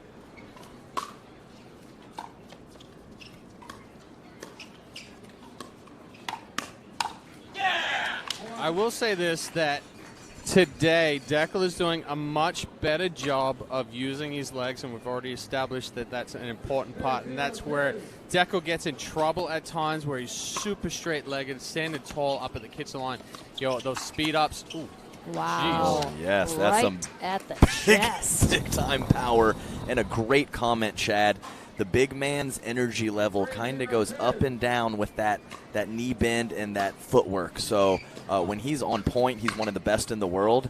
And when he stands a little straight up, sometimes he struggles. So to see that throughout the entirety of game 1 and here early in game 2, it's just a great sign for DJ Young and Deckelbar. I'm just getting sort of flashbacks of Simone Jargin and Andrea Koop yesterday. Yeah. We know as a team they are successful, gold medals just under their belt nonstop, and they just were off yesterday. Nothing was happening for them, couldn't get into a rhythm, and that really feels like how Navertil and Johnson are struggling right now. Yeah, it's a big a big factor is the wind, and we talked about it, throwing off the timing, throwing off the rhythm, and when you just can't get into that feeling or that groove that you need, it gets very frustrating. Good reach in from Young. I think he reached about as far as I would have on that one, eh? No? Yeah. Same wingspan. Absolutely. Same wingspan. If you were standing halfway inside the kitchen. If he was holding you.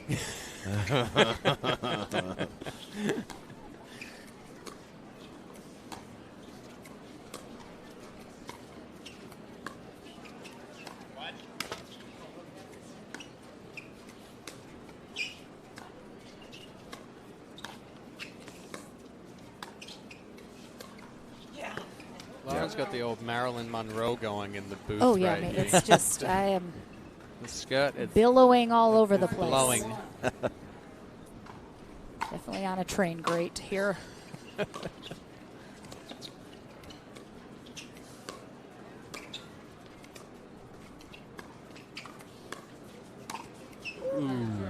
Yeah, Deckel loves that inside-out forehand. A little ambitious on that one, about knee-high. But a good shot for him in general. We'll see if he continues to look for that.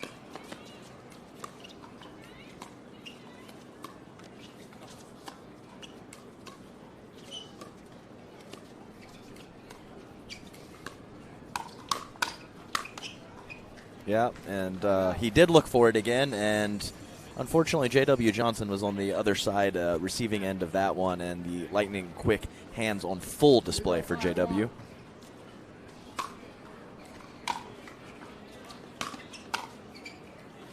Just wide from Barr, and yeah, we saw J.W. kind of step it up a notch on that one. He's been relatively flat. Yeah. Hasn't been pressing the issue in the middle or closing that gap and putting any pressure on. So something that he definitely needs to do is step in and be a little bit more aggressive as far as going for that ball.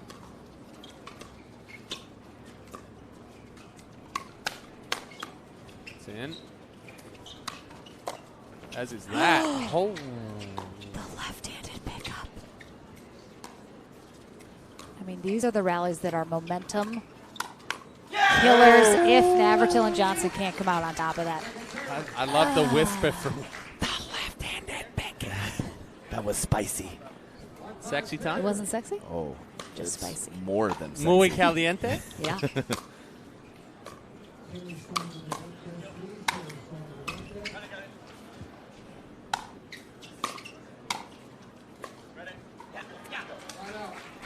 Great pressure. Way to keep on it. Obviously letting off a little bit on that last one because the defensive lob was so high, but great sustained pressure from DJ and Deckel. We haven't had a timeout this entire match. I bet we don't have one. And I don't like that. I mean,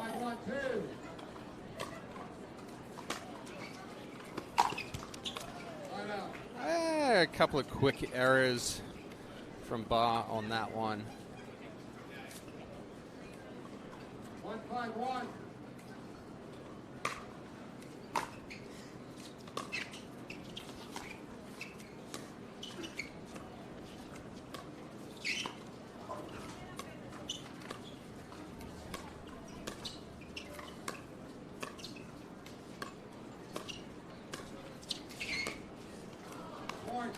Better job by Navratil right there.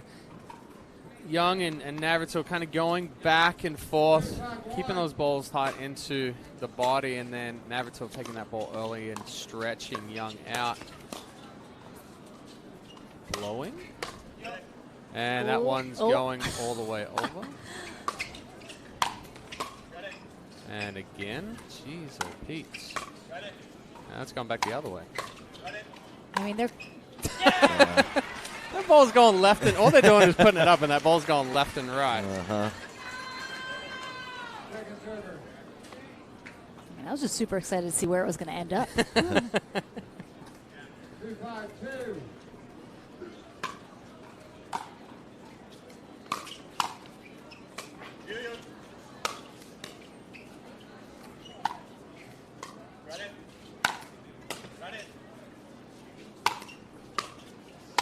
I mean, that's what they're hoping for. They're just chucking them up, hoping for the error. But what a pickup from Johnson behind Navratil, as he had already given up on that. Kept him alive. Way to make me look good, guys. About 2 minutes after I say no timeouts, we got a timeout on the court. But I can't describe to you how difficult it is. I mean, you have J.W. Johnson and Zane Navratil, two of the best movers out here, and court coverage is incredible, especially when they're scrambling in the back of the court. So you know you have to be perfect with your shot, and you know it might take 5, 6, or even more to put it away. So great concentration on a couple of the previous lob points, and they were unable to capitalize on that last one with the error from Deckel Barr in the net. And to be fair, I meant we won't see a timeout from Navratil Yeah, and right, Johnson. right. Barr and Young smartly take a timeout as they feel a little momentum starting to pick up, but I was afraid Navratil and Johnson kind of had resigned themselves to the outcome of this match. So much pickleball still to be played. It's only 5-3 here in game 2. They're only trailing by 2. You know, got a little something going here. We mentioned it, the energy has been so low from them, and they haven't been able to get anything going. I want to see them fight. I want to see them fight for it.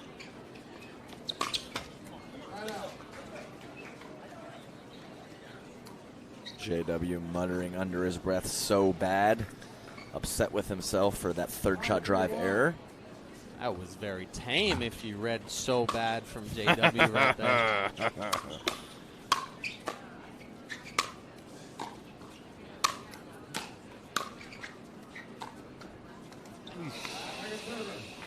I mean, they're making him hit one more shot. 532.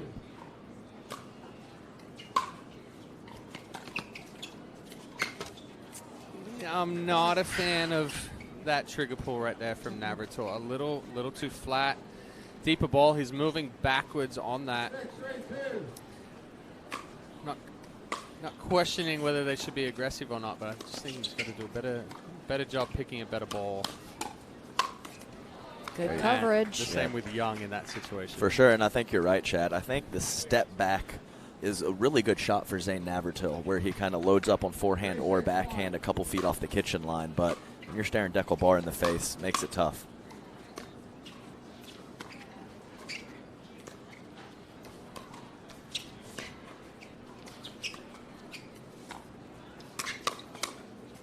Wow, great hands from Johnson, and not only does he get a paddle on at that angle. He changes the angle, changes direction. Yeah. And so tough when it's coming so fast. let's be clear, that initial counterattack from DJ Young was very good. Oh, yeah. And JW Johnson on it.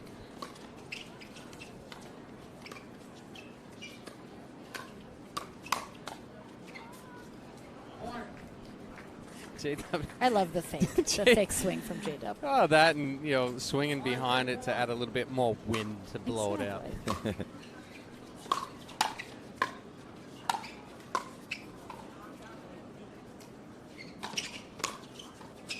Yeah, good decision from Barr.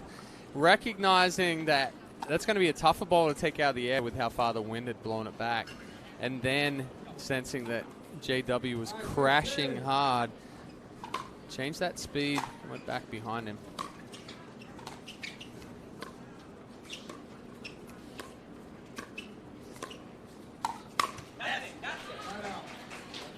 Yeah, great job from Deckel Barr of creating some topspin on that ball and somehow forcing JW to hit up on the counterattack.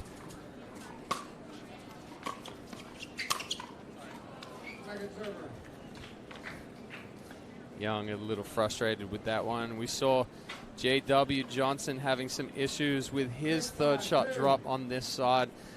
Staying up a little bit, Young having that same issue. Kick save into the crowd. Oh, that's a left-handed snag. I like it. That's how you know the crowd is into it and they're paying attention, because they can just snatch that ball right out of the air as it comes flying off. Barr's foot. Couple nice kick saves in this match so far.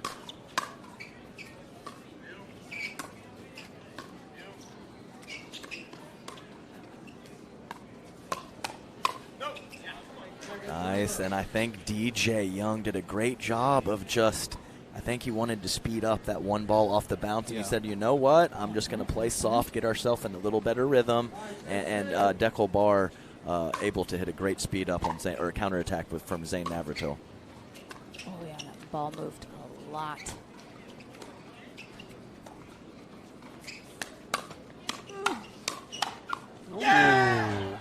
Hands battle from Young and Barr. And, yeah, I think that goes back to what Lauren was talking about there, Adam, with DJ Young, is he's comfortable with Deckel as far as being that high-caliber partner, and he's not having to take as many risks. He can calculate his risk-taking a little bit more. And that's right. And in Atlanta, he would have sped that up. Oh, yeah, for sure. For sure. Yeah. For sure. You guys, yeah. He wasn't going very deep into points before he was pulling the trigger.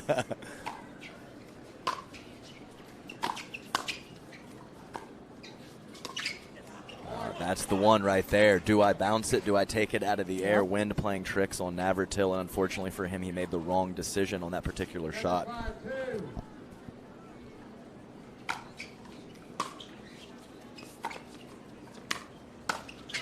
Oh, boy.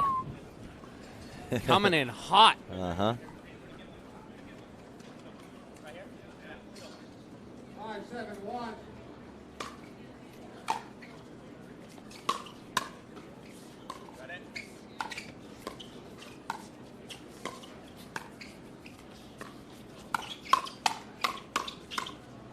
Wow. I really like that combination. But again, it comes down to Deckel using his legs. Yes, for sure. And, I mean, two incredible gets from Zane Navratil early in that point, but the big man's hand's just too heavy.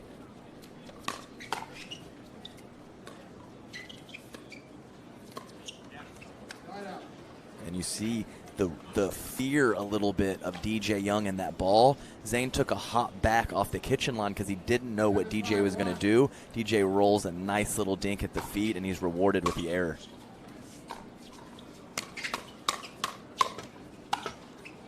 This is what I'm talking about. This should 100% be a timeout. Navratil, 2 errors into the net.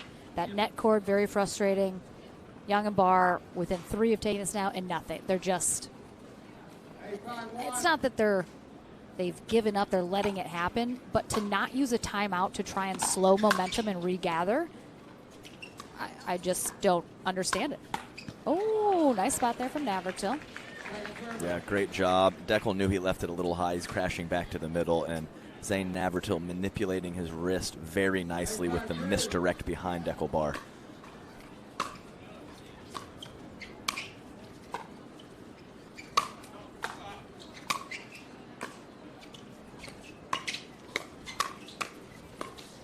Great pickup. Good reset. Ooh. Oh my goodness. I'll tell you right Almost- now, Chad, I've played 60 tournaments with that man. I've never He's seen him never reset seen that ball. reset. Exactly. Exactly. Usually he's ripping that ball like the one he just missed.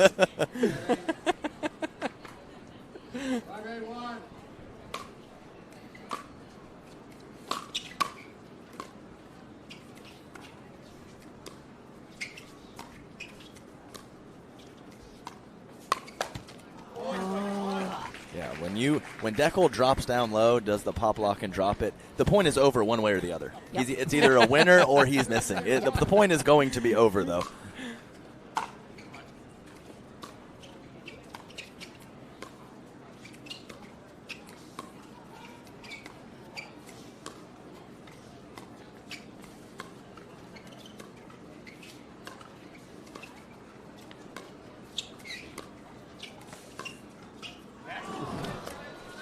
Great grind from DJ Young, playing the role to perfection, not getting trigger happy. I love to see this play from DJ.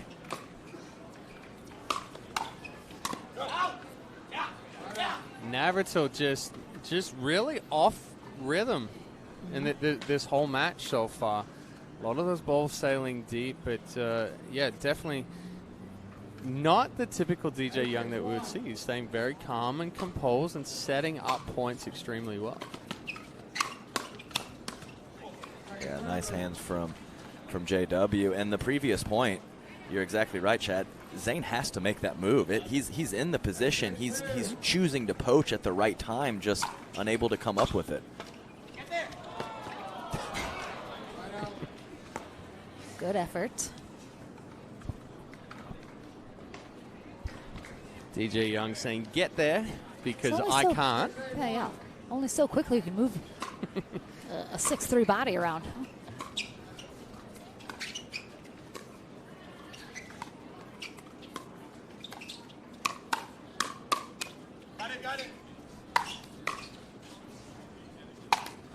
Got it. The bounce. Oh, that was over, and then the wind blew it back. Yeah, just Gr- tough. Great slide over from DJ Young in the heart of that point. After Deckel hit a hard ball, DJ was sliding almost as Deckel was hitting it. Great court positioning to hit that backhand counter, DJ.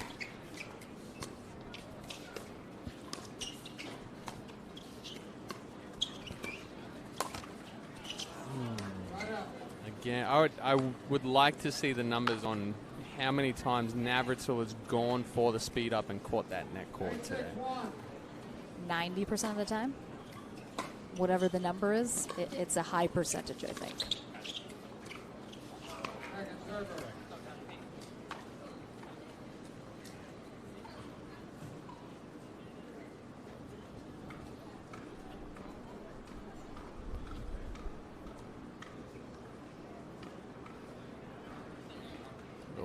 Little towel off here from DJ Young. 862.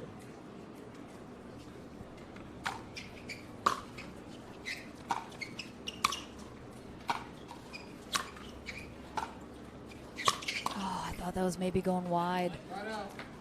That works out for Johnson. I was thinking maybe Deckel could keep it away from JW on those 3 drop attempts, but choosing to go back to the same spot.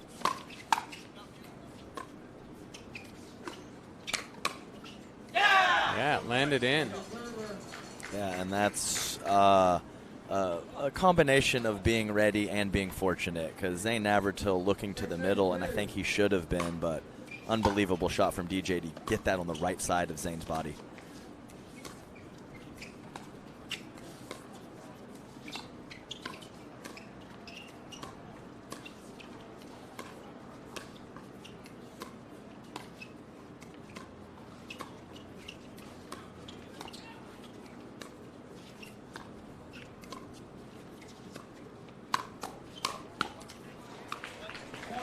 he clears the net on that speed up. Yeah, and here there was a little flinger catch and release from Deckel. So for Deckel to hit a forehand counter and fling it, and JW to be there in the middle with his forehand, crazy hand speed from J-Dub.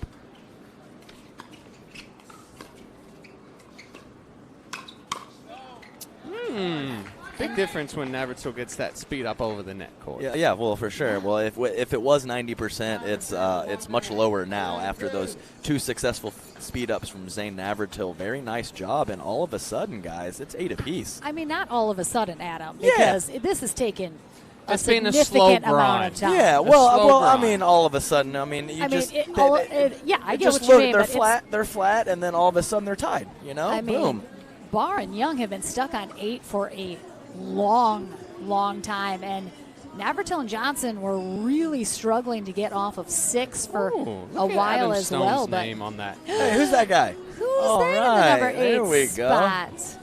go. Love it. But see J.W. Johnson in that first spot. Navratil 5 trailing behind him at 6, DJ Young. And Deckel Barr in the 3rd spot. So all 4 of these guys in the top 10 on the standings list.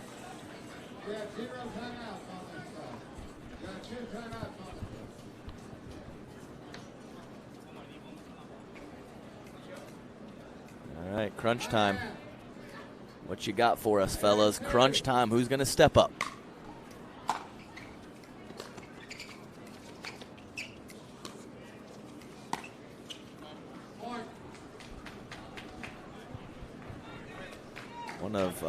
Definitely Deckel's been using that 2-handed speed up more frequently. Haven't seen it too much in this match, but sailing that one long. Oh my goodness, this is unexpected. Error after error. Yeah, Deckel just kind of chuckling to himself, not exactly sure what happened. After a pretty good drive from Zane Navratil.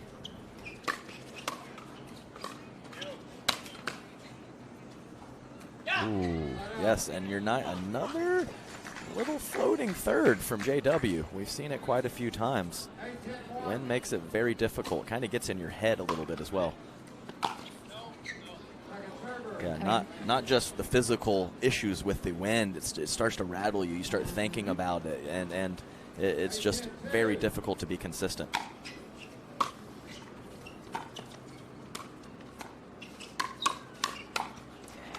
I mean, this is more mistakes or errors or misses that Barr and Young have had in these, past 5 rallies than the entire match. And Navratil and Johnson, I'm honestly surprised that we might be going to a 3rd game.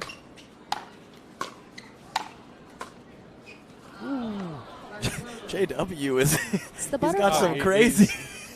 Lauren likes to call it interpretive dance. He's trying to curl the ball, shape the ball, big wheel it back in.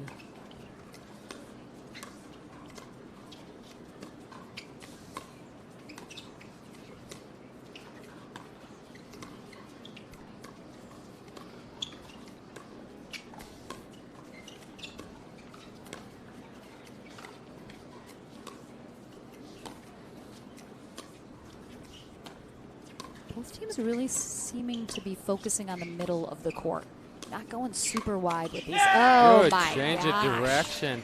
Yeah, that middle ball and keeping it there is not allowing them to create the sharper angle coming back, similar to what we were talking about in singles earlier. So you go wide, you're allowing your opponent to go wide back at you.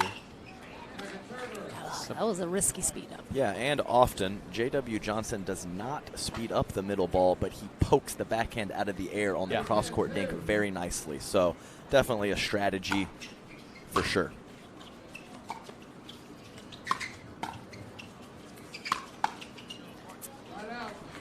There's the step back from Zane Navratil, picking a very good spot. Yep. Deckel Barr with a reasonable drop on the first ball, but Zane sticking with the offense, and he's rewarded.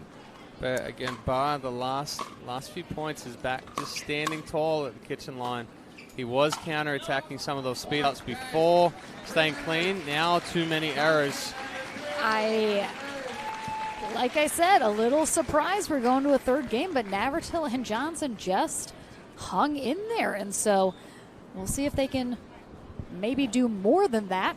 Get a little offense going here in this third game. Try and force that tiebreaker to 15 in our men's doubles gold medal match. We're back with game 3 here in Houston right after this.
All right, welcome back, everyone. About to start up Game 3 of this men's pro doubles gold medal match, and my colleague Lauren McLaughlin was saying that the boys on the near end in the starting this Game 3 were a little flat and almost looked hopeless midway through the Game 2, and all of a sudden, pickleball is pickleball, and they claw back into it and take Game 2, and they have a fresh, even start in this gold medal match, and I'm a little surprised as well. I thought the runaway freight train of Deckelbar and DJ Young was going to seal the deal in Game 2, but great play from JW and Zane to get back into it, and here we go.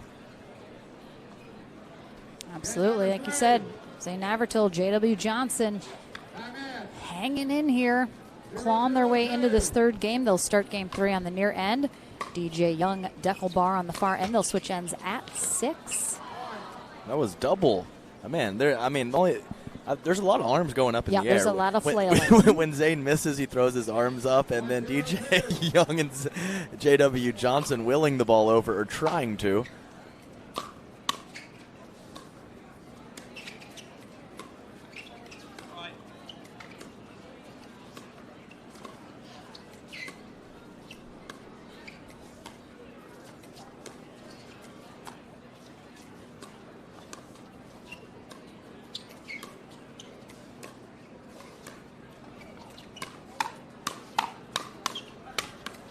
Okay, hands.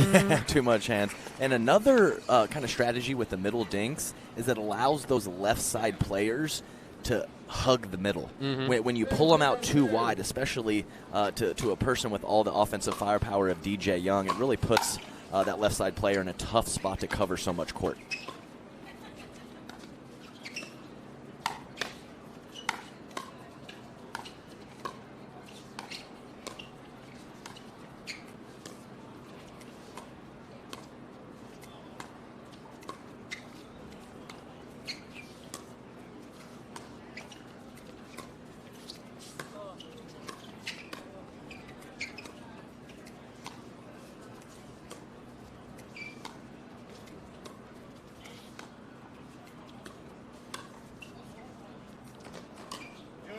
That was almost a paddle to the face. Yeah. Some late communication from Zane and JW, and a beautifully disguised lob. Just absolutely looked like a dink until the very last second. A couple of those from DJ Young in this match. Very nice.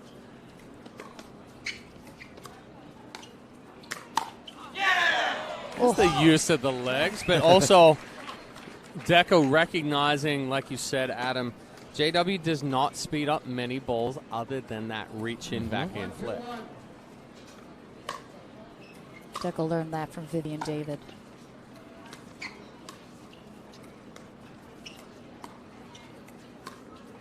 I still think David's got stronger legs than Bar does, though. I mean, I think she could probably like leg press him. Yeah, I'll tell you what, guys. I would go out on a limb and say that if J.W. Johnson developed a couple quality off the bounce attacks, he just might be the best player in the world. Oh, yeah. Oh! I hope Zane's voice just got even higher.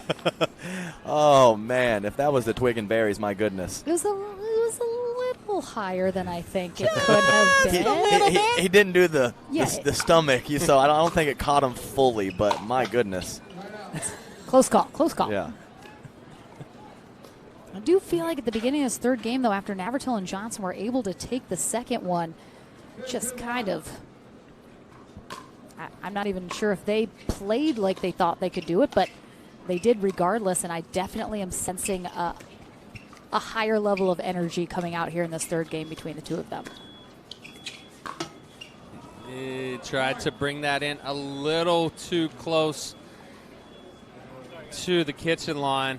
Yeah, looking for the back part of the court. I think he had a shot, but still, either way, very high degree of difficulty.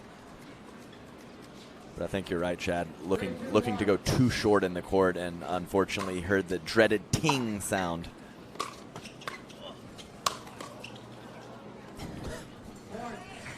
Johnson just behind Navratil, supporting him with his dance. He was just saying, this is how you put that ball away. Yeah, exactly. I mean, geez. Jiminy Christmas. Feel like Jiminy Cricket. Get my umbrella out and away I go. That's Mary Poppins. No, Jiminy Cricket, the same thing. Oh, yeah, good call. Yep. I just didn't want to call myself Mary.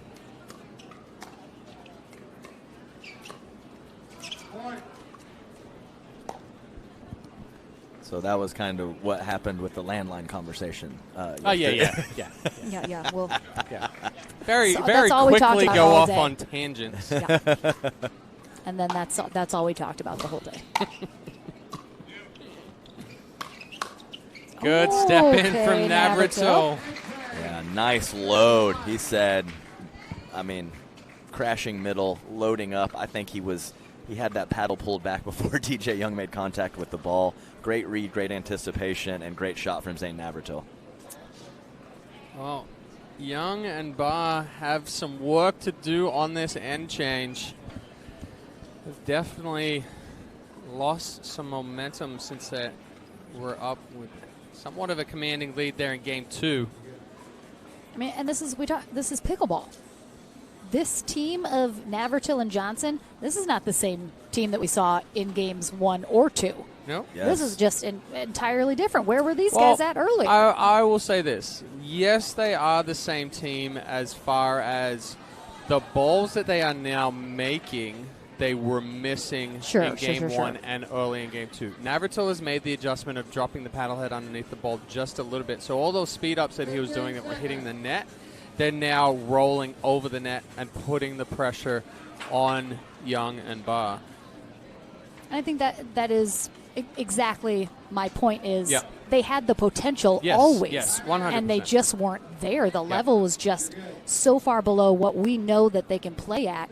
And now we're seeing it a little more accurately in terms of them hitting the shots that they normally would.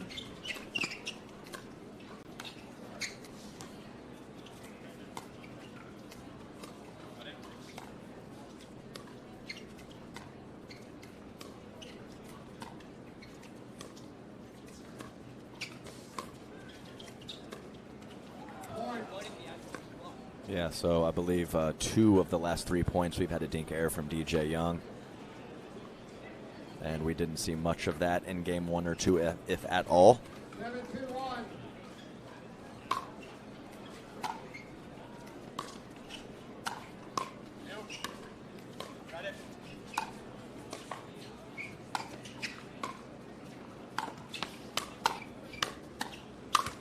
I think that was going to hit Declan in the chest. I was in trouble. Very much so in trouble right there.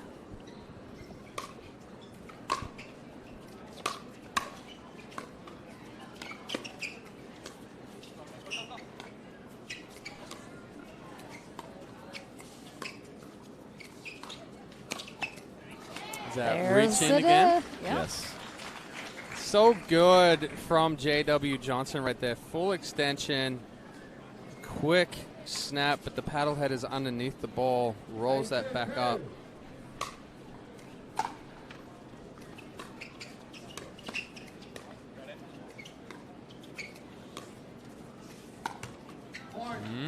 I would have liked to see that go over because it was going to be interesting. Yeah, I mean, Navratil was definitely there. So, yeah, another timeout from Barr and Young, and all of a sudden it's a 7-point deficit in Game 3. Just crazy that the tables can turn like this. As we said, pickleball, the emotional stability and being able to handle these obvious ups and downs that are just going to happen when you're playing a sport as fast-paced as this. It's super important, and we've seen those energy levels go up and down for both teams this match. And also, I mean, it's not just that Navratil and Johnson have upped their level, but Young and Barr on the flip side, the errors are much more here in this third game than they have been. The errors have switched. We saw, just about every speed up Barr was hitting was clearing the net, was putting the pressure on. DJ Young was making high quality dinks. Now, Barr standing up a little straighter. Those balls are going into the net. Young missing some of the dinks, and it's flipped. Navratil now making those high quality speed ups, doing a good job putting the pressure on. JW more consistent with his thirds. So full 180.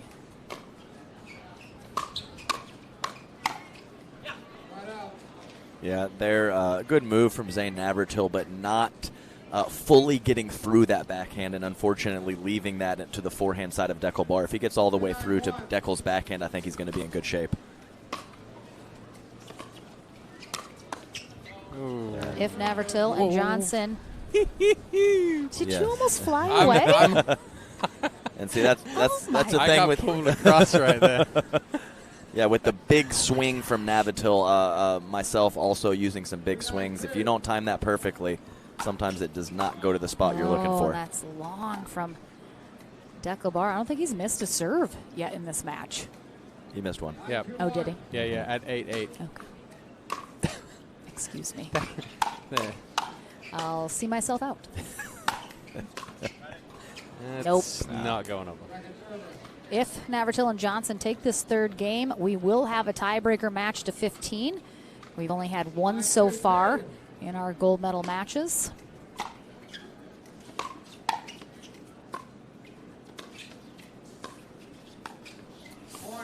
Yeah, Barr was like a little teetering on that line a little. I think his balance thrown off just a smidge. And this will be a match point for Navratil and Johnson to indeed force that tiebreaker to 15, as it will be Young and Barr's first loss in the bracket, but they do not get it done yet.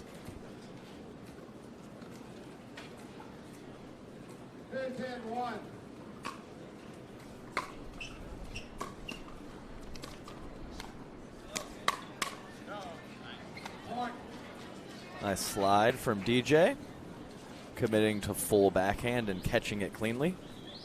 Definitely don't want to see Navratil and Johnson start to press here at all. Oh, no. Come back. Get it. Catch it. Get it. Dive. Oh, zero commitment. Get a napkin. Got it. Got it. Trash is starting to make its way onto the court, coming out of nowhere.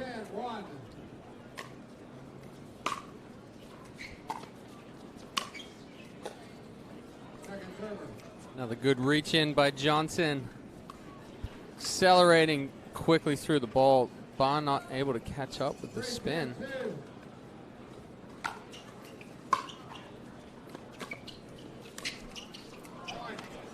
Nice drop from DJ. I would say JW, one of the few players that doesn't need to adjust his spots too much because the shot is just so quality. Yeah. It's like you know where it's going, but it just doesn't really matter. Just incredible forearm and wrist strength to flip that thing with spin and pace. 2 more opportunities to close this out.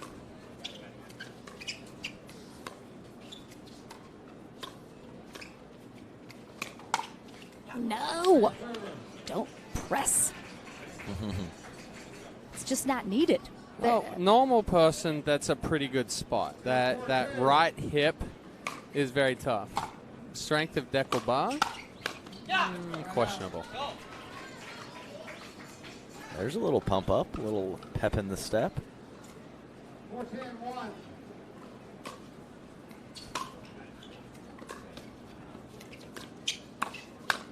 Wow. Navratil getting a little too big on that one. Yeah, that was the classic. If he hits it hard, Navratil's all over it. But the mid-pace flipper from DJ, Zane out in front.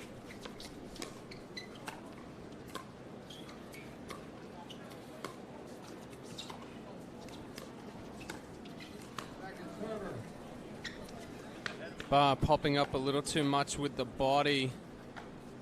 And it cutting off his swing. That ball not carrying over the net.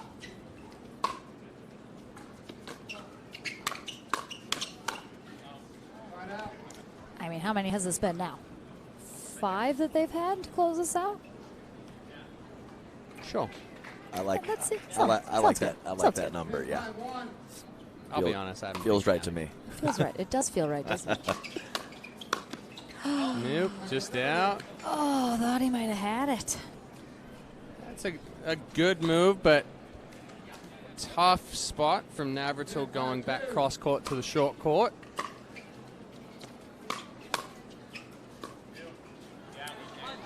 Oh. Can't give too many more up.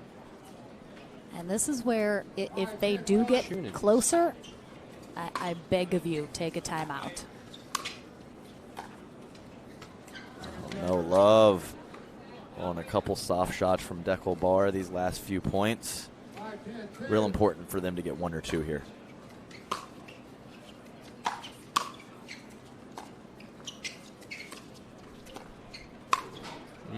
Good spot. Good setup from J.W. Johnson with that heavy roll back behind bar. Popping up and Navratil to finish. See, when Navratil and Johnson just wait for the right moment, they're closing really well. If only they'd listen to you. I know, just talking to myself.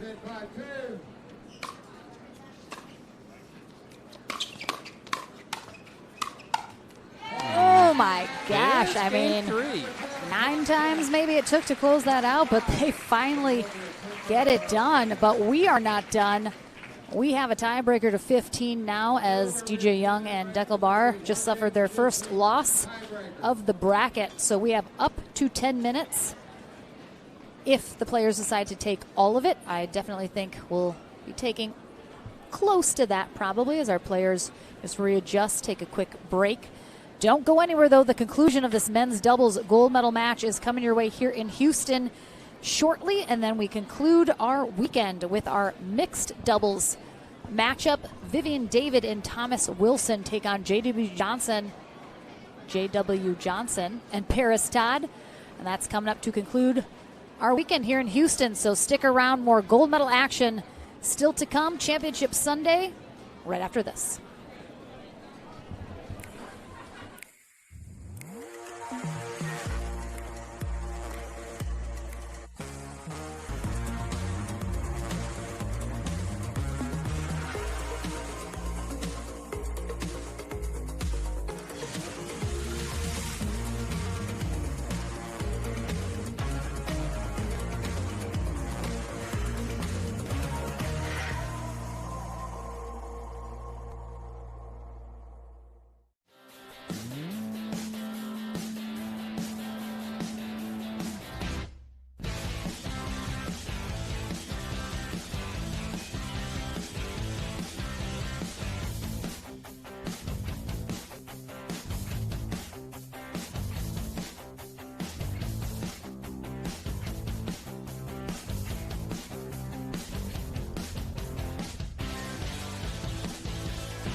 inside into our wildest dream. Follow me into our wildest dreams, our wildest dreams.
Welcome back, everyone, to the conclusion of our men's pro doubles gold medal match. It is the tiebreaker match 2-15 after Zane Navratil and JW Johnson looked all but out of it earlier in the 2 out of 3. They managed to find something at the end of game 2, taking it, ultimately playing much more cleanly and confidently in game 3 to defeat DJ Young and Deckel Bar and force this tiebreaker match to 15.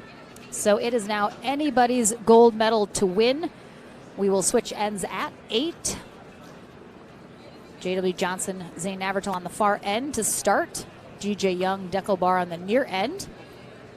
Tom Whitson is our USA Pickleball certified referee in first position.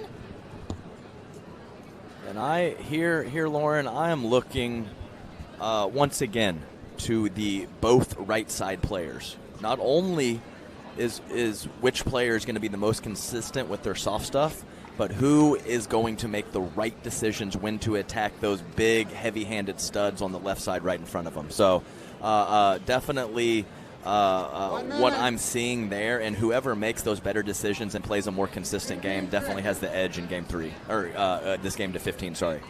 Definitely Lydia Blakeman, our second referee, and that is the voice of Adam Stone. I'm Lauren McLaughlin, and Chad Edwards also in the booth here for our gold medal match championship Sunday. Only one remains after this, our mixed doubles gold medal match, but first we gotta crown a champion in men's.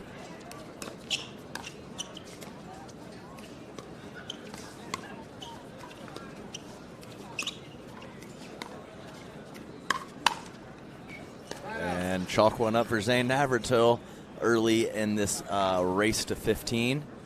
Definitely much cleaner in games 2 or 3, where Zane with his dinking and JW with his third shots. Both of those will be a factor as well.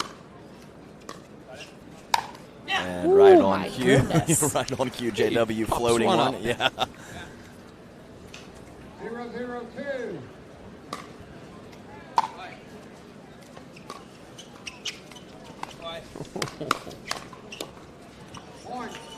Yes, DJ Young coming over to the booth on that timeout and saying the main issue is reaching for those balls out of the air and then they move. So that we've talked about it a little bit as well, but that is just such a huge factor. It's just there and then it's not. You got to make those good decisions, and you got to have good footwork where you don't get stuck in the mud. You take those little adjustment steps. That's the hardest part, because you have to have that base set when you're reaching in and your feet not moving, but then when the ball moves, you now got to try to move your feet.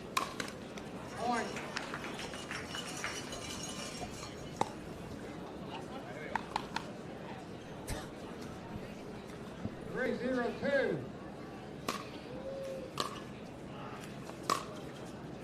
That ball missing just long. Nice alley from the Spaniard there. 0-3-1.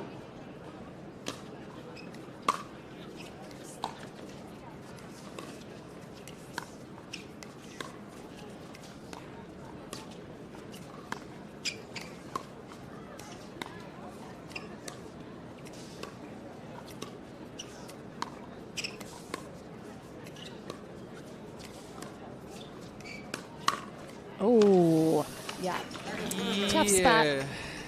JW just too good right And I there think with the fast hand. you can see how much the wind is playing a factor because all 4 of these players love to Ernie. They love to be aggressive. They like to move around a lot. And we're really not seeing any of that. I think Deckel's gone for a couple Ernies, and that's it. Because they know the ball's moving so much, it's just you can't count on anything. So Ernies are so risky. And we're just not seeing as much sort of bigger shot making like we're used to from all these players.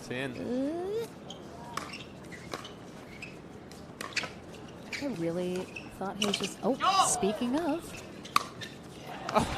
A big smile from Johnson there. Yeah, and it's, an Ernie, even though these guys are all very capable of it, it's kind of a specialty shot. They're just trying to focus on taking the ball out of the air, letting it bounce, and not missing some of these dinks because the ball's moving so much. So I think that's a good point to notice. They're just so focused on the simple stuff right now. Some of the exotic plays are just not in the cards.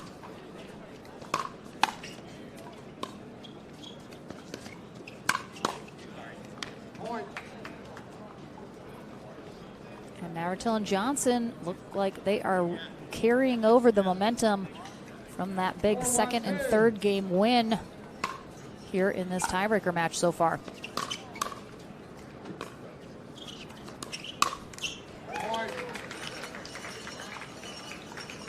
Yeah, tough there. 0 for 2 on speed ups at JW. That one, came back quickly, but I don't hate that one. The first one to the JW Johnson forehand, definitely difficult to pull off. Just as you said, nobody's all he had to do was put it out into the JW universe. And Zane, both. Now we just need DJ, and the quadfecta will be complete. Ooh. Definitely not a real word, but it is now. Yeah, JW pulling off that low forehand third shot drive. Got to stay down with it a little bit longer.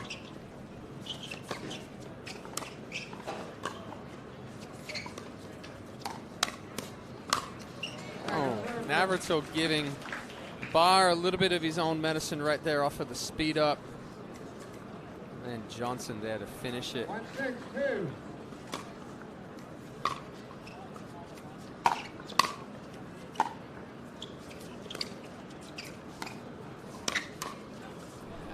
We're definitely seeing Navratil and Johnson play a lot looser, a lot freer. Not as much tension when they're going for it, but we're definitely seeing some issues with Young and Barr. Barr's back now to standing a lot taller, not using the legs as much. DJ trying to go a little too big. We saw that one there. Yes, it's a good time for a counterattack, but not a 100-mile-an-hour counterattack going through it. And they are 1 point away from the end change here in this match to 15, as it will be halfway to a double dip.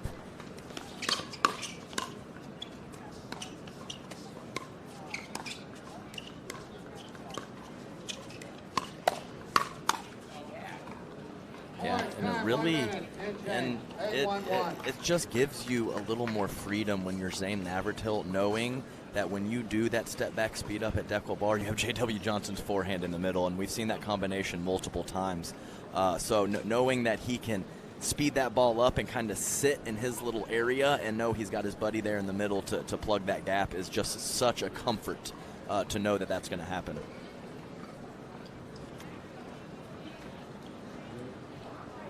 Coming up next weekend, we have mentioned it before, all three of us will be back in the booth at different points in Hilton Head, South Carolina next weekend. Please plan to join us online once again. Should be a fantastic tournament there at Palmetto Dunes Resort. Love Hilton Head Island, one of my favorite places. Another Tier 1 event, so Championship Sunday on deck in Hilton Head as well. We head to Florida, our final Next Gen in Kansas City, and we conclude 2022 in Mesa before kicking off back in Florida, Punta Gorda specifically. That tournament is now open for registration, so I would 100% get on pickleballtournaments.com. Check out the details if you were thinking of possibly joining us to kick off 2023. That one will fill up.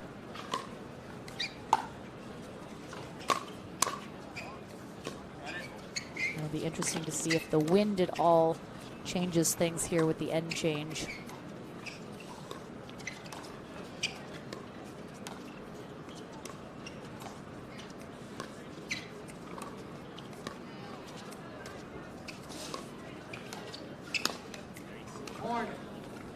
Yeah, nice speed up from J.W. Johnson, and Deckel getting low, but kind of limits some of his coverage when you do make that move, and him having to not reach above but reaching out to the side can be a little issue with that strategy.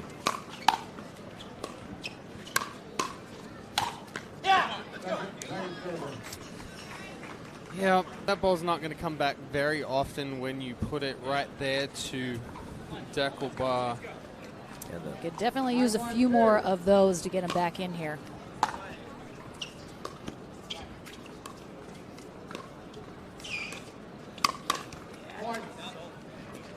Yeah, and that's one of the issues with the middle dink. Lots of benefits with the middle dink, but when you got that strong left-sided player over there, you leave it just a little bit too high. Trouble.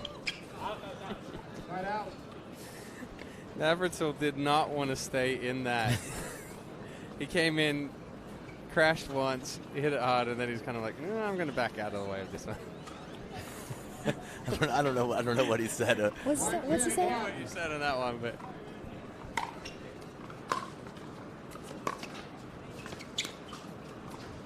Zane Navratil never letting pickleball get in the way of a good time out there.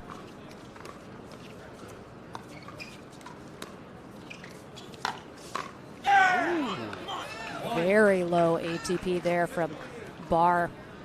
Navratil was going to have to scrape that ball off the court to try and get it up and over, and just couldn't quite get it done.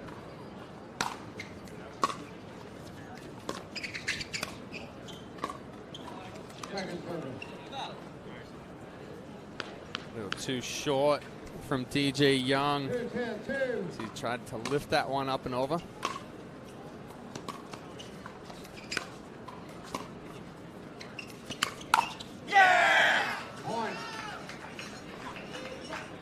A little thunder from Deckel on the backhand punch. And, you know, sometimes I do think, while it is a good shot for him, sometimes I do think he does the scorpion occasionally too much. Yeah. Especially with that heavy backhand counter that we've seen so much from him. There's a couple things Deckelbar does a little too much sometimes. Wouldn't be the first time that was spoken about him.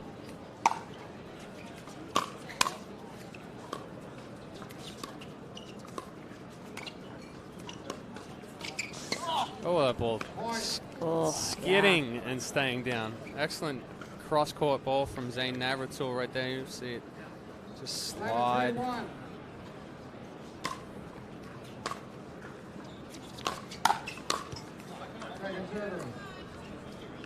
Nice little mini pancake from Deckel Bar. JW there in the middle, but the shot from Deckel too good.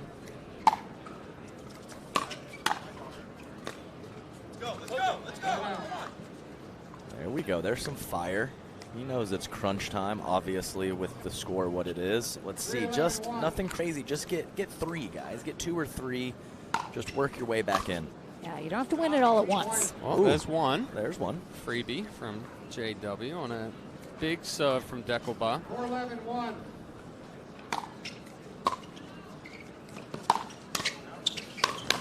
Oh, Navratil. What? No! Oh, What? Wow. Yeah, ridiculous hands from Zane. And as I mentioned before, one of the hardest hitters when the ball goes up high, DJ Young. Great defense from Zane. Yeah, I mean, DJ and Deckel, they need that fire. Gotta have it. 5-11-2. Yo, rushed it. Yeah. It's when you have that sliver of the opponent kind of coming across, you just get big eyes sometimes. You're like, ooh, I can catch him in transition. I can beat them before they get to that spot. Exactly. And while it happens sometimes, often it does not.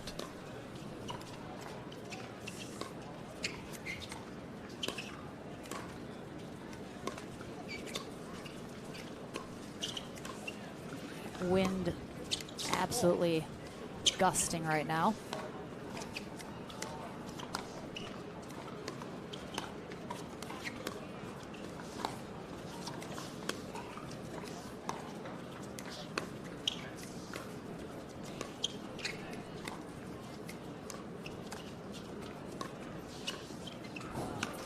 Again with the Ernie dink from Deckel Bar, but Young having to slide over too much to cover that one. Got in a, it was a good spot at that left foot. Strong there. Watching all four of these players at the net in these dink rallies, they all are so good at disguising the speed up. I'm just constantly like teetering on the edge of, are they going to now? Are they going to now? Because it's just, it looks like it could go either way all the time.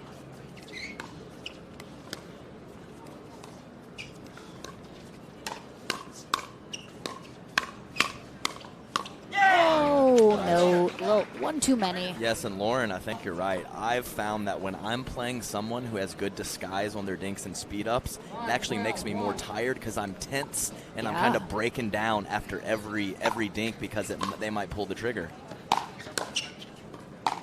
Makes total sense. Yeah, lots of very, very tense when you're playing that softer player. You're a little more free. You know what's going on. That guy with good disguise, very, very tough to play against.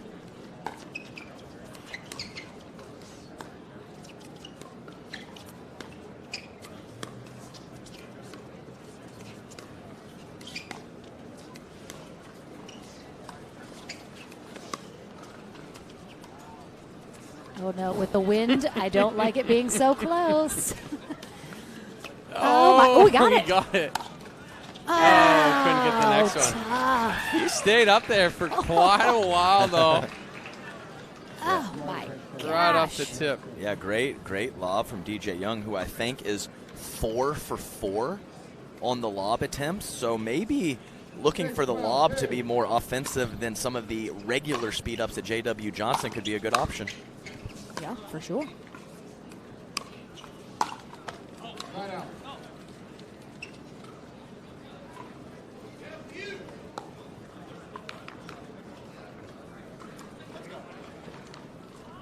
Well, pick one.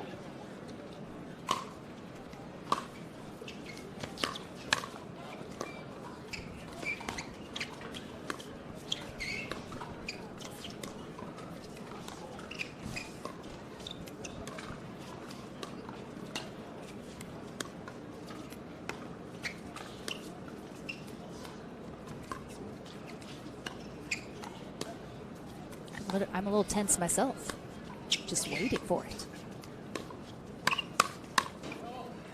Oh, nice leave, and DJ Young getting fired up, but in not the way he wanted to. 13-6-1.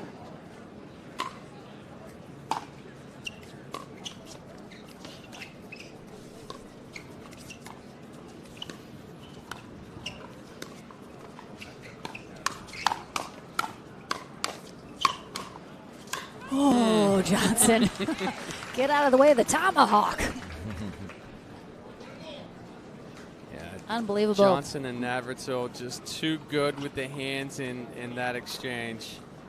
The turnaround here has been just so impressive from Navratil and Johnson as they have a gold medal match point for the double dip.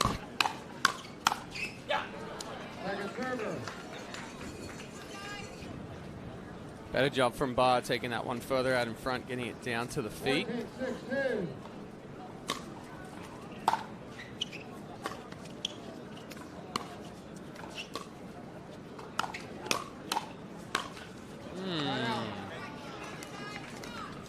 Pressing just a little bit to get this last point. 6-14-1.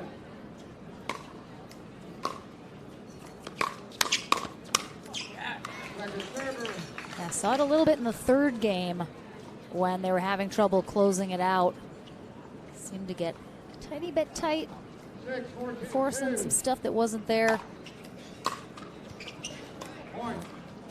I agree, but fortunately for them, pretty healthy cushion right now. 7-14-2. We do just need one more stop as they're on second server. There's Too much Scorpion, Adam. nothing. Yes, full commitment, and it's tough when the rare time it doesn't end the point on the first one really puts you in a tough spot on the next ball. Second opportunity for a gold medal.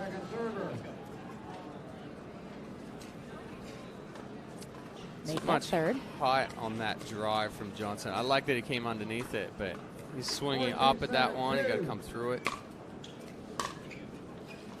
Very short return. That was a bad ball. And a bit of a catch and release there from Deckelbar. They cannot hold off the double dip. Navratil and Johnson keep their gold medal winning streak alive together.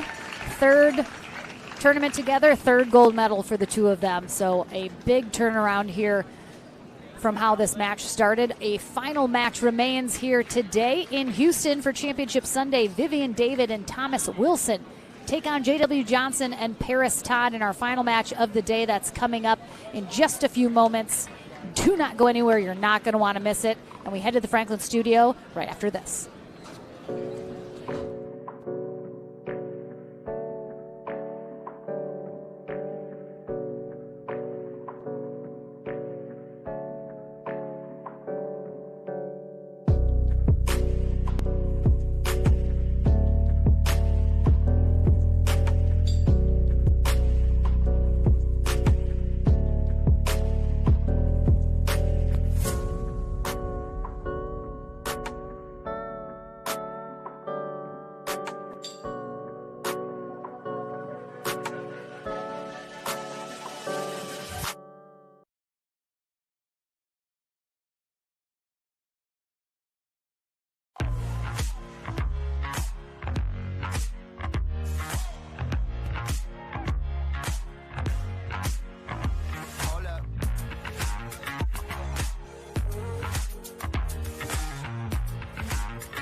Welcome back to the Franklin studio. Lauren McLaughlin here with Zane Navratil and J.W. Johnson, who have kept their gold medal winning streak together alive, having to complete the double dip. That first game and most of game two, you guys really looked kind of like nothing was really working, a lot of errors, just kind of off your rhythm. Again, the wind, such a massive factor here. Was there a turning point in two that kind of got you to the finish line to go into that third game, or did you just kind of gut it out and then really pick up the pace in game three?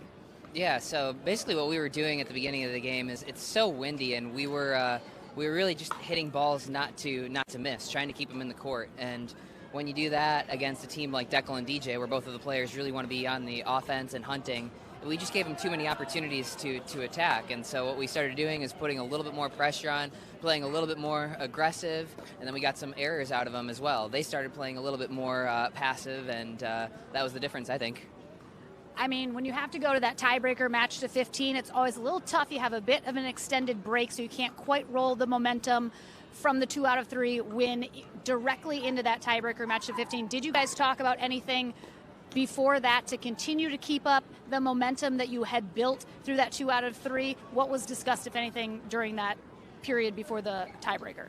Well, I did ask Zane if he needed to go to the hospital because of the bullet that went through him. But apparently he did not. He was fine. It looked like he was playing good and moving good, so he didn't need to go. So it was great. I mean, again, DJ and I'll go after this. Yeah, they got to find the exit wound still. it's still lodged in the body somewhere. I won't flash the stream because I could get in trouble for that. But there is a very sizable mark next below the belt. We didn't hit anything important down there, but it's very red. All right. Well, congratulations, the two of you again. Third gold medal together, I believe. I think so, yeah.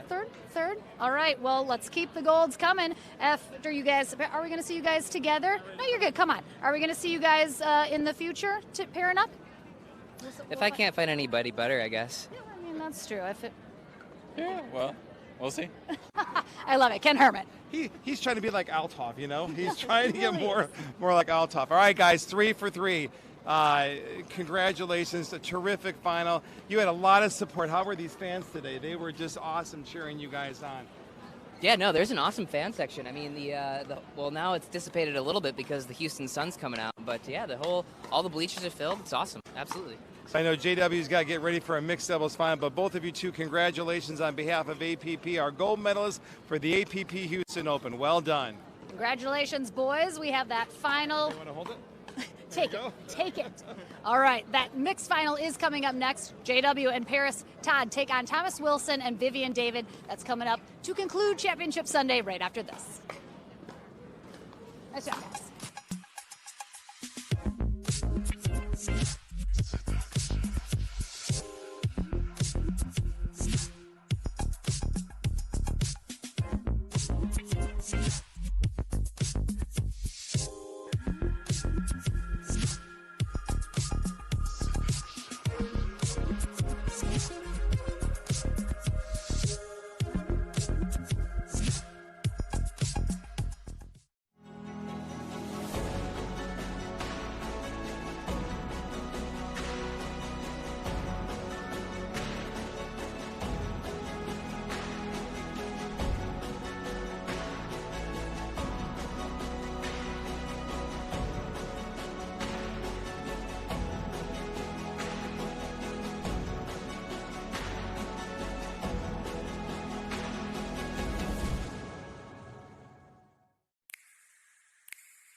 Welcome back, everyone. Before we get into that final match of the day here on Championship Sunday, we have Ray J, our Director of Paddle Sports for Pro XR Pickleball. As we like to do at most of our APP events, we like to highlight a couple people that really have gone the extra mile in different ways. So I am just going to go ahead and hand this to you and take it away.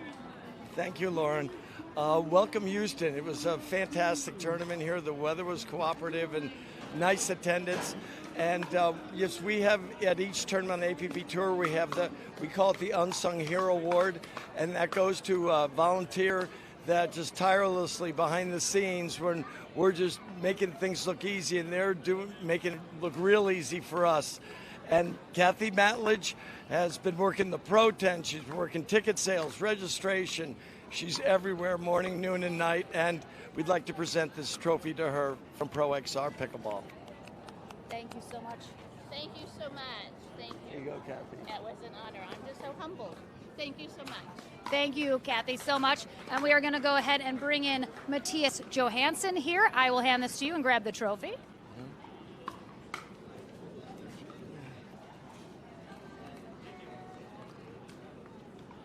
Thank you. And from Pro XR Pickleball, we also give out a sportsmanship award. And do not be fooled when you watch Matthias Johansson play. He has that quiet demeanor, but he plays by the rules. He plays fairly. He's a tough competitor. He won the event here in Houston. And if I could do it all over again in 1974 when I went to college, I would have called him at UC Riverside and asked him for a tennis scholarship because he's a great role model for college kids. He's the head women's and men's varsity coaches there at UC Riverside. And also from Pro XR, we'll be giving $500 in Matthias's name to his favorite charity. And he has picked, would you like to say it, Matthias? Go ahead. Here you go. Chalk Hospital for children with terminal cancer. And I think it's in Anaheim, California. So we'll be getting that in Matthias's name. And we're really proud to have him on our Sportsmanship Award-winning team. Thank you so much. I appreciate it. I'm humbled. Thank you so much. We always appreciate, of course, our volunteers. We cannot run these tournaments without them, and we love to highlight players that just sort of exemplify what we hope to see on the court for Pro XR and the APP Tour. So congratulations, Matthias. And we will be back into the action with our final gold medal match of the day here as we close out in Houston. Paris Todd and J.W. Johnson looking to double dip. Thomas Wilson and Vivian David, will they let them? We'll find out right after this.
back for one final match here in Houston, Texas at Memorial Park Tennis Center for the APP Sunmed Houston Open. We have Vivian David and Thomas Wilson who will face off against Paris Todd and JW Johnson in our mixed pro doubles gold medal match to conclude our weekend here in Houston that has just been absolutely stellar pickleball. Great weather outside of hurricane gale force winds, but the crowd has just been absolutely lights out along with the pickleball. It has been such a great day. So one final match to go, but before we get into our final gold medal match of the day, we of course have our Sunmed recovery point of the day.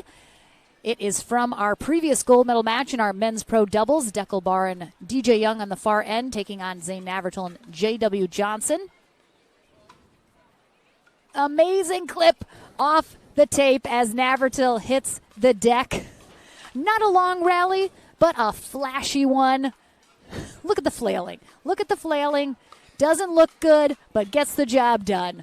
And I think there was a high five from Johnson, but he didn't even offer to help him up. He was like, great job, but I'm just going to leave you down there. He didn't put his feet in the kitchen. You saw him that he wanted to straighten his leg out, and then he was like, no, I can't do that. Love it. That is our Sunmed recovery point of the day. And recover Navratil did do after that net cord.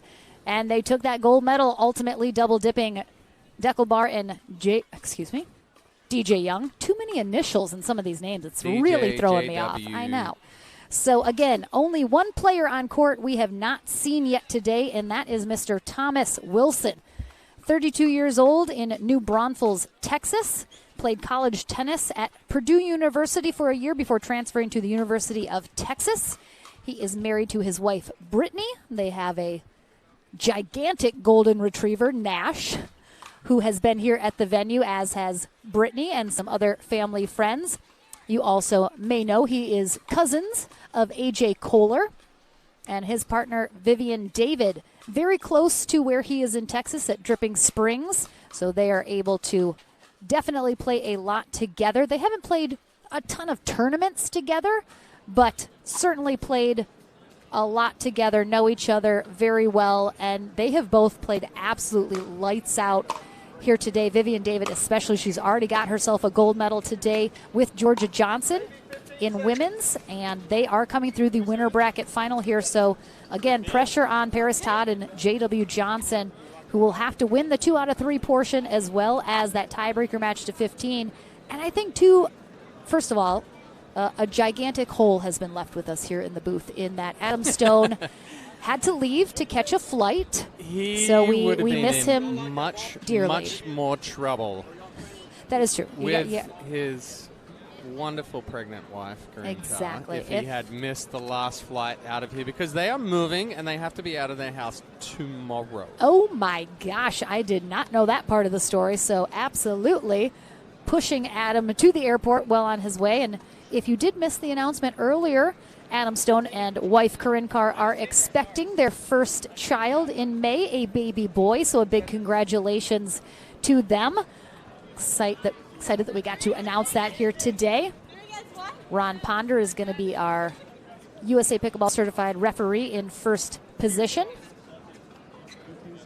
And I will need to find out who the second referee is because I have not seen him yet one time this weekend. And so I'm going to have to go. His name is escaping my mind. Okay, well, good. Then we're in the same position. So I'm of no use. But it is Lauren McLaughlin and Chad Edwards here for our final match of Championship Sunday. Vivian David and Thomas Wilson coming through the winner's bracket. If they win this 2 out of 3, then we're done. If JW and Paris win, then we go to the 15-point tiebreaker. Jim ready? Game 1, time in, 0-0-2.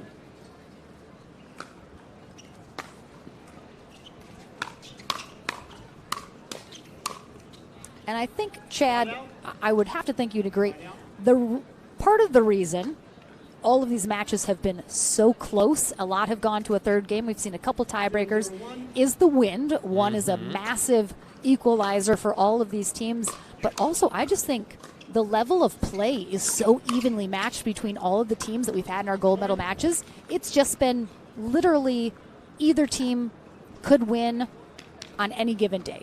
Yeah, it's come down to who makes the adjustments the best, and we saw it in the previous men's doubles match.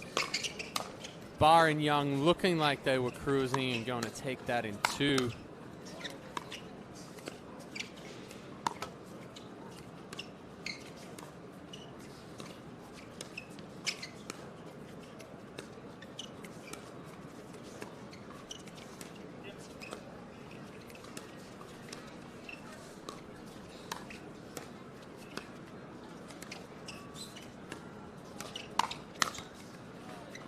Continuing my thought process after that game, after that point, yeah, Johnson and Navratil made that quick adjustment.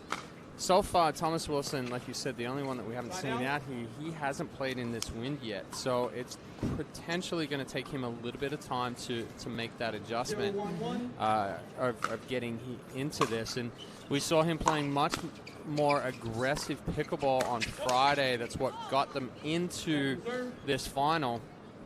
So different level of wind between Friday and today.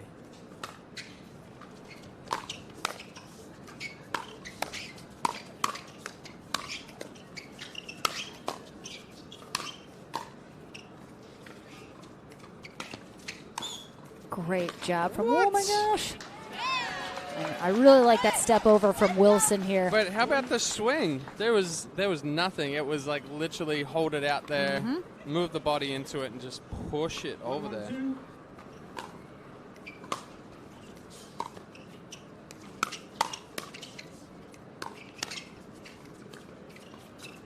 And I think, you know, Wilson, a great player, hasn't quite had amazing results all of the time, gets pretty close to the podium most of the time, but I think Vivian David has been playing so good this weekend. It has allowed him to up his level as well, and he trusts her completely to be able to do her role on the court, and that has just paid off in dividends for the two of them. Yeah, definitely. And for sure, Vivian David has been playing at her full potential this weekend. She's been so rock solid on that right-hand side that for both Thomas and for her women's partner in Georgia, they were able to kind of move around at will and attempt these speed-ups, knowing that she's going to be there to one cover, or if she's countered, she's going to reset it, keeping it in the point. 2-1-2.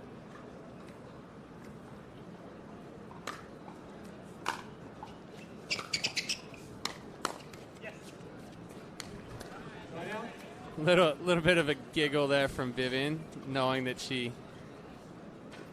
hit probably the best spot that she could with J.W. Johnson and how fast his hands are. He actually ended up jamming himself.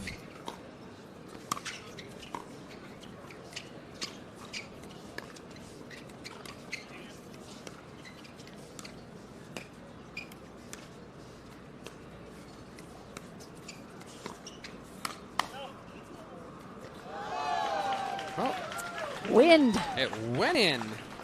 Somehow she got a paddle on it. And I would normally say, you know, J.W. Johnson just came off having to play 4 games in a row in the men's match, and I would question perhaps if there might be a little fatigue after that, but again, it was the only match he's played today, so I have to imagine he's still feeling pretty fresh. Yeah, usually he's playing this final after playing a singles final as well, so take out those couple of games for singles, and definitely a fresher J.W. Johnson than typically what we see on Championship Sunday. Great spot there from Todd. Getting it past Wilson on that sideline. 2-2-1.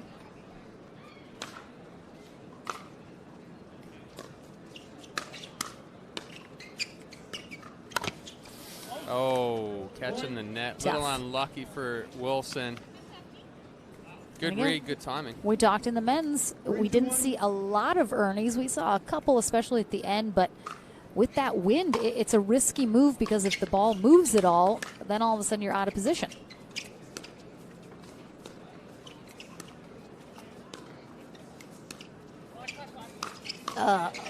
It's good.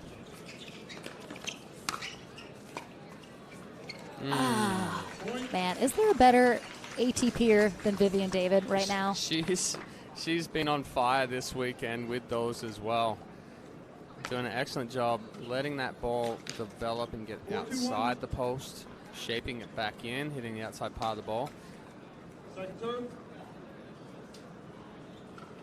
A little bit of an uncharacteristic miss on a serve from Todd. 4-2-2.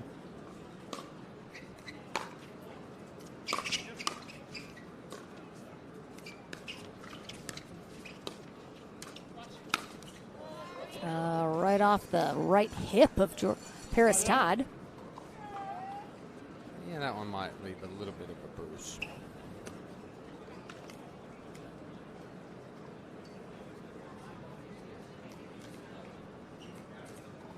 Two, 4-1.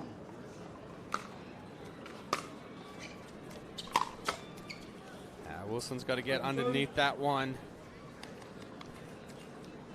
Crank up with the topspin, coming out a little too flat.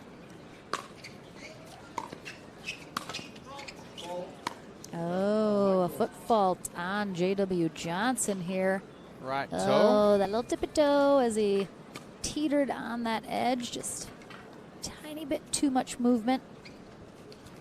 3-4-2.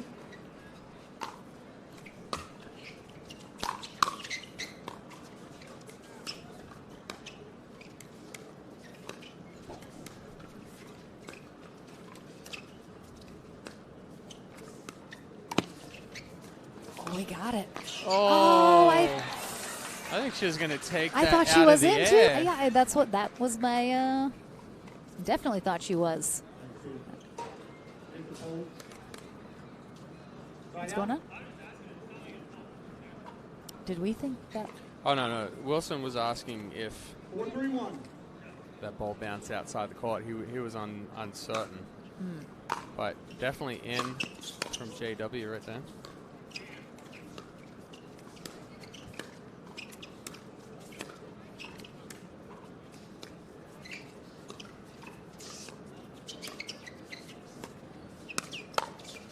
Great coverage on that line from Wilson.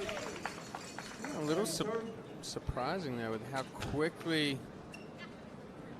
Johnson came over. Good move. Covering down the line.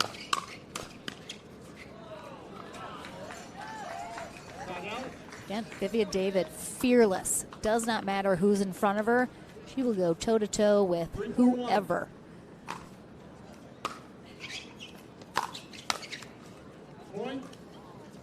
Little hesitation by Johnson coming over. He started to move, and Todd sensing it.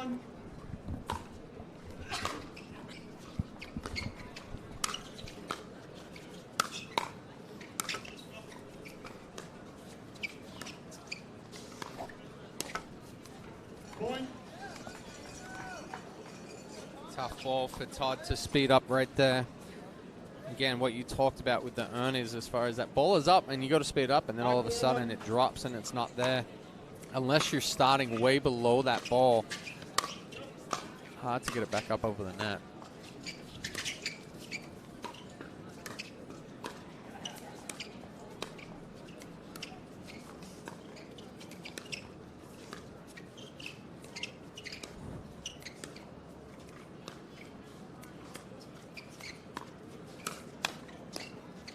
Great job by David, just getting ready and getting on top of that.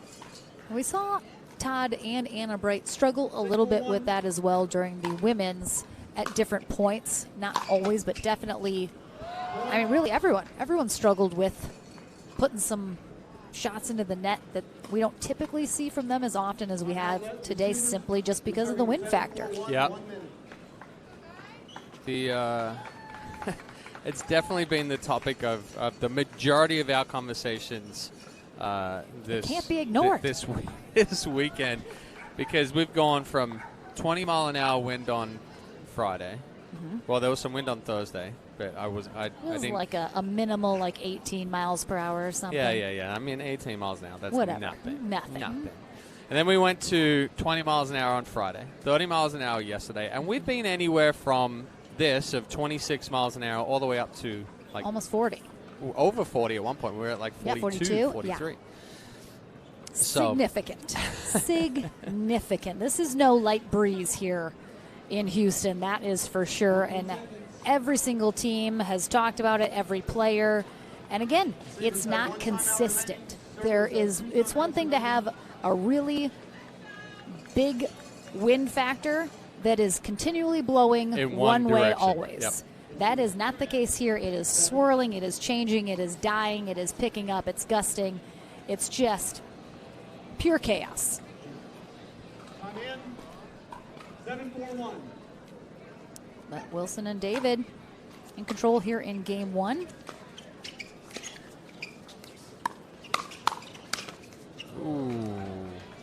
Good read by Johnson, but I think a little late on that second one, snapping the wrist down into the net. I don't mind the angle change. Appreciate that. Just overdoes it a little. I'm a little surprised Wilson didn't go a little more aggressive with the drive there. It was kind of like half-paced. Todd put a pretty decent swing on it. Nice poach from Wilson. Easy put away there as Todd leaves it sitting just a little too much. Does not read him coming quick enough.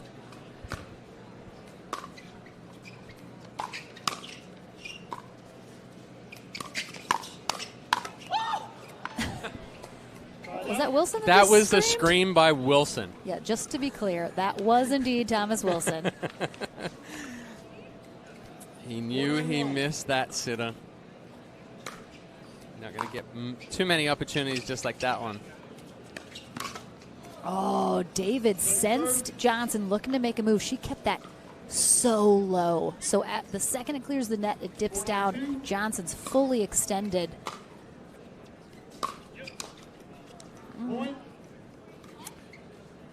Little difficult adjustment for David on that one. Again, the wind playing some havoc there.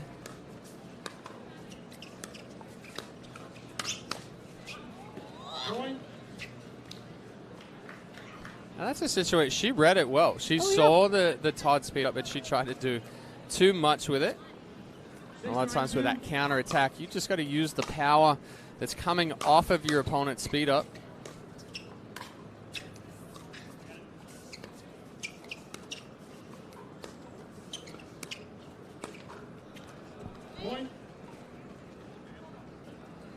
Good ball from Paris Todd, staying nice and low on that forehand cross-court dink. She does have a very good forehand cross-court when she moves those feet and gets behind the ball, can come up and through it. Really nice job from Todd and Johnson. Getting within two here, applying a little bit more pressure.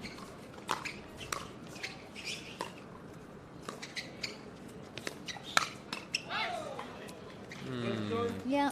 Questionable. Not a big fan of that. Todd again, 3-4 feet behind the kitchen line to give herself some time to counter attack.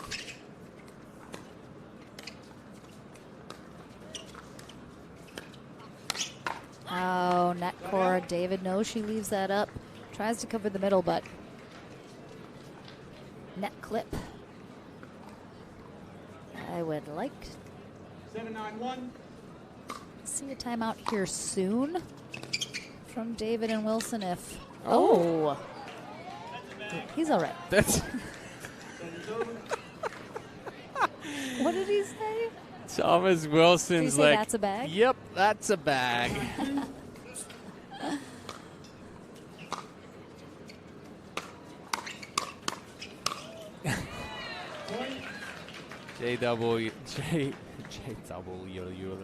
J-Dub saying, no, I'm good. I can still move, come across nice and fast.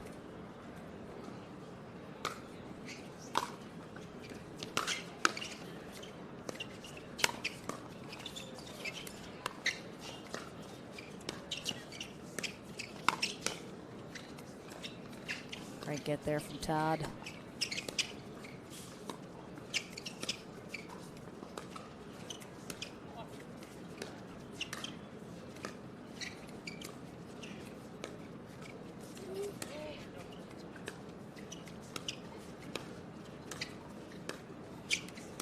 Wilson's definitely trying to bait Todd into going down that line.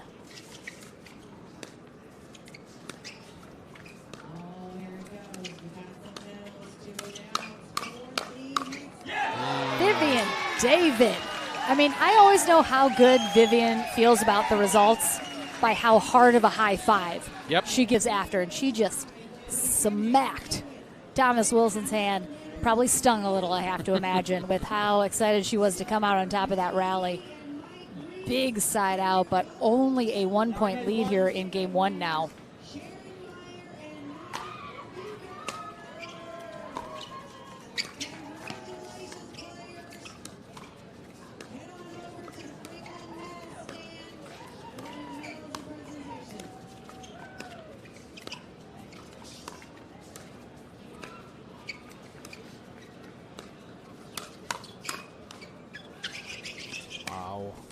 I love the squeak, squeak, squeak, squeak of everyone backing up. Ugh.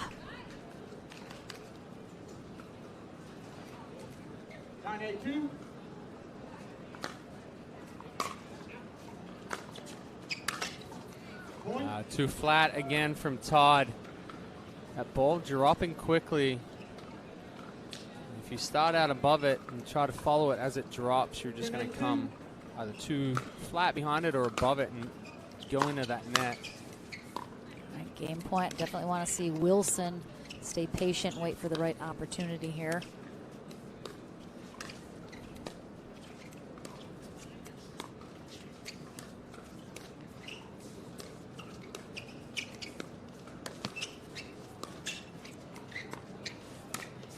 Yeah, good spot. Wilson saying, my bad. Came back, but stopped moving. Yeah, they've been so good at covering the middle. That time just dropped the ball a little.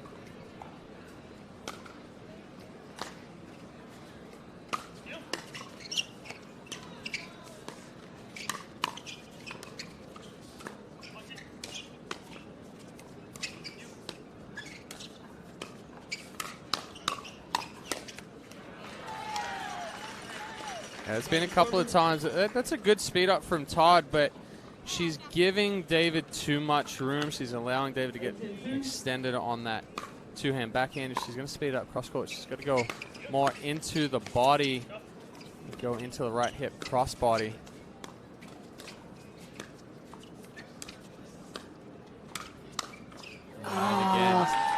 It was the two-handed backhand, but I was just thinking, I'm waiting for that step in that David does so well with that inside out down the line, because Johnson's given her a lot of space on that line, and she hasn't really tested him too much.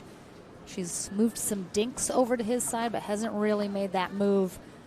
And we're going to have a timeout here from Todd and Johnson as they will face down two more potential game points from David and Wilson.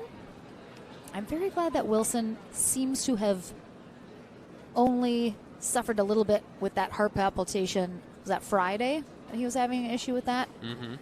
So seems to have been pretty good health-wise since then, but yeah, he had it in Chicago. Had it in Chicago. Yeah, kind of like second round, halfway through the first game. And talking with him, it's kind of, you know, he's got thyroid issues. He's on some thyroid medication. He's very, very susceptible to some complications depending on the dosage. If he goes over a little too much, then he has issues. He goes under a little less. So he's really trying to dial it in. Another thing that, you know, in order to continue training and working out as hard as he has been, doing some testosterone increase, allowing him to continue with the energy and stuff. So he's uncertain if the increase of that has had some issues with it as well. Just something to keep an eye on, of course, and it seems like he's definitely paying attention to that, which is good. But second game point here. And Vivian David, exact same shot as the previous rally, will get it done. So game 1 in the books. They only need one more to take that gold medal. We will be back with game 2 here in our final gold medal match of the Sunmed Houston Open right after this.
Back into the action here as we bob and weave on our camera in the wind here for our final gold medal match in Houston. Lauren McLaughlin and Chad Edwards here for our final gold medal match. We have had some barn burners so far today.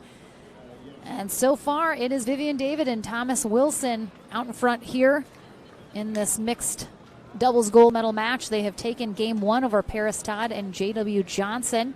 And they are coming through our winner bracket, so they only need to win the 2 out of 3 portion to take gold. They're looking to certainly do it in 2. Have we had just a 2-game gold medal match yet? I think everything has at least gone to 3. It has gone to 3. So every gold medal match has gone to 3. We've had 2 tiebreaker matches to 15. Let's see if David and Wilson can break the streak. Or will the end change now give Todd and Johnson a little advantage? 102.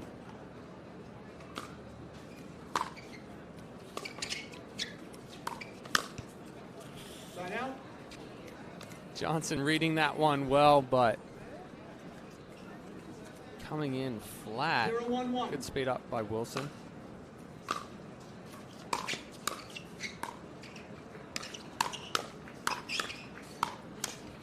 Oh, great changeup. I mean, Todd was doing a great job fending off these attacks. And then that final shot, Wilson mixes it up. 1-1-1. That was a little like Michael Jackson-esque up on the toes.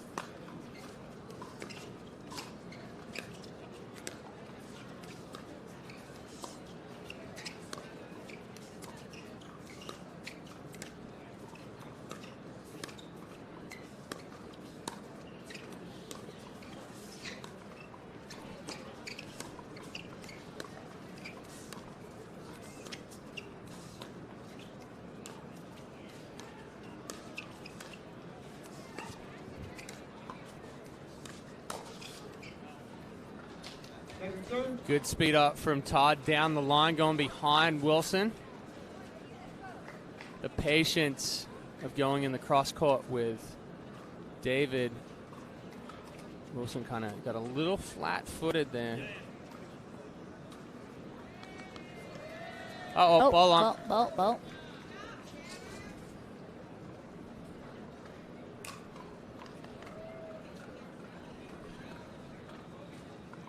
1-1-2.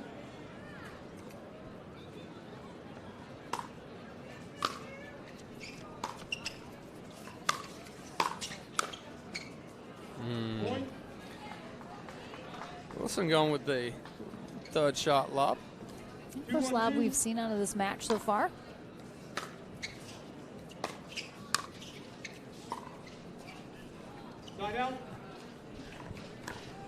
Thought he hit that one hard enough, but Wynn saying no.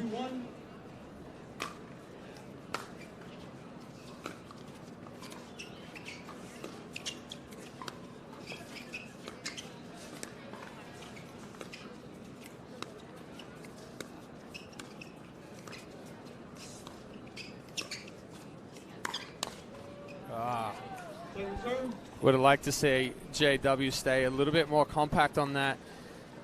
Decent speed up from Wilson, but got a little lucky getting away with that with how fast JW's hands are. Only issue is he got too big.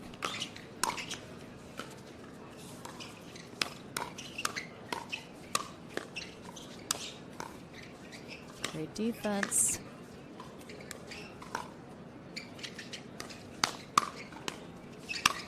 Oh.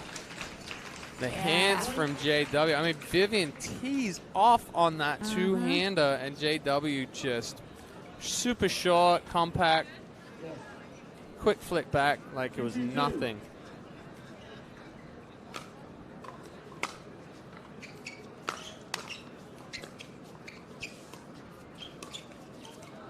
Side out.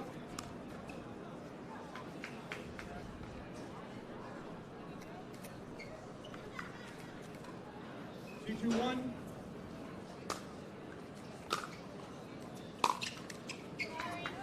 On that court, nothing you can do about that. Especially with how fast that drive's coming from Wilson. Hard enough to react to that change of height anytime it does hit the net. Add that pace coming in. Super, super difficult.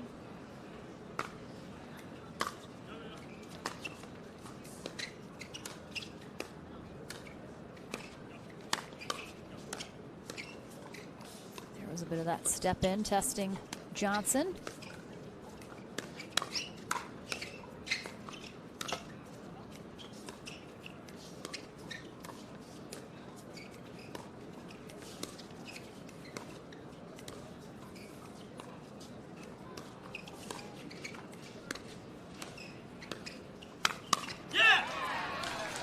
That ball sitting up just a little too much from Todd. David taking full advantage of that one and choosing a good spot, going across the body of Johnson, not able to catch up to it.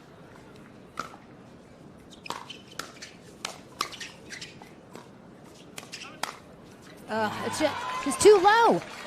What, she's so low. I mean, look at this spot from Johnson. It's a good spot, but she's already so low. It's right. She's essentially taking an overhead from a knee.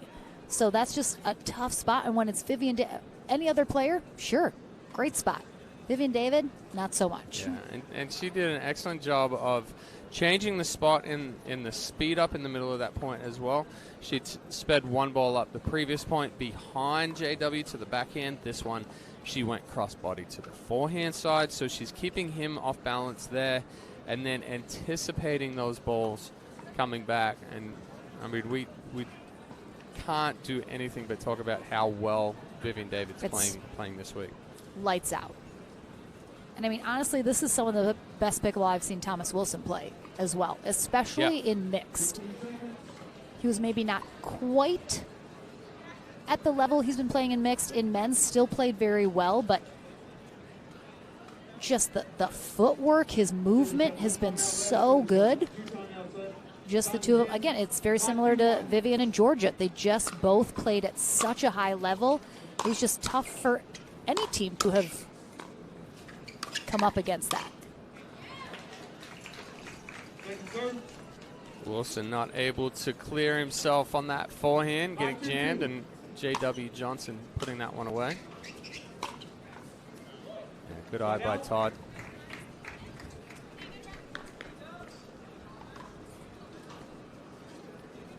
Bobbing in the water.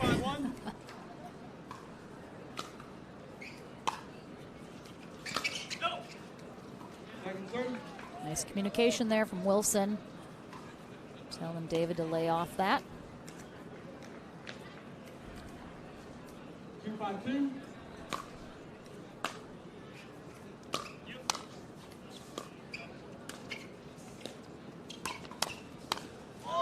Oh, David didn't quite slide enough. Wilson doing a good job of getting behind JW, getting that pop up, but David pulling across her own body, pulling that out wide.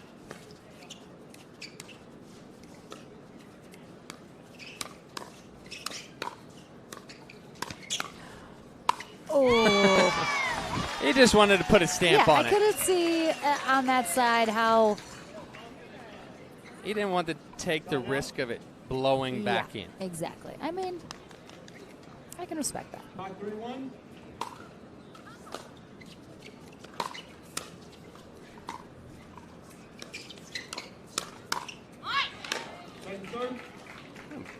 Good counterattack from Paris Todd going into the body of Thomas Wilson.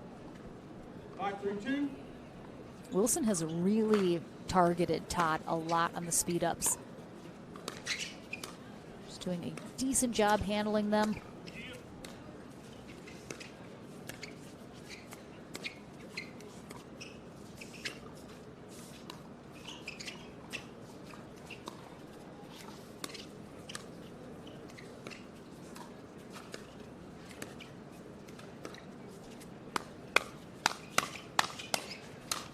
Oh, only way that's coming out for Vivian David is if she gets a piece of Todd on that one. But again, it's the testing down the line. She gets the pop up, and then she's ready with that two-handed backhand to just start ripping them.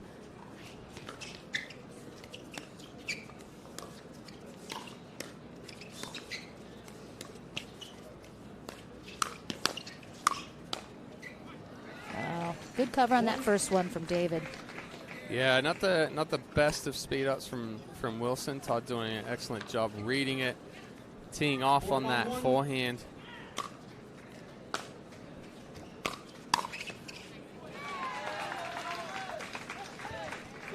Good job coming back from Wilson on that drive from Johnson.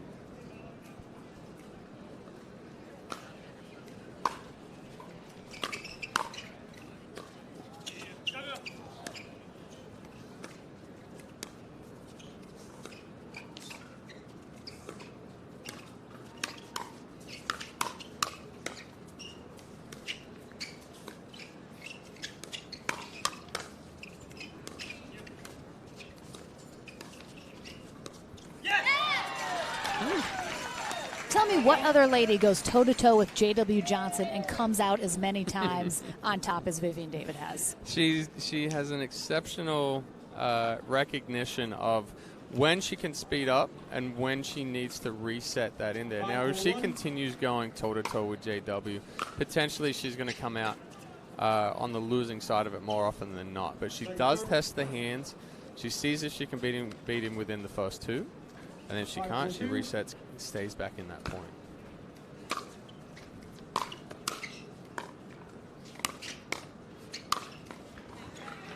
Have been kind of stalled out here, though, at 5. It's been a little while since they have put another point on the board. 451.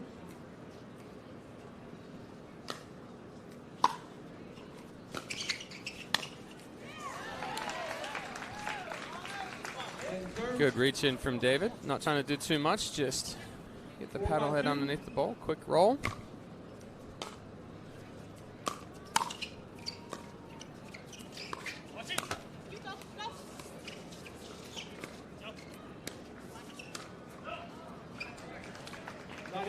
Again, the errors that we've seen from Todd today in the win, whether it be singles, women's doubles here, and mixed, she's just going for a little too much. She's trying to be too fine, make that perfect ball.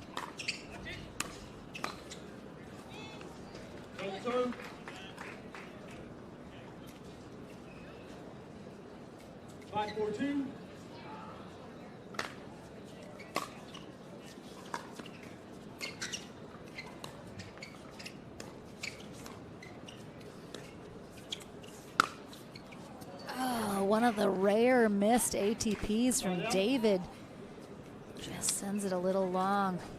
One a little tougher, not getting outside the net post as much.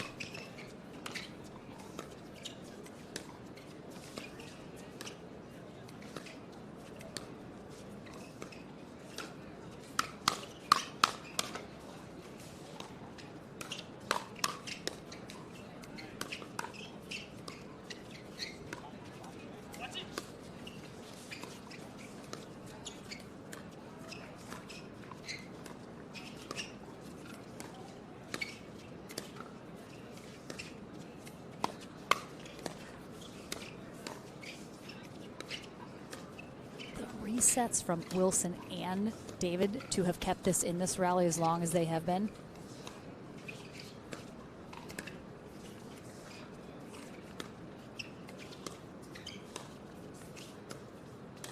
Oh no. A dink into the tape. Unbelievable. I mean, I can't tell you how many saves they had in there that should have been putaways. Time on singles. So we start at 5-5-1, 1 minute.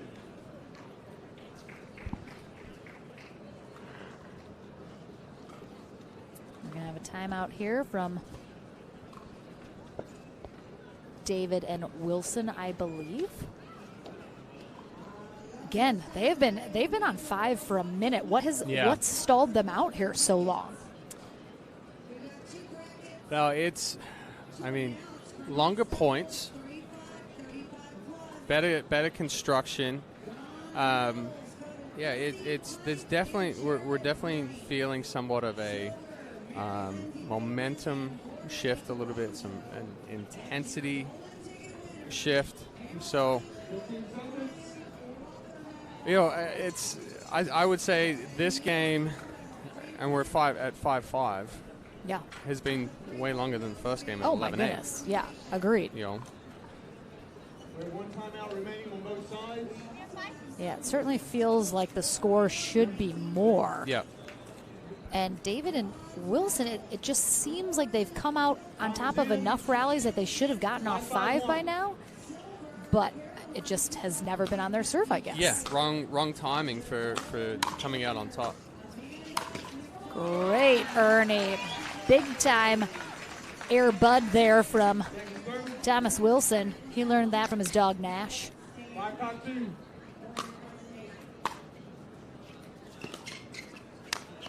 Ooh. Yeah, David's done a great job keeping those low. That was not one of them. Yes.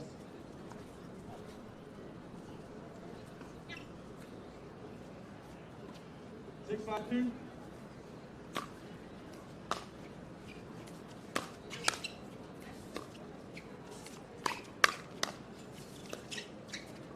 David bailing out Wilson on that one.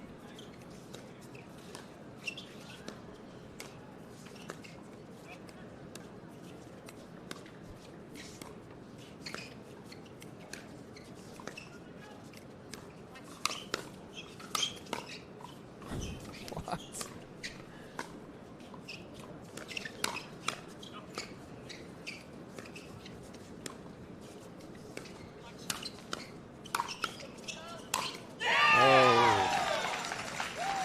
Some of the gets from Wilson right there.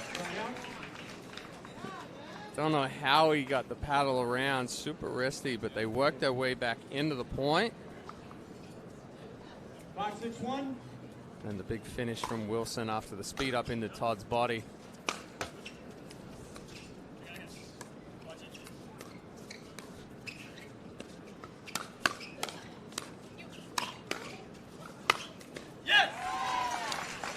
And again, finally off of 5. Off of 5.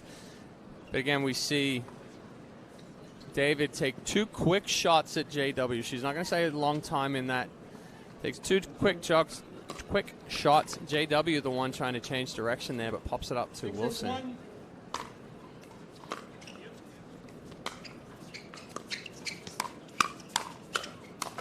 Oh,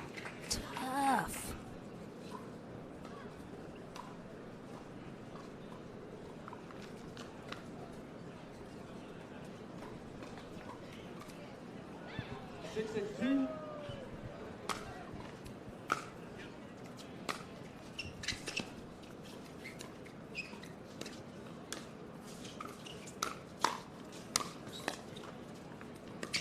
Great ATP, great defense of the ATP, and great pickup from David, and they're right back into it.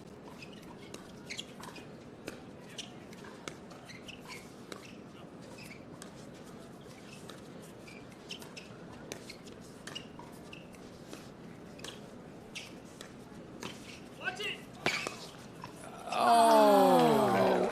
I mean, he was not expecting him to go cross court with it. No, we saw the Ernie to around the post in game one off of that same situation. This one, JW just sliding a little bit more middle when Wilson went for that Ernie, so he wasn't able to catch up to it. 7-6-2.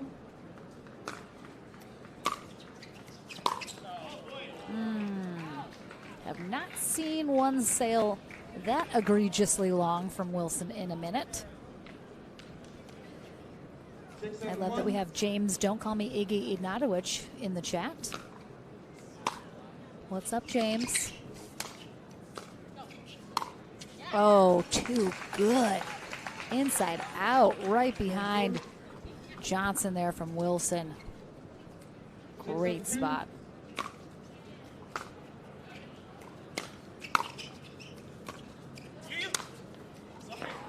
Right on that line. Wilson almost took that away from Vivian David as he recreates the almost 7-6-1. error that happened there.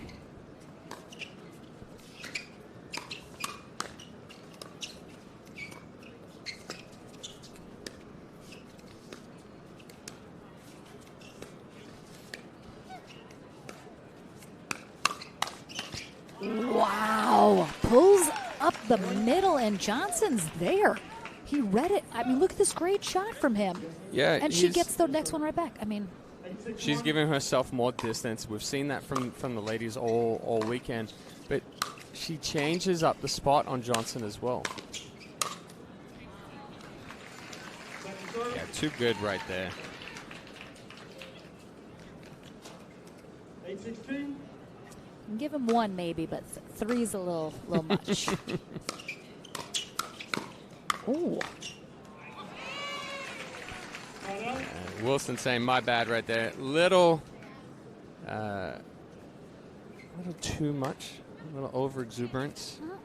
Trying to cover the whole court on that one was Thomas Wilson.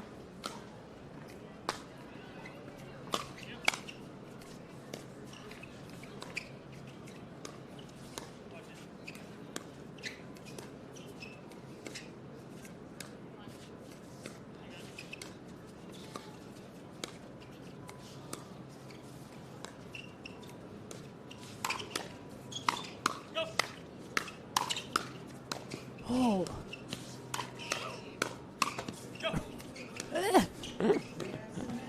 Oh my gosh. Just rolled along the net. Oh. Oh, it went over for a second. I thought about it. It peeked over. It did not like the view, and it decided to stay on its own side. Teed it over the net.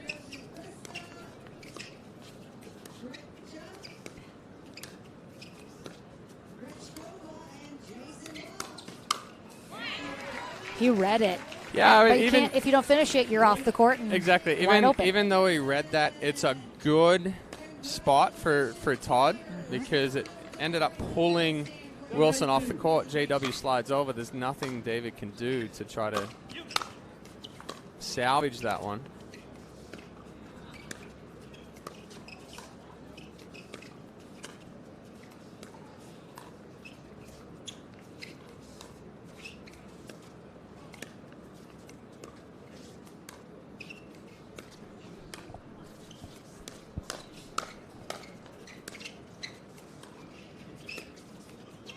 Yeah, again, I like that. I like that spot from Todd. I like the speed up going back behind Wilson. She got the ball that she needed, but wasn't able to do enough with it. 8-7-1.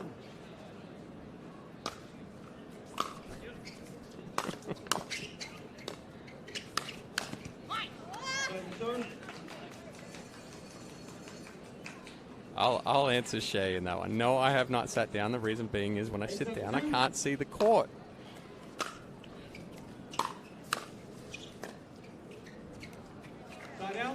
I was just standing because it's too hot. My butt's getting a little toasty. She's had some swass. Yeah, it's happened. Okay. I mean, that's just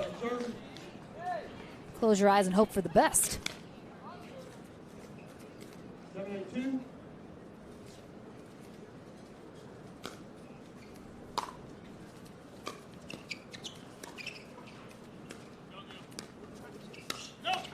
Oh. Was that going to sail long, though? Well, we'll never know. Potentially. But typically, you get that no or out call right as you're hitting the ball from your partner. Tough to pull back.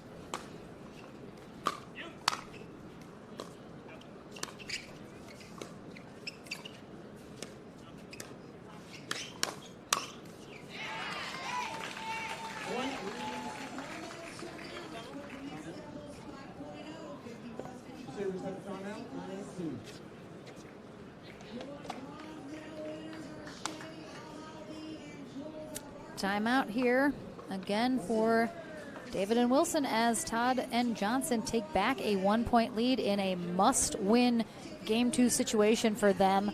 David and Wilson already have one win under their belt, and they are coming through the winner bracket, so they only need one more. But I am quite sure they don't want to have to go to that. No. I mean, with Peristad and J.W. Johnson as your opponent, anything you give them could be the thing that was the difference maker. Yeah, and we see Brittany over there giving Thomas some advice, some of the tendencies she's seen.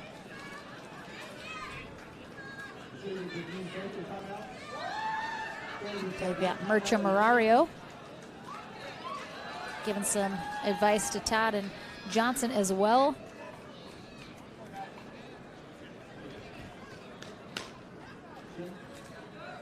Come in, 982.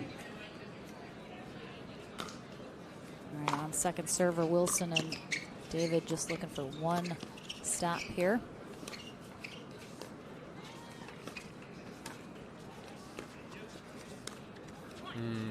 Good change of positioning there. We saw David get her feet mixed up just a little bit. And when there's any hesitation, ends up getting too close to the body. Game point here for Todd and Johnson to force a third. And they will indeed, following the pattern every single gold medal match has today, going at least to 3. We'll see if that third game is going to be our final game of the weekend, or if a tiebreaker match to 15 looms in our future as well. Back into the action here in Houston right after this. The APP Sunmed Houston Open, brought to you by PowerPlate, the official recovery tool of the APP Tour. By Selkirk, an official paddle sponsor of the APP Tour. Sunmed, the official CBD of the APP Tour.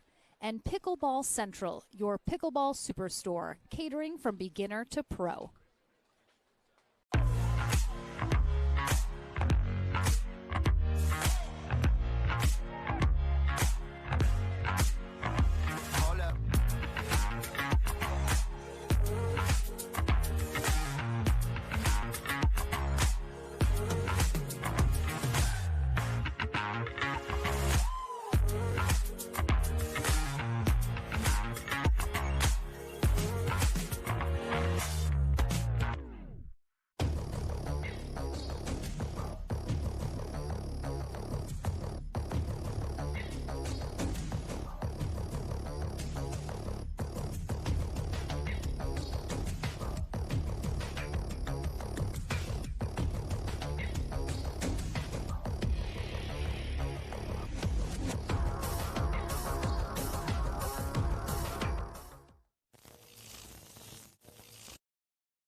Welcome back, everyone. It has been an extremely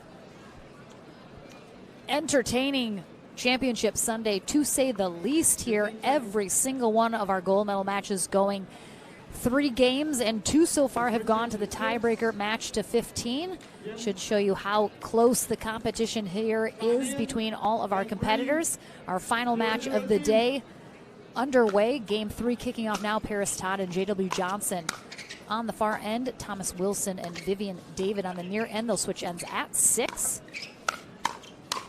Todd and Johnson come out on top of this, and we have a tiebreaker to 15 coming your way to conclude this gold medal match. Vivian David and Thomas Wilson going to do their best to avoid that.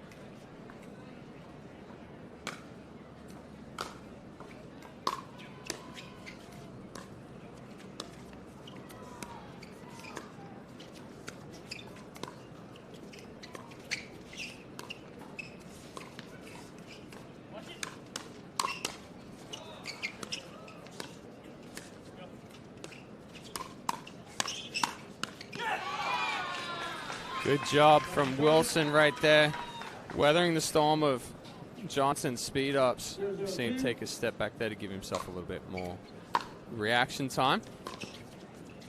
Yeah. Ooh. All right. Well, I mean, he's setting the pace quickly and early here in game 3. 0-0-1.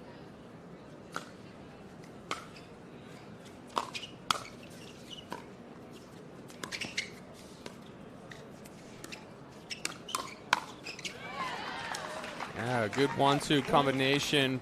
David speeding it up into the body of Johnson. Wilson there to put it away to the feet of Todd.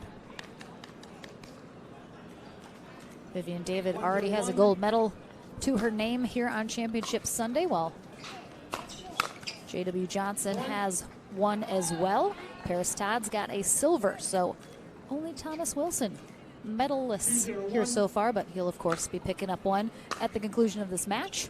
Paris Todd with 2 silvers, actually. Oh yes, good call. My bad.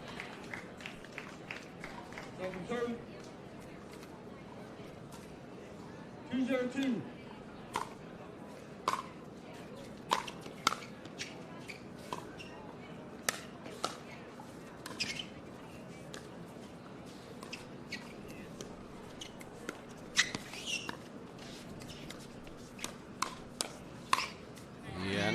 Not so sure about that speed up from Vivian David right there.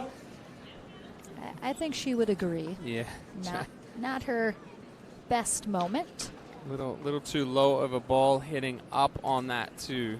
Johnson did a good job getting on top of it.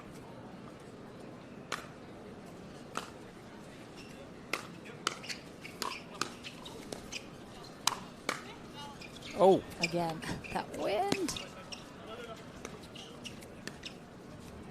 Really picking up currently. Again, she's really going to that combo, the speed up straight up to Johnson, and then hopefully setting Wilson up. But of course, she's ready for the setup for herself as well. But forcing Johnson to kind of just flick at it. Yeah, Johnson's sitting a little too much forehand, too much middle. So David recognizing that, she's going into the body or she's going back on the backhand side.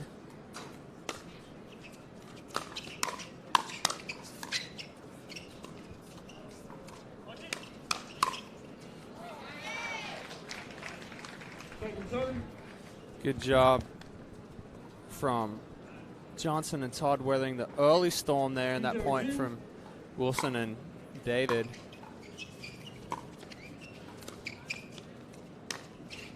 Ooh, just missing long. The squeal of a shot gone just a little long. 0-2-1.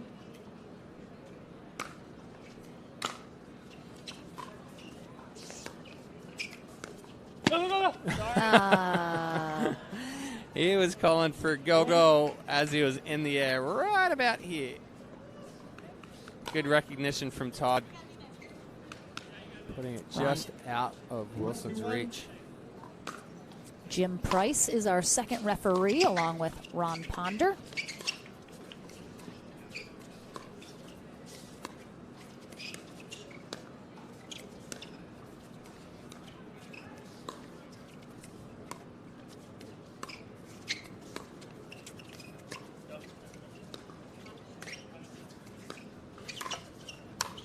Yeah, Johnson definitely saw him mouthing some choice words over there after that cord. It's popped up. Wilson easy put away.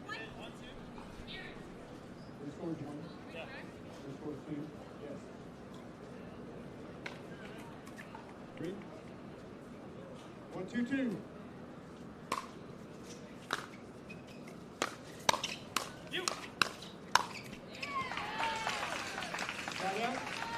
Good pressure from David and Wilson on that one.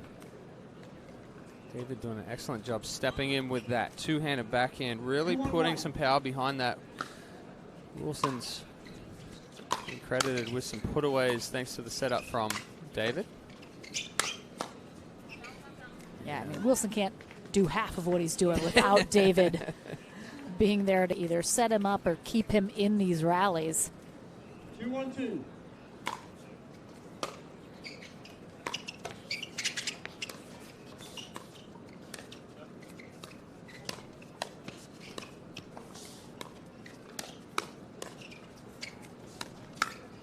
I don't like that speed up from Wilson. Yeah, a good job from Todd getting on top of that on a very difficult ball.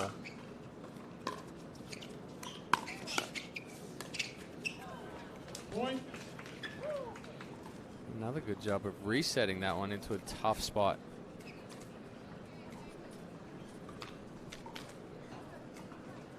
Two, two, one.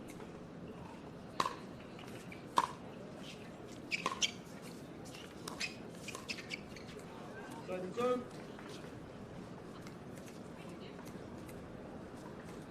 It's been rare the rallies in this match have ended on sort of like a there's been so many speed ups, so many sort of exciting rallies. Not too many short, kind of slow ones. Oh, yeah. Even that one, I mean, yeah, that's going over the net all day, every day, except for today. I mean, that took a right turn, a left turn. Sharp turn downward into the net.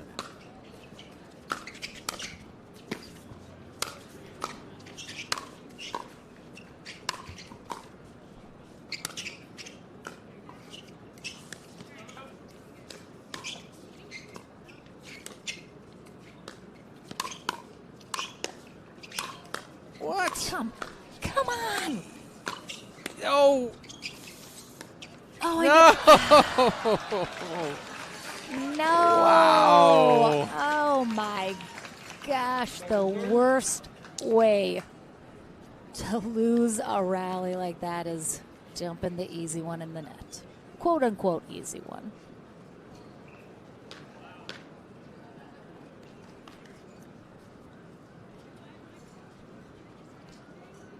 Two, two, two.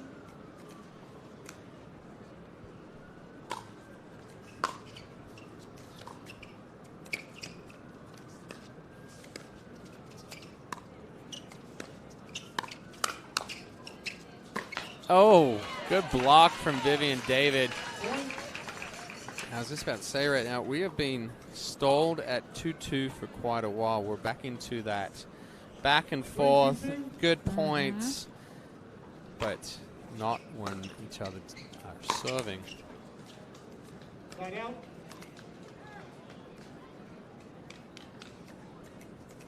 Two, three, one.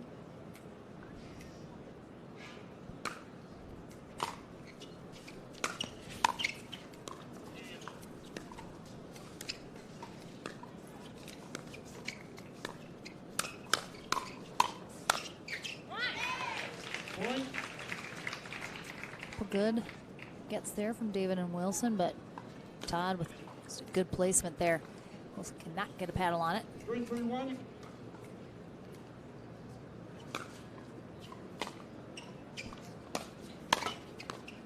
Oh. We talked, was it yesterday, Yesterday maybe? with The how net many courts, net courts, just yeah. outrageous. Really today, not as many. I mean, certainly some, but it just seemed like yesterday was every third shot was hitting the net, it seemed like.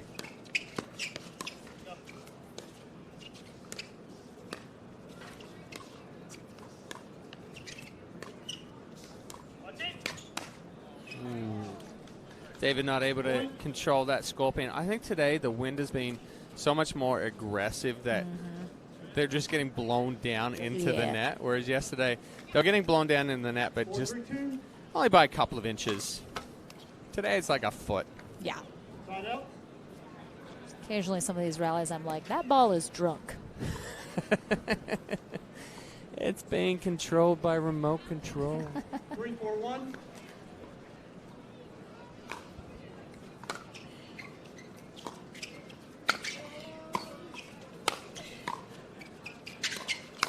Oh, good job by Thomas Wilson. Fully outstretched on the ball from Todd, getting another one from her overhead and then stepping up and 4-4-1. finishing that point. Second serve.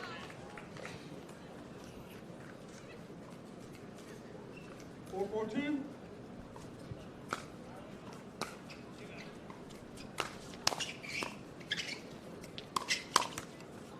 Wilson getting a little too far behind himself. Good job from Johnson putting on the pressure. Back at this back and forth battle, all tied at 4s. 4-4-1.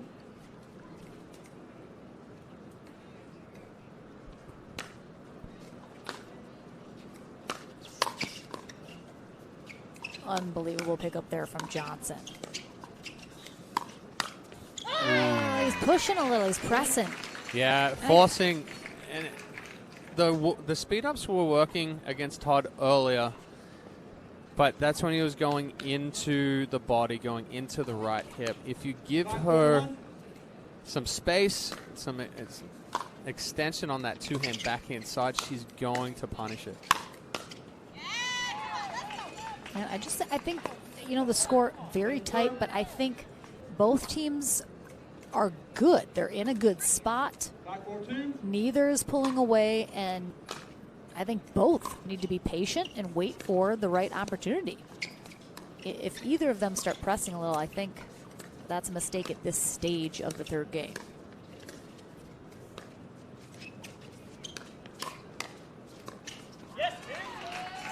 I mean, again, a little face there from Vivian David, like, yeah, it worked out, but 4-5-1.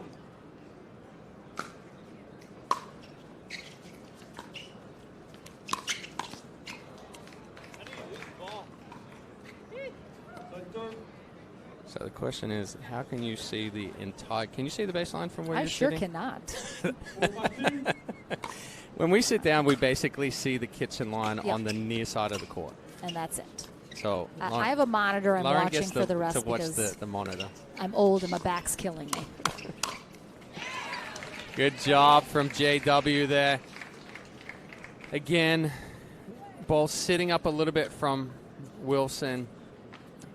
That balance from what they had in game one has certainly been squandered or squashed a little bit here in 2 and 3. Feels like it's forced at time.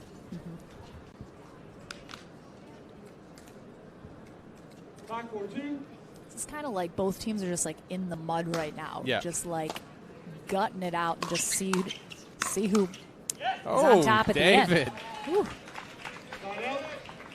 Nice job getting on top of that one. Very difficult. 4-5-1.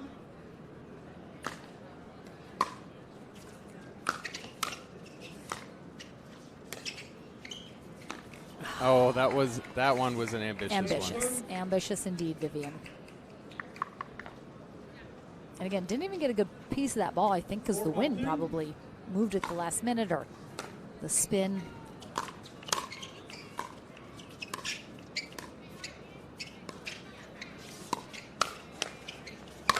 Oh, no.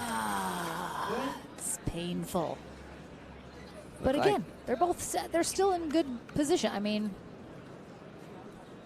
literally, no one has been ahead by more than one this entire third game. Yes. 5-2.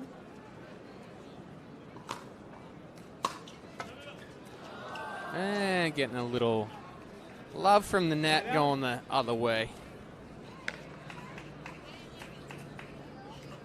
5-1.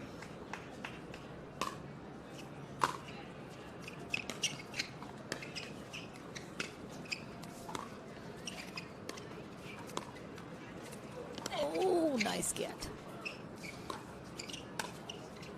Oh, what? That was funky. Yeah, Johnson kind of stopped his movement, not wanting to run into Todd. She took a half step back, 5-2. and so just tried to bring that paddle down a little too quick and swung it. Wilson did not swing through it. It was a wrist flick from high on that backhand.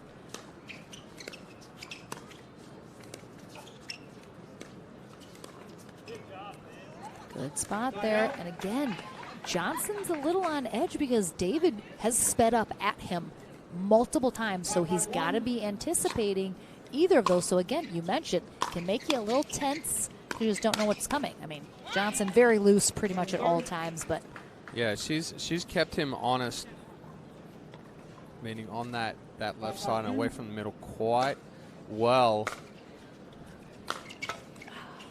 Side out. Certainly not the cleanest pickleball right now. We're catching a lot of net cords. Timeout. Servers. All right, offensive timeout here from Todd and Johnson. Why do you think they're calling this timeout right now? I honestly have no idea because they're not discussing anything right now. I mean, again, they haven't been able to really get much going, but neither has David and Wilson. There's certainly no momentum, I would say, on either side. So I am wondering if Todd just thinks a bit of a break here can maybe break up what's happening and sort of refocus them to maybe get something started. But certainly, I'm not seeing a clear reason why this timeout's been called, but that's the only thing I can really speculate is potentially behind why she ultimately called this. Yeah, I mean, you're only 1 point away from a end change timeout. Yeah, and again, there's no momentum to break. But both teams just really struggling getting anything going, and I have to imagine she's, I don't know. Pure speculation on my part. Time is in. 5-5-1.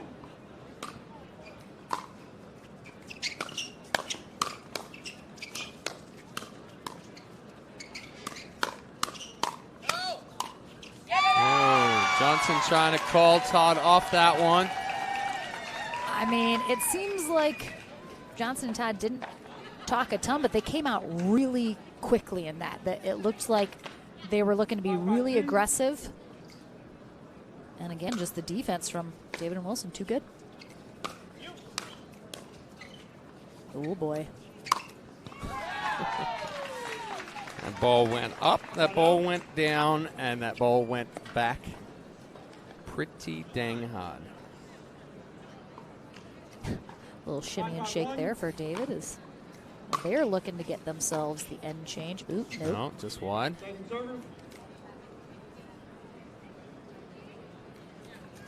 5-5-2.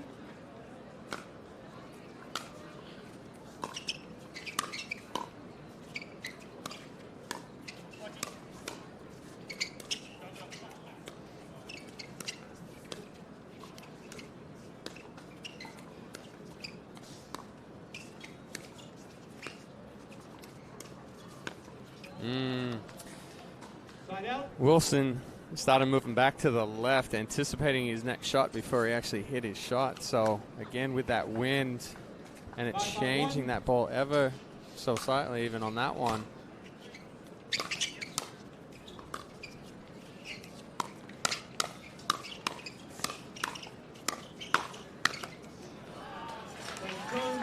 Whew. David's saying, okay, but still, we didn't get a point.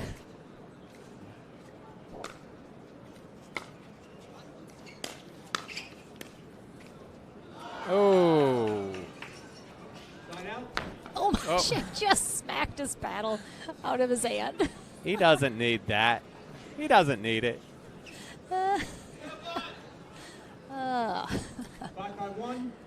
Too aggressive with the high fives. And again, just net. Somebody get one. I know. I need somebody to do something. I'm losing some steam. The end of a very long tournament.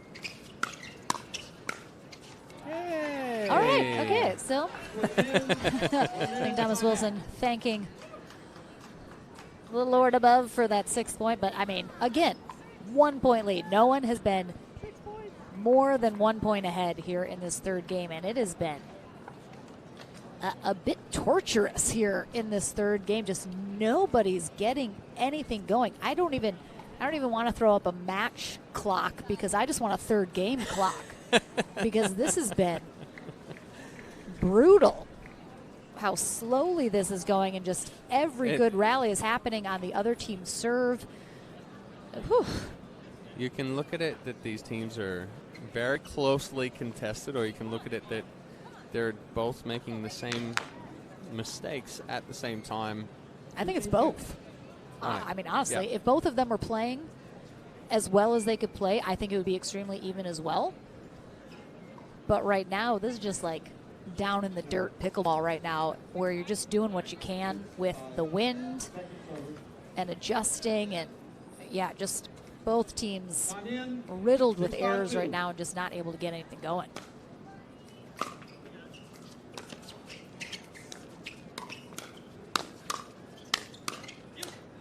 Oh boy. Oh, yeah, that was going out. Todd played an out ball.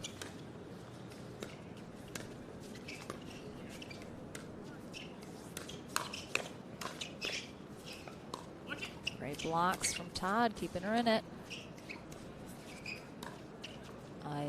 Oh, it's a good spot. It's in. I love. Oh, my it's in gosh, too. What? Oh! I love that lob from Wilson. Love it.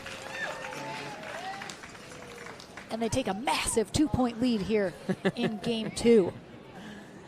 Pulling away. Pulling out everything on that one. Good time for the lob. Good spot.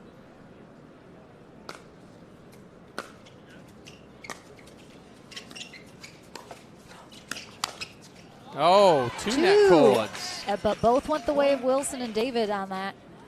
Oh, I mean, 3-point lead. This is a freight train running away right now at this pace. This is a run. It sure is. We had our discussion yesterday. Just Kev asked, is this a run? He knows what's up. But another timeout right here. So, yeah, just trying to the first time in game 3 right here where a team has kind of pulled away a little bit. Wilson and David finding a little bit of rhythm, albeit getting a little bit lucky with some net cords. But Johnson and Todd trying to slow that momentum.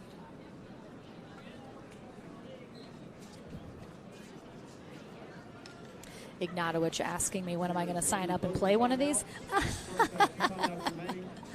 Oh, James, you make me laugh. Time's in.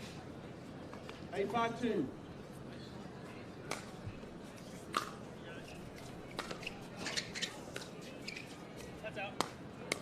I think maybe when I get my bionic legs. Yeah, in when the you Vivian get David when model. you get the Vivian David transplant. Exactly. 9-5-2.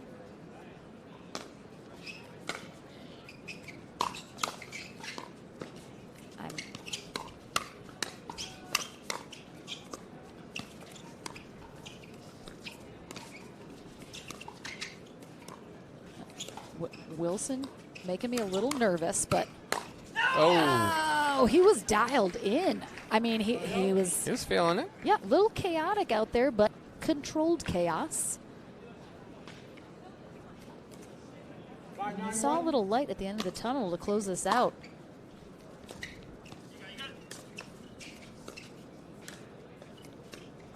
Oh boy.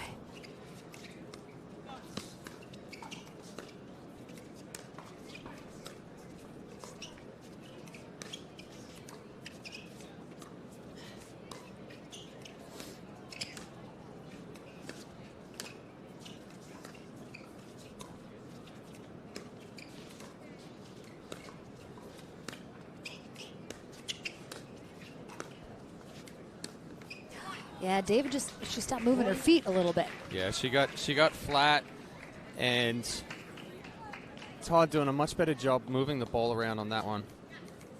691. Yes, Mr. Ignatowicz, my accent throws me off. Sometimes Always I blaming say- the accent. Sometimes I say Ignatowicz. Oh my. Yeah, well, that's how you would say it with an Australian accent, but, you know. I mean. 692. I'm all over the place.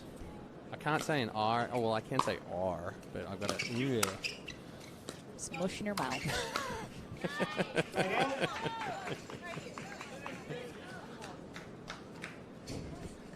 I did used to have a Motorola Pink Razor in the 2000s. Shay, how do you know that?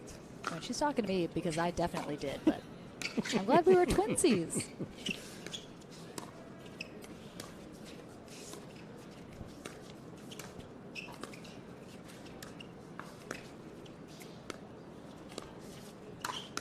Yeah, good spot from Wilson. Oh my gosh. An hour later in this third game. We got championship We have point. a gold medal match point here for Vivian David and Thomas Wilson. Second serve.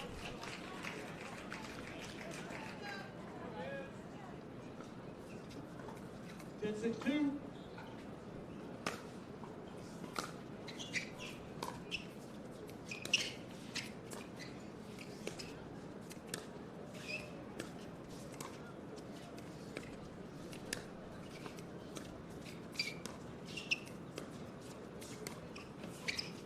Oh. Well, that's not really how you want to end it, but What? Vivian Da- David? they'll take it. Yeah.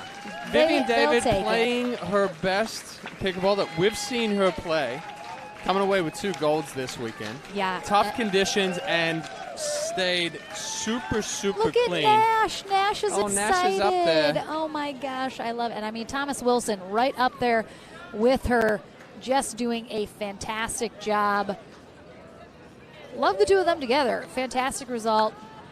But avoid that tiebreaker match to 15 narrowly here in game 3. There's Nash. We love a good Nash shot. Oh my gosh, thank you so much for joining us this weekend. We head to the Franklin studio one final time before we sign off to talk to Vivian and Thomas about their gold medal win here, but can't thank everyone at home enough for joining us at any point this weekend, but especially today for Championship Sunday. What a fantastic day. Every single gold medal match was exciting. A bit of a nail biter, but Houston in the books. Lauren McLaughlin, Chad Edwards here in the booth. Again, thank you so much for joining. Ken Herman, as always. We have Mary Beth at our tournament desk keeping us running. We have Pickleball TV, Spencer, Vi, and Ashley rocking this production. No cameras blew over. I think that is a win for sure. Definitely a win. We have big thank you to our volunteers here in Houston. Did such a great job. And, of course, our USA Pickleball certified referees as well. Tough job. Some of them had a tough weekend dealing with some unruly players, but part of the job, and we thank them so much for that. Again, head to the Franklin studio one final time. We're back in Hilton Head, South Carolina next weekend. Please plan to join us. Some more amazing pickleball at an amazing venue at Palmetto Dunes coming your way in just a week's time. But we will sign off for now. Chad, any final goodbyes? No, I'm looking forward to being on the mic again next week in Hilton Head. Always a fun time being in the booth with you. Oh, thank you. I mean, Tropical Ball. We yeah, gave them some good stuff this weekend. I love it. We've had a great time. But again, a short break into the Franklin studio, and we will see you next week in Hilton Head. Thank you so much, everyone. Toodaloo.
Welcome back. Oh, my. Sorry. Shh. Copyright. All right, welcome back to the Franklin studio. One final time, Lauren McLaughlin here with Thomas Wilson and Vivian David. Two-time gold medalists here in Houston. Thomas picking up his first here. And again, I mean, every single gold medal match today has gone at least to 3, sometimes that tiebreaker match. The wind, as always, the dominant factor here in terms of the environment. Again, I mean, is the wind, was it worse today, better today? I mean, what did you think in terms of that, how it played? Yeah, I thought it was worse going into the match, but then once you get in it, you kind of forget about it. And it felt similar as yesterday. It's swirly. It's mainly coming this way, but it's just different every time. So that's why we chose to drive a little bit more. And then I was trying to drop over there and miss like probably 10 in a row. But amazing job, Viv. Thanks for carrying us through. I was doing some weird stuff out there, but so much fun to play with Viv. Anyway, thank you. Go team. I mean, some amazing pickleball played between the two of you for sure. That third game definitely seemed like both teams kind of just stalled out. It was a very long third game. No one really got anything going until you guys really, right near the end, kind of caught fire, able to pull away a little bit.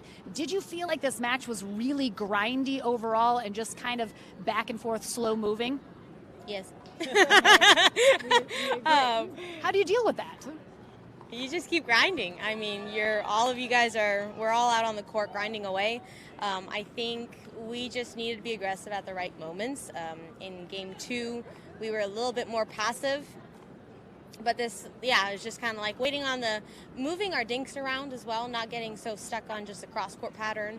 Letting Thomas, like when he starts moving his feet, watch out, world. He's all over the place.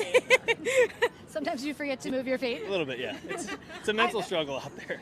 I mean, the two of you, you know each other so well, great friends, really gelled here together. I mean, some of the best pickleball, truly, I've seen both of you guys play, and it happened to be together. So, Team Dreamland. Let's go. I know. All right, so we'll bring Ken Herman in one final time for our final gold medalist of Houston.